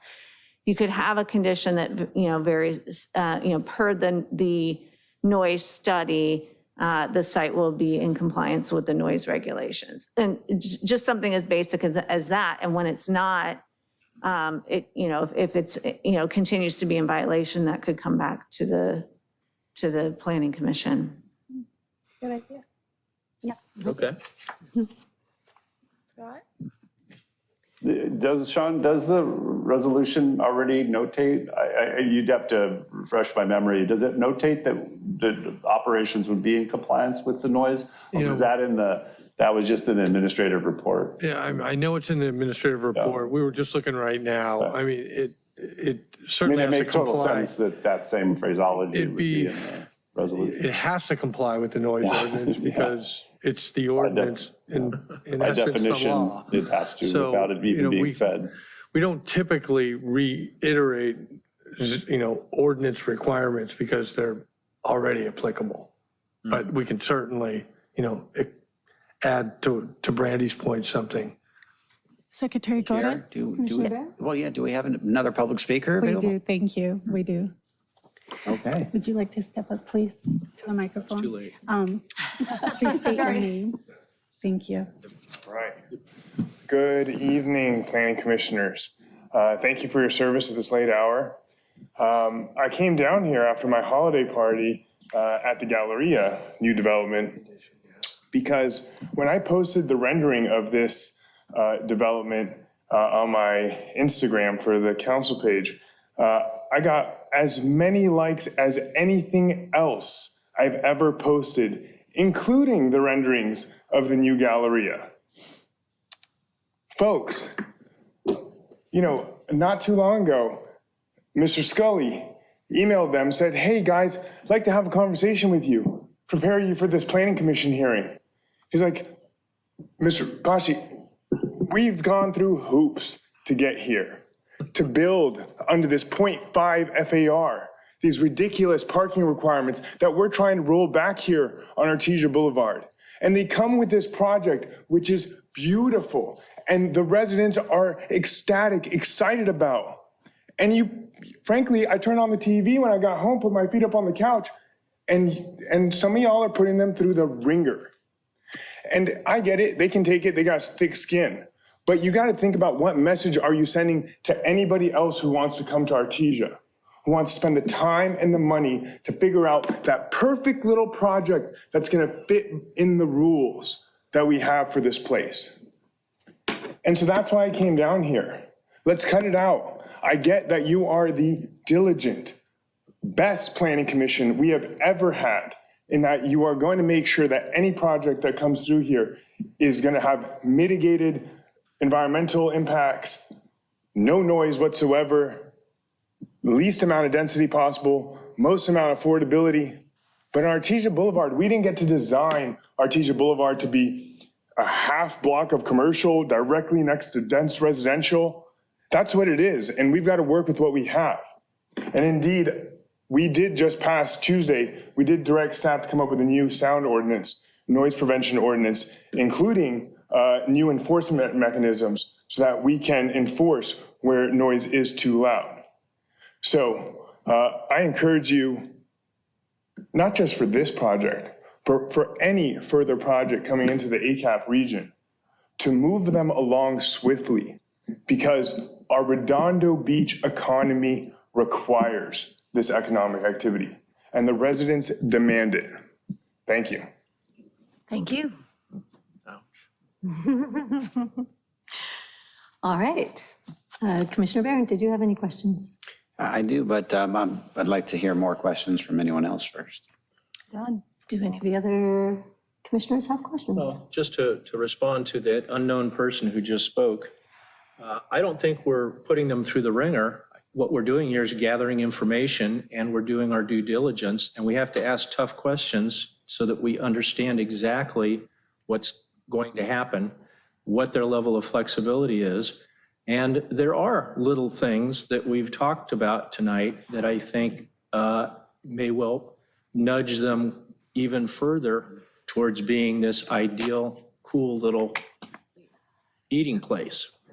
I mean, you got to admit, there's nothing else on Artesia that looks like this. It's beautiful. Wouldn't it be a shame if it didn't work? And it didn't work because people in the area liked it, liked the food, but didn't like certain aspects of it, like noise, pollution, parking congestion, et cetera. So I think they've given some very good answers to some tough questions. And I think that, like a lot of projects that we review, like, for example, the gas station with the bell, that was approved, and we beat that thing to death for about 2 hours. And and it was something that was fixable. Like a lot of stuff that we've asked a lot of tough questions about parking. We've gotten changes that have benefited the local residents. And frankly, what each one of us would like to see on Artesia, and what each one of us has been talking probably for years about improving Artesia, is really besides the point. What we want is not how this decision needs to be made. It's how seriously we take our mission to be representative of the people who live here and the businesses who operate here. So I think we're making good progress tonight in getting that information so that we can rest well at night, sleep well at night, having approved something that's now a little bit better, or maybe a lot better. Thank you. So I have a question. One of the things we're being asked to approve tonight is the encroachment of the dishwashing area into the setback. And so I would just like an understanding of why that's required, why you can't meet the setback requirement. Well, I believe that the way that we set those buildings up is our understanding of the setback was that if we're providing beyond the required setback, that we might be able to have a little bit of a variable, line across at the setback line. By pulling that building just a little bit more south, we feel that it actually helps to protect and contain like sound and sight lines onto the back of house area. So we're imagining that experience as you're coming down McKay and you're looking down this 30-foot wide driveway. What are you going to see? In my mind, I want to see the backdrop of the building with all planting in front of it, hovering over the opening. So we sort of designed it where we tried to cheat that building as much as we could so that you're never looking into, a chain link fence storage area or anything like that. And so that's why we did it that way. When I reviewed that with Sean said, you know what, that's a noble endeavor. And I think we can accommodate that because of the fact that you're so far set back elsewhere, 35 feet for 2/3 of the width of the property. So we thought that was a good compromise. Okay, thank you. And then is there going to be any sort of dedicated smoking or vaping area?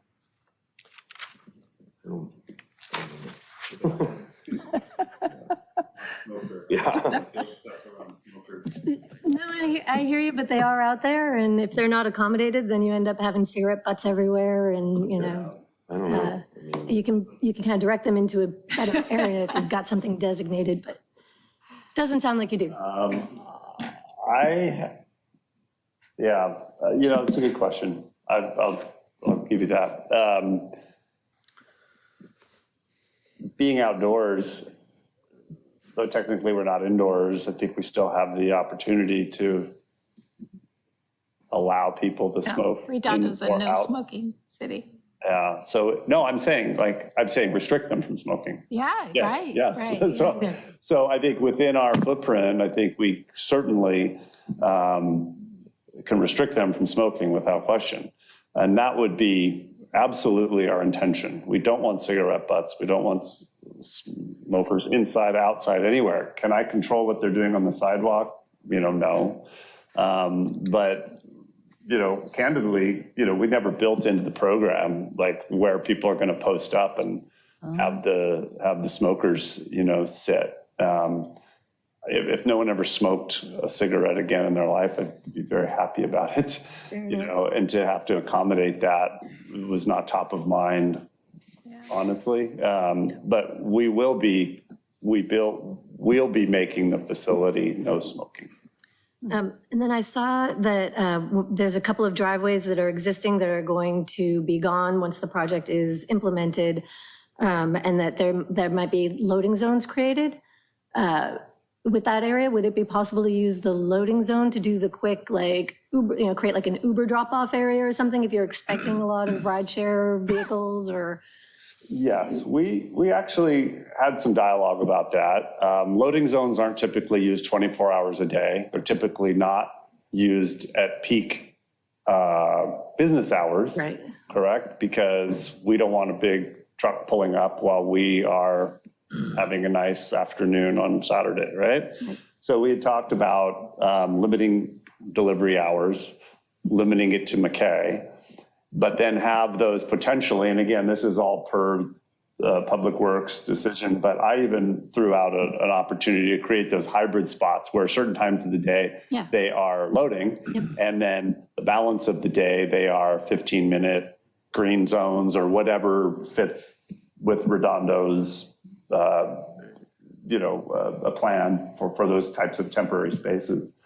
Absolutely. I mean, I think it would fit right into what we would want. So if someone's just getting dropped off, running in, grabbing something in and out, I mean, if you were picking something up to go and you didn't want to use the underground parking, just pull up, grab it, run in, 3 minutes, you're out. Right. Yeah, that's exactly And what I you'll was get a thinking. push notification that your order's ready. So, it's not like you're waiting around for 20 minutes waiting for it, right? Okay. And then one of the public speakers suggested turning the streetlight at that intersection of McKay and Artesia into a three-way. And I'm wondering if that was explored or No, we didn't explore any of the offsite existing conditions with respect to, traffic movements. Once we tested and determined how much traffic was going to be generated, it didn't trigger any that of was, that. yeah, that was the end of the, end of that. However, that condition, and I would recommend to the resident in that area, you can bring that to our Public Works Commission through our Public Works Department, and they investigate and analyze and would schedule, some further conversations with you, certainly. And if you give me your contact information, I'd be glad to connect you with them. My only other comment is that the hours of the service or the hours of operation, I think being open until 2 a.m. on a Thursday night and a Sunday night when people have work and school the next day is a little bit extreme. I would prefer to see that like maybe only midnight. I'm fine with Friday and Saturday, but it just seems a little late on school night, so to speak. But, it is a beautiful we project. called out Sunday through Wednesday was the earlier. So I think Sunday was the earlier So then window, Thursday. and then it was Thursday through Saturday. Yeah. But I would certainly be amenable to taking a look at Thursday and adjusting those hours. Okay. Which they may get adjusted anyway. Right. Well, that was all I had. Any other commissioners? Scott? Yes. Steve, question about the underground parking that you're proposing. Is that unique on Artesia Boulevard between, in Redondo Beach? Do you know of any other underground parking? Is there a mixed-use residential further west on Artesia that has underground parking? Maybe that's On a the senior north side of the mixed street? use. I believe there's one. Yeah, the Montecito, that might. It's got commercial and then senior level residential housing above. I think that does have some terrain, yes. So you would be unique as far as a commercial property doing the underground Yeah, parking? we feel very, very Maverick-like. We're wearing our Maverick cowboy hat right about now. Okay. Well, if you're comfortable disclosing, what the cost for you to do underground parking? Because it seems like a really good solution to addressing what I think everybody wants to see on Artesia Boulevard. Yeah, and it is not inexpensive. It can range from $30,000 to $50,000 a space. Certainly depends on the design, how deep you're going, how much excavation is being done. We're doing fairly minimal excavation. I think we're excavating approximately 10 feet. Some go down 12, 15 feet. You know, of course, if you do 2-story, then it's significantly more. So you have excavation, you have to move the earth, you have to shore the perimeter. We're shoring the full perimeter, so it's not inexpensive. And then you have to do the concrete work and the support system. If you have questions about how it's engineered, but we have it fully engineered for the shoring and structurally engineered for the deck. James has really been on the forefront of that. Okay. But yeah, and it was a lot less expensive when we first budgeted the project a year and a half ago than it is now. Okay. If your project is approved tonight, and I don't know if it will or will not be, but if it is, what would be the earliest that you think you could be ready to open to the public? Well, we are using a very unique, a lot of prefabricated, not all, but some prefabricated metal structures. The larger kitchen building is prefabricated. So the speed to build is faster than typical, sticks up type of construction. We've budgeted that from the point we say go, meaning we've complied with everything as it relates to planning, building and safety, all the public works, and really have the full project buttoned up. We feel that should take 12 to 14 months to build. And again, we've got a few unknowns because of just availability of contractors, and we have not awarded the general contractor bid yet. We've purposefully been waiting for this process. So when we say go, we think it's 12 to 14 months. We optimistically were saying we'd be open in 2023. Now, I don't think it'll be. I think it'll be spring of 2024. Okay. I think I speak for most, if not all, of the Planning Commission in saying that we really appreciate you and your team coming in as entrepreneurs and making such a strong and bold effort to revitalize Aviation Boulevard with this very creative and I think neighborhood-friendly concept. Is there anything else you think you need from us to help you ensure that you're a success and this is a successful operation? We want full support of not only the neighborhood community, but the city, and whatever mechanisms you have to expedite this process would be greatly appreciated. It has been a long slog.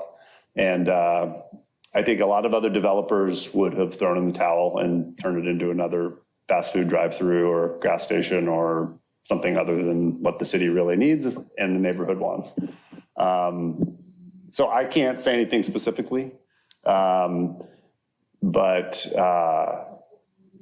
just your detailed questioning shows how much you care and are concerned about the community, and that's certainly appreciated. And being from the South Bay, we plan on using it, not just being the developer. So thank you, and whatever mechanisms you have to expedite the process all the way through. It's taken a lot longer than we thought. So thanks for asking. Okay, well, thank you for being an inspiration to hopefully other entrepreneurs to come in and give Redondo Beach a chance in aviation and Artesia in particular. It's very much appreciated. Great. Okay. Thanks. Sure. Okay, do we have other questions? No questions, just thank you so much. Yeah. Commissioner, appreciate it. It's a great project. Thanks. So are we ready to close the hearing? I would just make sure that if you have any additional questions for staff, that you get those answered. I did want to just note before you go into to deliberations that we had a couple of, per the testimony tonight, a couple of revisions for the conditions. For condition number 41, it talks about the What windows. page are you on, if I may interrupt and ask? What page of the agenda packet are you on? The agenda package? Okay, hold on. Get my mouse to work here. Where's the agenda packet? I thought it was here. There it is. Okay. Oh, boy, there's 708 pages in the agenda packet. Let's. It's Yeah, I have that one. While they're doing that, let me just say for the record, I'm Zane Obaji. I forgot to say my name. We recognize the shirt, Zane. I was going to wear the same one tonight, but That would have been awkward. yeah. A real cat lover.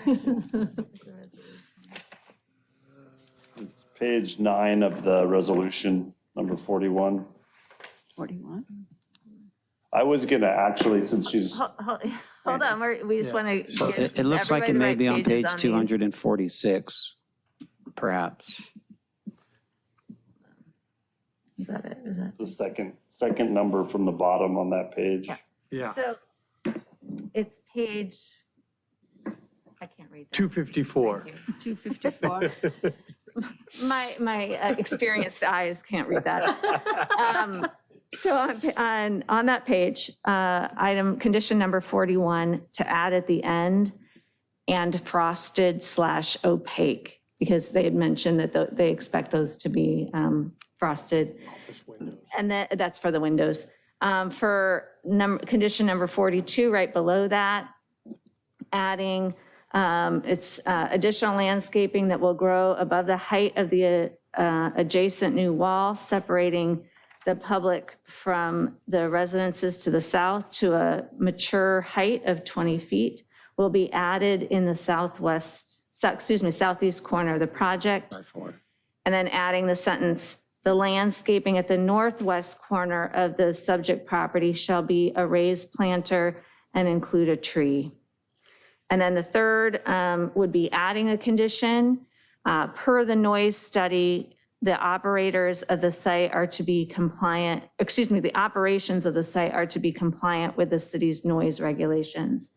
And that goes in and it ties into what I was mentioning before, that we actually have, I read the wrong condition. We have a condition that says the Planning Commission shall retain jurisdiction of the matter for the purpose of enforcing compliance with these conditions and for the purpose of modification thereof as circumstances may subsequently indicate. So in the case of there were multiple noise complaints and concerns, that could come back to the Planning Commission. Is that typical to have that type of condition in a resolution of this type? Yes. It's standard? That's standard. Okay. And with respect, if I could just ask the applicant with the chair's permission. Yeah, absolutely. That's why we kept it open. Okay.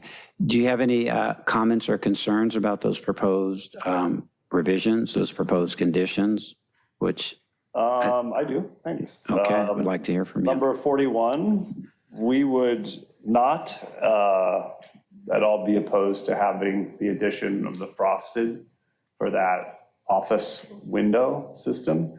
What we would request as a counterbalance to that would be to allow it to be operable in an awning style, as opposed to just open completely to open air.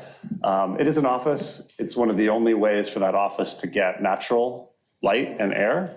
Of course, as an office, it wouldn't be unlike any other office building that would be like kind for any kind of development, whether it be commercial, residential. And,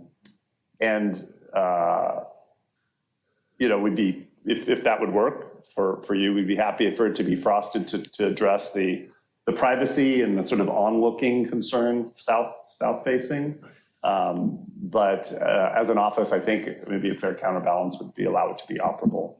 Would that Any be concerns okay? with that among the commissioners? No, I think that's completely reasonable. Yes. All right. Great. So why was that originally set to be not openable? It was a noise issue, potentially, just trying to reduce any potential noise into those adjacent Noise. residences. Okay, and we're not concerned about that now? Well, as we're dialoguing about it, I'm thinking it through. This is an office environment. It's going to have much more limited hours, I'm assuming. And the kind of noise most likely from an office is a work environment that's not going to be loud. So I don't really think we have that same concern. Okay. I would tend to agree. And then on number 42, again. But before you go any further, I just want to give our director an opportunity to, if you're jotting down the revisions. Yep, I got it. The Great. window on the second floor facing the residences to the south will be reduced in size and frosted/opaque. So it takes out the not openable. Yeah. Okay. Is it going to be louvered window then? They did specify that it would be the kind that opened out, not Yeah, up. maybe awning style, Yeah. with Okay. awning style opening. Okay.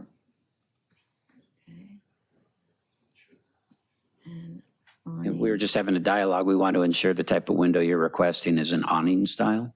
Yeah, I mean, I just threw out there as an option. Instead of slider. It could be a slider, an awning. Okay. I thought maybe awning might be A window that can be opened. an awning style is different than Right. the other. Thank you. For slider. Or slider. Awning would be just to give natural air, like Yeah. airflow. Yeah.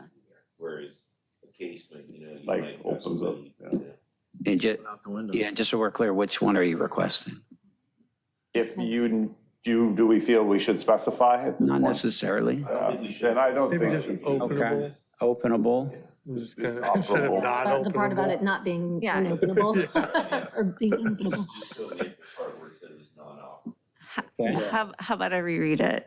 The window on the second floor facing the residences to the south will be reduced in size and frosted/opaque. So it takes out any reference to operable. Randy, can I make one more clarification on that? I think that we actually had a much larger window. Yeah, in the they have conversation. already been reduced. When we were talking about it, we're like, oh, windows can be much smaller anyway. Yeah, You did So the already. actual plan shows the right size. Yeah. So it doesn't, really nothing needs to be reduced in size anymore. I think It already if we has just been, you're make right. the clarification that Right. we want those windows frosted. Yep. I think that solves or addresses everyone's concern. How about this? The window on the second floor facing the residences to the south will be the size on the plans and frosted/opaque. I like it. Yes? Okay. And then did you have any comments, concerns about the proposed change to the other condition, which I believe is 42 at the bottom? Just out of curiosity, the question on specifying the 20-foot height, is that, I was just talking to James, that a mature height, because I'm assuming it doesn't need to be planted at that height. It would be the type of species that could grow to that height. Are we correct. typically bringing in 20-foot tall mature trees is not probably from a budget standpoint realistic. So, if 20 feet seems to be the consensus number, I'm not sure where 20 came from. It's, we've agreed to exceed the 8-foot wall. I think 20 feet is like 2 stories. It's just typically the equivalent of like 2 stories. And is that what everyone's comfortable with? It's second story window height, essentially. Got it. Okay. Are you comfortable with that? I am, as long as we know that it can grow to that tall and we don't have to start them that tall. Okay. Correct. Yeah. Okay, great. Sure, okay. All right, well, I'll give, if Good, Brandy, could you read that back? Yes. Let's see. 42 now. It's revising to say, so additional landscaping that will grow above the height of the adjacent new wall, separating the subject property from the residences to the south to a mature height of 20 feet, will be added to the southeast corner of the project. The landscaping at the northwest corner of the subject property shall be a raised planter and include a tree. Sounds good. What do you two think? Okay. And then the last one was adding the condition, per the noise study, the operations of the site are to be compliant with the city's noise regulations. Well, if I could, with the permission of the chair, if I could ask about that. There was a dialogue earlier about if something's already in the law, isn't that already a requirement of the law and therefore unnecessary to be in the resolution? You know, Thou shalt comply with the noise ordinance. I think the concern was about, no,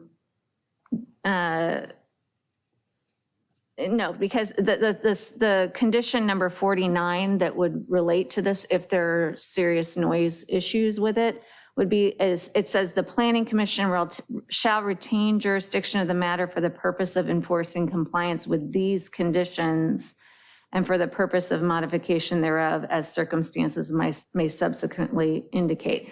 So that's talking about, planning commission's jurisdiction for enforcing compliance with these conditions. So that's why I'm putting that condition in here is it may not comply with the code, but if it doesn't comply with the code and we don't have it as a condition, it's not coming back to the planning commission to reconsider. Right, but Commissioner Boswell had discussed earlier that if there's a noise issue, then there's an avenue and ability to address that separate and apart from the planning commission. There is, what that does is that addresses it at that moment and at the next moment and the next moment. So it's not addressing it in a long term. Now, you've already talked about that you would want to make sure that you don't have those issues.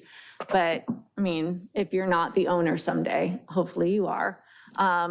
If somebody else were operating it and they just, blew that off and just like, yeah, I'll pay the fine for every noise complaint. There's no way to bring it back to the planning commission and say, we need to put additional conditions in here. Right, and I'm trying to avoid a situation where it's coming back to the planning commission. If there's, as you point out, continual violations of the noise ordinance, we have the city attorney, right, who would then enforce a nuisance action. And so there's all kinds of different things that we could put in here, but it just doesn't seem to be within the purview of the planning commission to police a noise ordinance where there's already jurisdiction for enforcement through. I'm sorry, go ahead. Yeah, I was gonna say, I understand that point. We wouldn't, we're not going out and writing the ticket as planning commissioners. The point is, if it becomes a continual issue, which I think was, the concern of the neighbors is that this is gonna be, could be a continued issue. If it were, and there's so many complaints, at some point and we've actually had something similar where it didn't end up coming back to the planning commission because there was hey, you're not complying with this condition, it's gonna come back to the planning commission. But it could come back to you if it gets to a point where you've allowed this for whatever hours or whatever the issue is that's creating that concern, it could come back here. But if you don't put that as a condition, it's not going to come back to the planning commission for you to revisit that. It would instead go to the proper branch, as we already talked about a moment ago. So it seems a little It would just be that it's going to be ongoing. It would be, if it was an ongoing issue, there's no way to make the business have to come back and change conditions. You would never be able to change the conditions just because they continued to violate the noise ordinance. But just to be clear, there's already a process in place. If people are violating a noise ordinance, we have the city attorney's office who would then enforce that. And if they continue to do it, they could file a nuisance action instead of us policing it. It just seems superfluous to me. I'm just one person on this commission, and that's why I don't think it should go in as being unnecessary. Could I comment? Yeah, please go right ahead. I tend to agree, and not being an attorney, maybe I won't articulate it as well as I should, but I think it creates a level of ambiguity for the policing. Who's the organization or body that actually uses the mechanism, right, to correct the problem? And my concern with the ambiguity is if I have a rogue neighbor, right, or I have a 1 or 2 time violation of the noise, and I correct it or attempt to correct it, what is the trigger that brings it back to this body? And there's a significant ambiguity to that process. There is a noise ordinance, there is a city body, forgive me for not knowing the name of who would be a city attorney probably, that would actually then move forward with the citations, the fines, the consequences of the violation. But to say that you must comply with the noise ordinance or it can come back to the commission without any level of specificity on why it's coming back here and not going through a different body concerns me. It would go through that process because the only way we know you're in violation of the noise ordinance is because it's gone through that process and you've been, that the operator would have been, found in violation of the noise ordinance. It's not just, well, we heard some complaints and it's going to come back here. Now, I'm just putting this out there as a condition. And the reason being is you are going to be approving a conditional use permit and planning commission design review. And this is your opportunity to put conditions in there. If you're like, you know what, we'll leave it up to the police to enforce the noise, and it could be a chronic problem, and it would never have the opportunity to come back to the commission because you didn't put it as a condition. I'm just putting that out there that, your role is, putting conditions for a conditional use permit. So that's all I'm suggesting. We already have to comply with an ordinance that is on the books. So if we had to list in the conditional use permit every ordinance that we have to comply with, it would be exhaustive, correct? Yeah. And But so why noise- single this particular one out and cherry pick one that we have to comply with across the board for 100 different ordinances? I'll be clear, we actually did put a condition in for a music school for the concern that if there were ongoing violations, and now you could say if there's ongoing violations, you could have whatever you want to put. I'm just providing an opportunity for you to put that as a condition. You wouldn't list every ordinance if they're not the ones that you're concerned about. We've heard public testimony about the concern. Now, we also know there's a noise study that's saying that this is going to be operable within the noise regulations. So that shouldn't be an issue. But if there's, for some reason, something comes up, I just wanted to put that out. You don't need to put that in condition in if you don't choose to. So my understanding then is if there are multiple infractions, and then what could happen is this could come back to us and we could say, all right, you guys are making way too much noise late at night. Now you've got to close at 10. That would be like a new condition that we could impose, or something along those lines, where it's like, all right, this isn't working, so we need to find additional things that we need to put on this business so that you're not having this ongoing issue. Is that about right? Yeah. I have a question. What is the standard for restaurants in the area? The threshold, the noise The threshold? threshold or the standard, the noise standard, do other restaurants in the area have this higher level of standard than just the reporting to the police department? It seems to me that we should be looking at what the standard of the area is for restaurants. We actually have, there's a bar located on Artesia that has, that does have conditions about that the doors have to be closed because it's an enclosed space. That's a distinction with this particular application is it's not, yes, the restaurant operation is enclosed.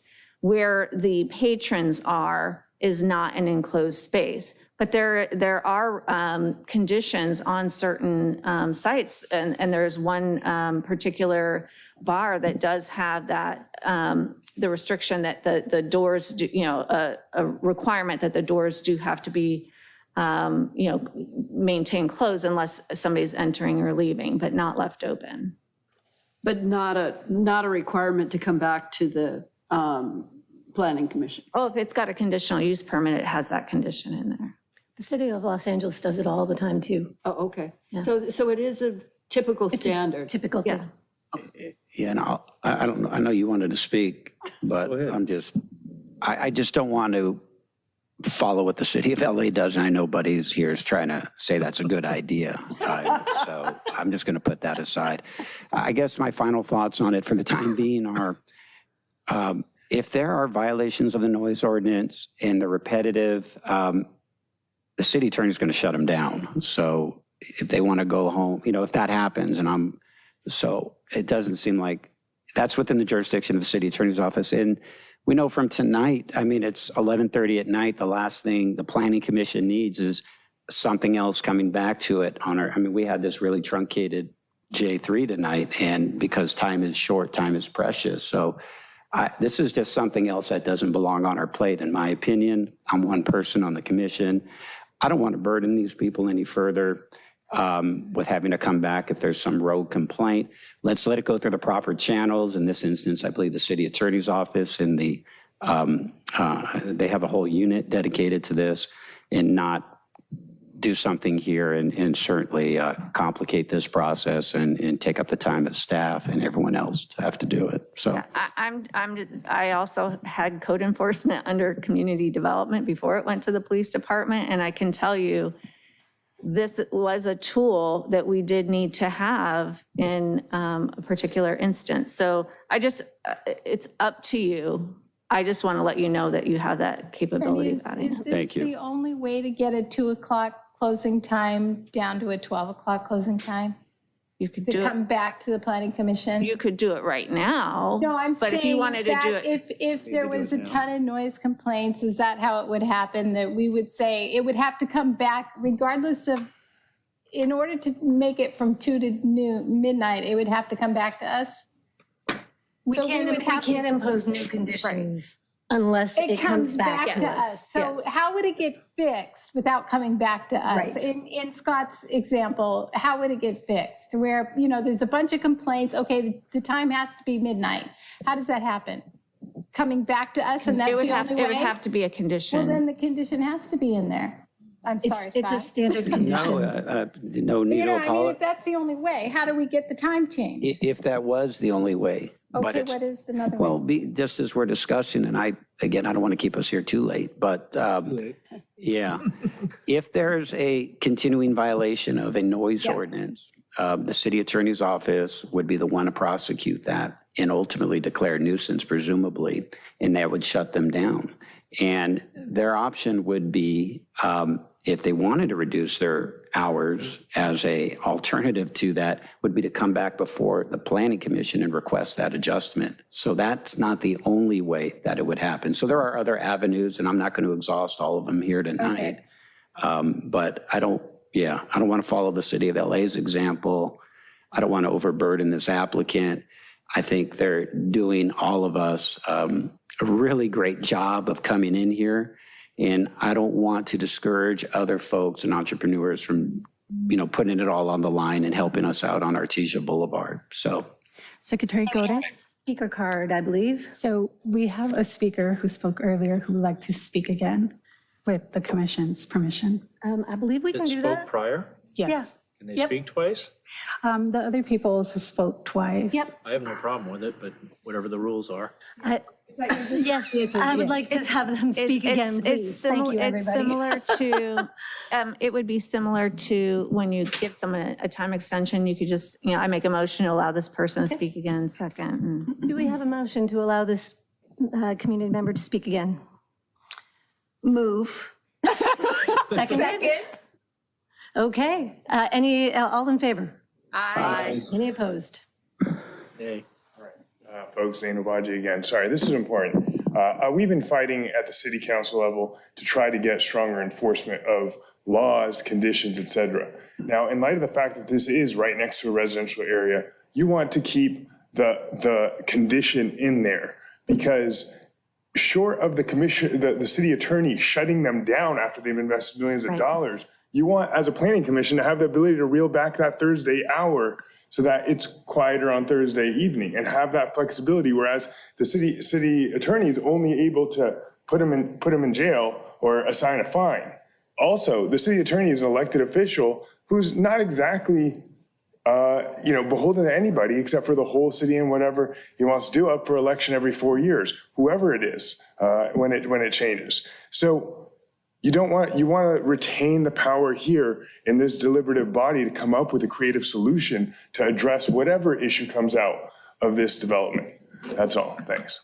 Thank you. Okay. Okay. So, Commissioner, okay. yes, we should keep it in there because as a last resort, this allows for a fairly friendly resolution of the issue that will keep them from getting shut down by the city attorney. If that's the only avenue that the city attorney has, is either shut them down or let them continue doing it, that's not a good solution. So having the option of it coming back to the planning commission so we can say, okay, 2 o'clock is not working, let's do midnight. And if you can't make that work, you're gonna be back here in a couple months and we'll make it 11. That said, I think what we have here is a longtime, very experienced hospitality industry professional who is not going to let it get out of control like that. If the police show up a couple of times and say, hey, it's too noisy here, we're getting too many phone calls, and we don't appreciate that, they're going to say, we need to be more on top of the occasional rowdy person who comes in here. We need to be more on top of what's causing our neighbors to complain. And since we seem to be unable to do that, we're just going to roll back the hours ourselves. Because that's what a smart business person does. You don't want to alienate the people who you expect to do business with you. And if you're keeping them up late at night, that's what's going to happen. I think a smart business person is going to fix the problem before it even gets to the city attorney. But if they don't, we at least have a final solution when they come back before us, and we make them change their hours. Commissioner Hazelton, did you have anything? No? No, I'm good. Okay. Did we have any other questions, comments, anything before we close the public hearing? Did we need to have like a motion or anything about keeping that condition? No. What you would do is once you've closed and deliberated, if you wanted to make, if you do want to adopt the resolution, would be with those 3 changes. Okay, got it. I move to close the public hearing. And I second. All in favor? Aye. Aye. Any opposed? Closed. Okay, so opening for discussion. Anybody want to go I'll start. first? Absolutely, go I ahead. think this is a really nice project. I think that they've been open to making some changes that will make the neighbors happy with planting some greenery and being cognizant of noise. And I do agree there is a problem. I mean, you've got commercial next to residential, so you're going to have to unfortunately expect some of that. But the project should be really great for Artesia, and yeah, I think it's a wonderful idea. All right, thank you. Any of the other commissioners? I could do some fawning as well. One's enough. Like I said before, what I want in that spot or in Artesia or anywhere in Redondo Beach is really besides the point. I can't really make a decision for the people of Redondo Beach based on just what I want. That's got to be made based on what people who live here, live in the area, ideally want. Like I've also said, I think we have a real professional, and we're lucky to have somebody who's not just saying, hey, I think I want to open a restaurant. And believe me, in my business, I see it all the time. Guy walks into a restaurant and goes, wow, they're making a ton of money here. I think I want to be in this business. He opens a restaurant and he's out of business in 3 months because he doesn't understand how the hospitality industry works. So I think we have the benefit of not having a guy who just is a wannabe restaurateur. And I think that they will run the business very intelligently, and they understand their market. They apparently have already got ideas as to which foodies they want to bring in to cook for them. I can't say that I don't have some concerns, but people in North Redondo have been begging for the city and the city leadership to do something to get Artesia up to the level that we all expect it to be.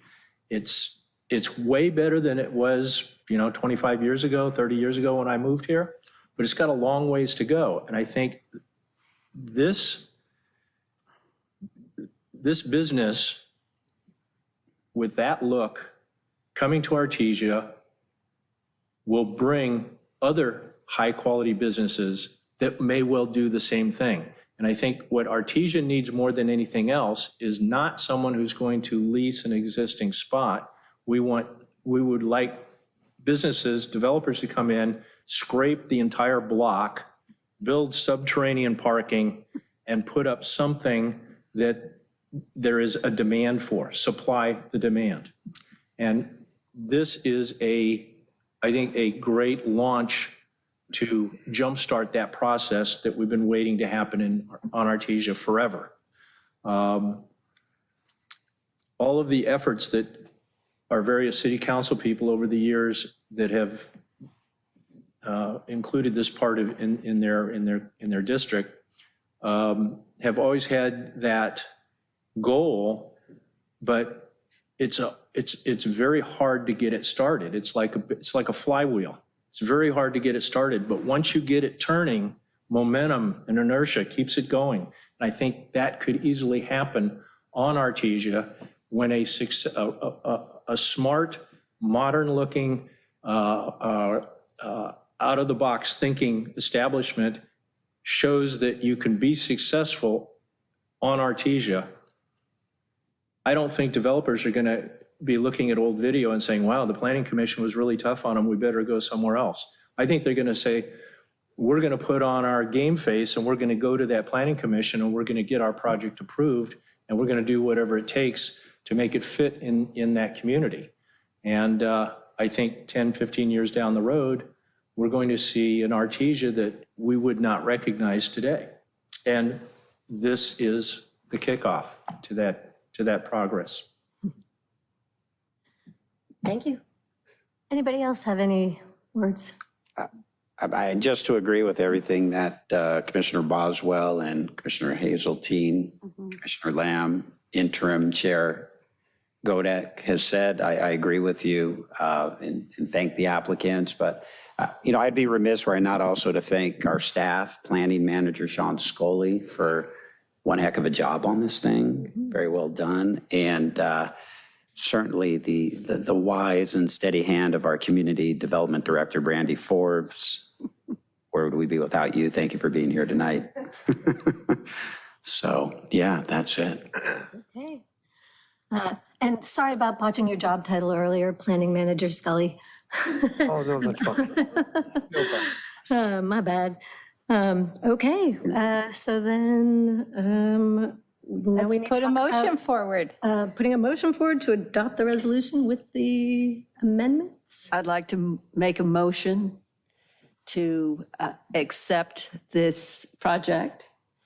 And Brandy, if you'll help me with the wording here. Adopt by, do we have adopt by title only? I don't know if we have to go through that It says process. one, but it's by title only. Yeah.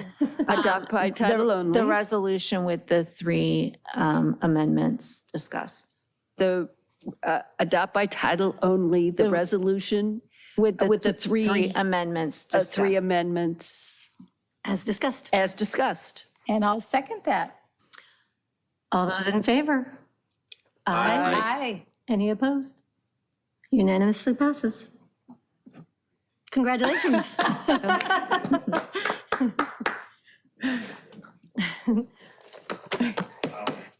We just make it tough. Like a heavyweight fighter. Wonderful. Me too.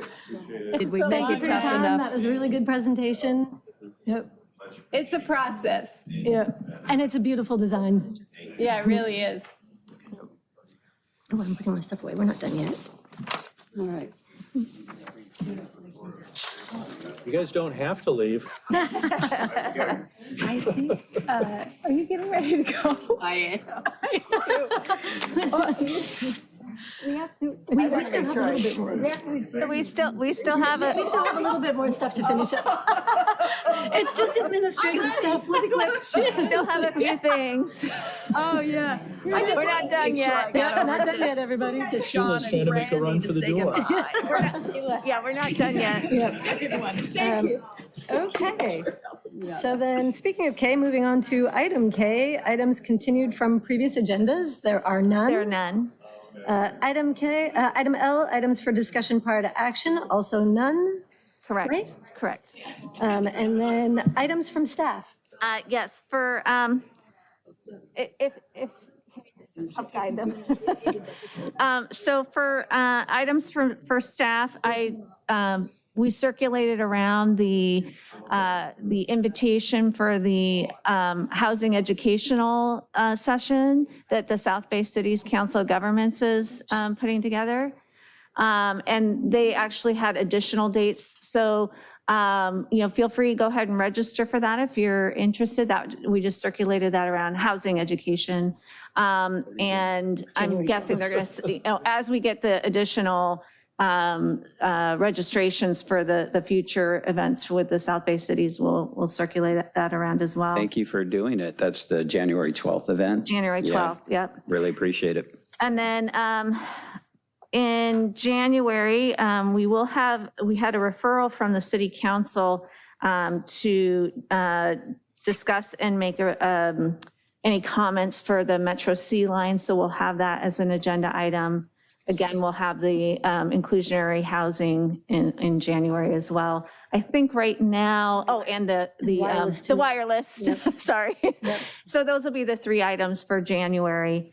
And then for the objective residential design standards, we actually, in meeting with the subcommittee, we're looking to kind of revise that schedule. So you can go ahead and remove from your calendars the January 30th date. That's freed up for everybody. So we're not going to have a meeting on January 30th. So we're only going to have the one meeting in January. Yes. Okay, well, that's a relief. Yeah, I thought so. So let me ask you, Yeah. you mentioned that we'll be talking about the Metro Yeah. C line, or whatever they're calling it nowadays? Is that that, I assume, in regards to the route that it's going to take? Yeah, it's well, What's our role in that? It's just it was a referral from the city council, so I'll get the details of exactly what it is that they wanted. They referred it to, I think, 3 different commissions. I think it was Public Safety, Public Works, and Planning Commission. And the draft EIR, I think it's for comments on the draft EIR as far as the alignment. So I think it's just, here are the 2 main alignments that they're looking at. What are the thoughts of the commissions? So I'll get more details of specifically what the ask was from the city council, but I just wanted to let you know that they asked for those 3 commissions to consider that. Okay. Yep. All right, so we'll know more later. Yes, Okay. that's it. Okay. Item N, commission items and referrals to staff. Do any commissioners have any items to refer to staff? Hearing none, moving on. Motion to adjourn? Second? All in favor? Aye. Any opposed? All right, adjourned. Thank you. Good job.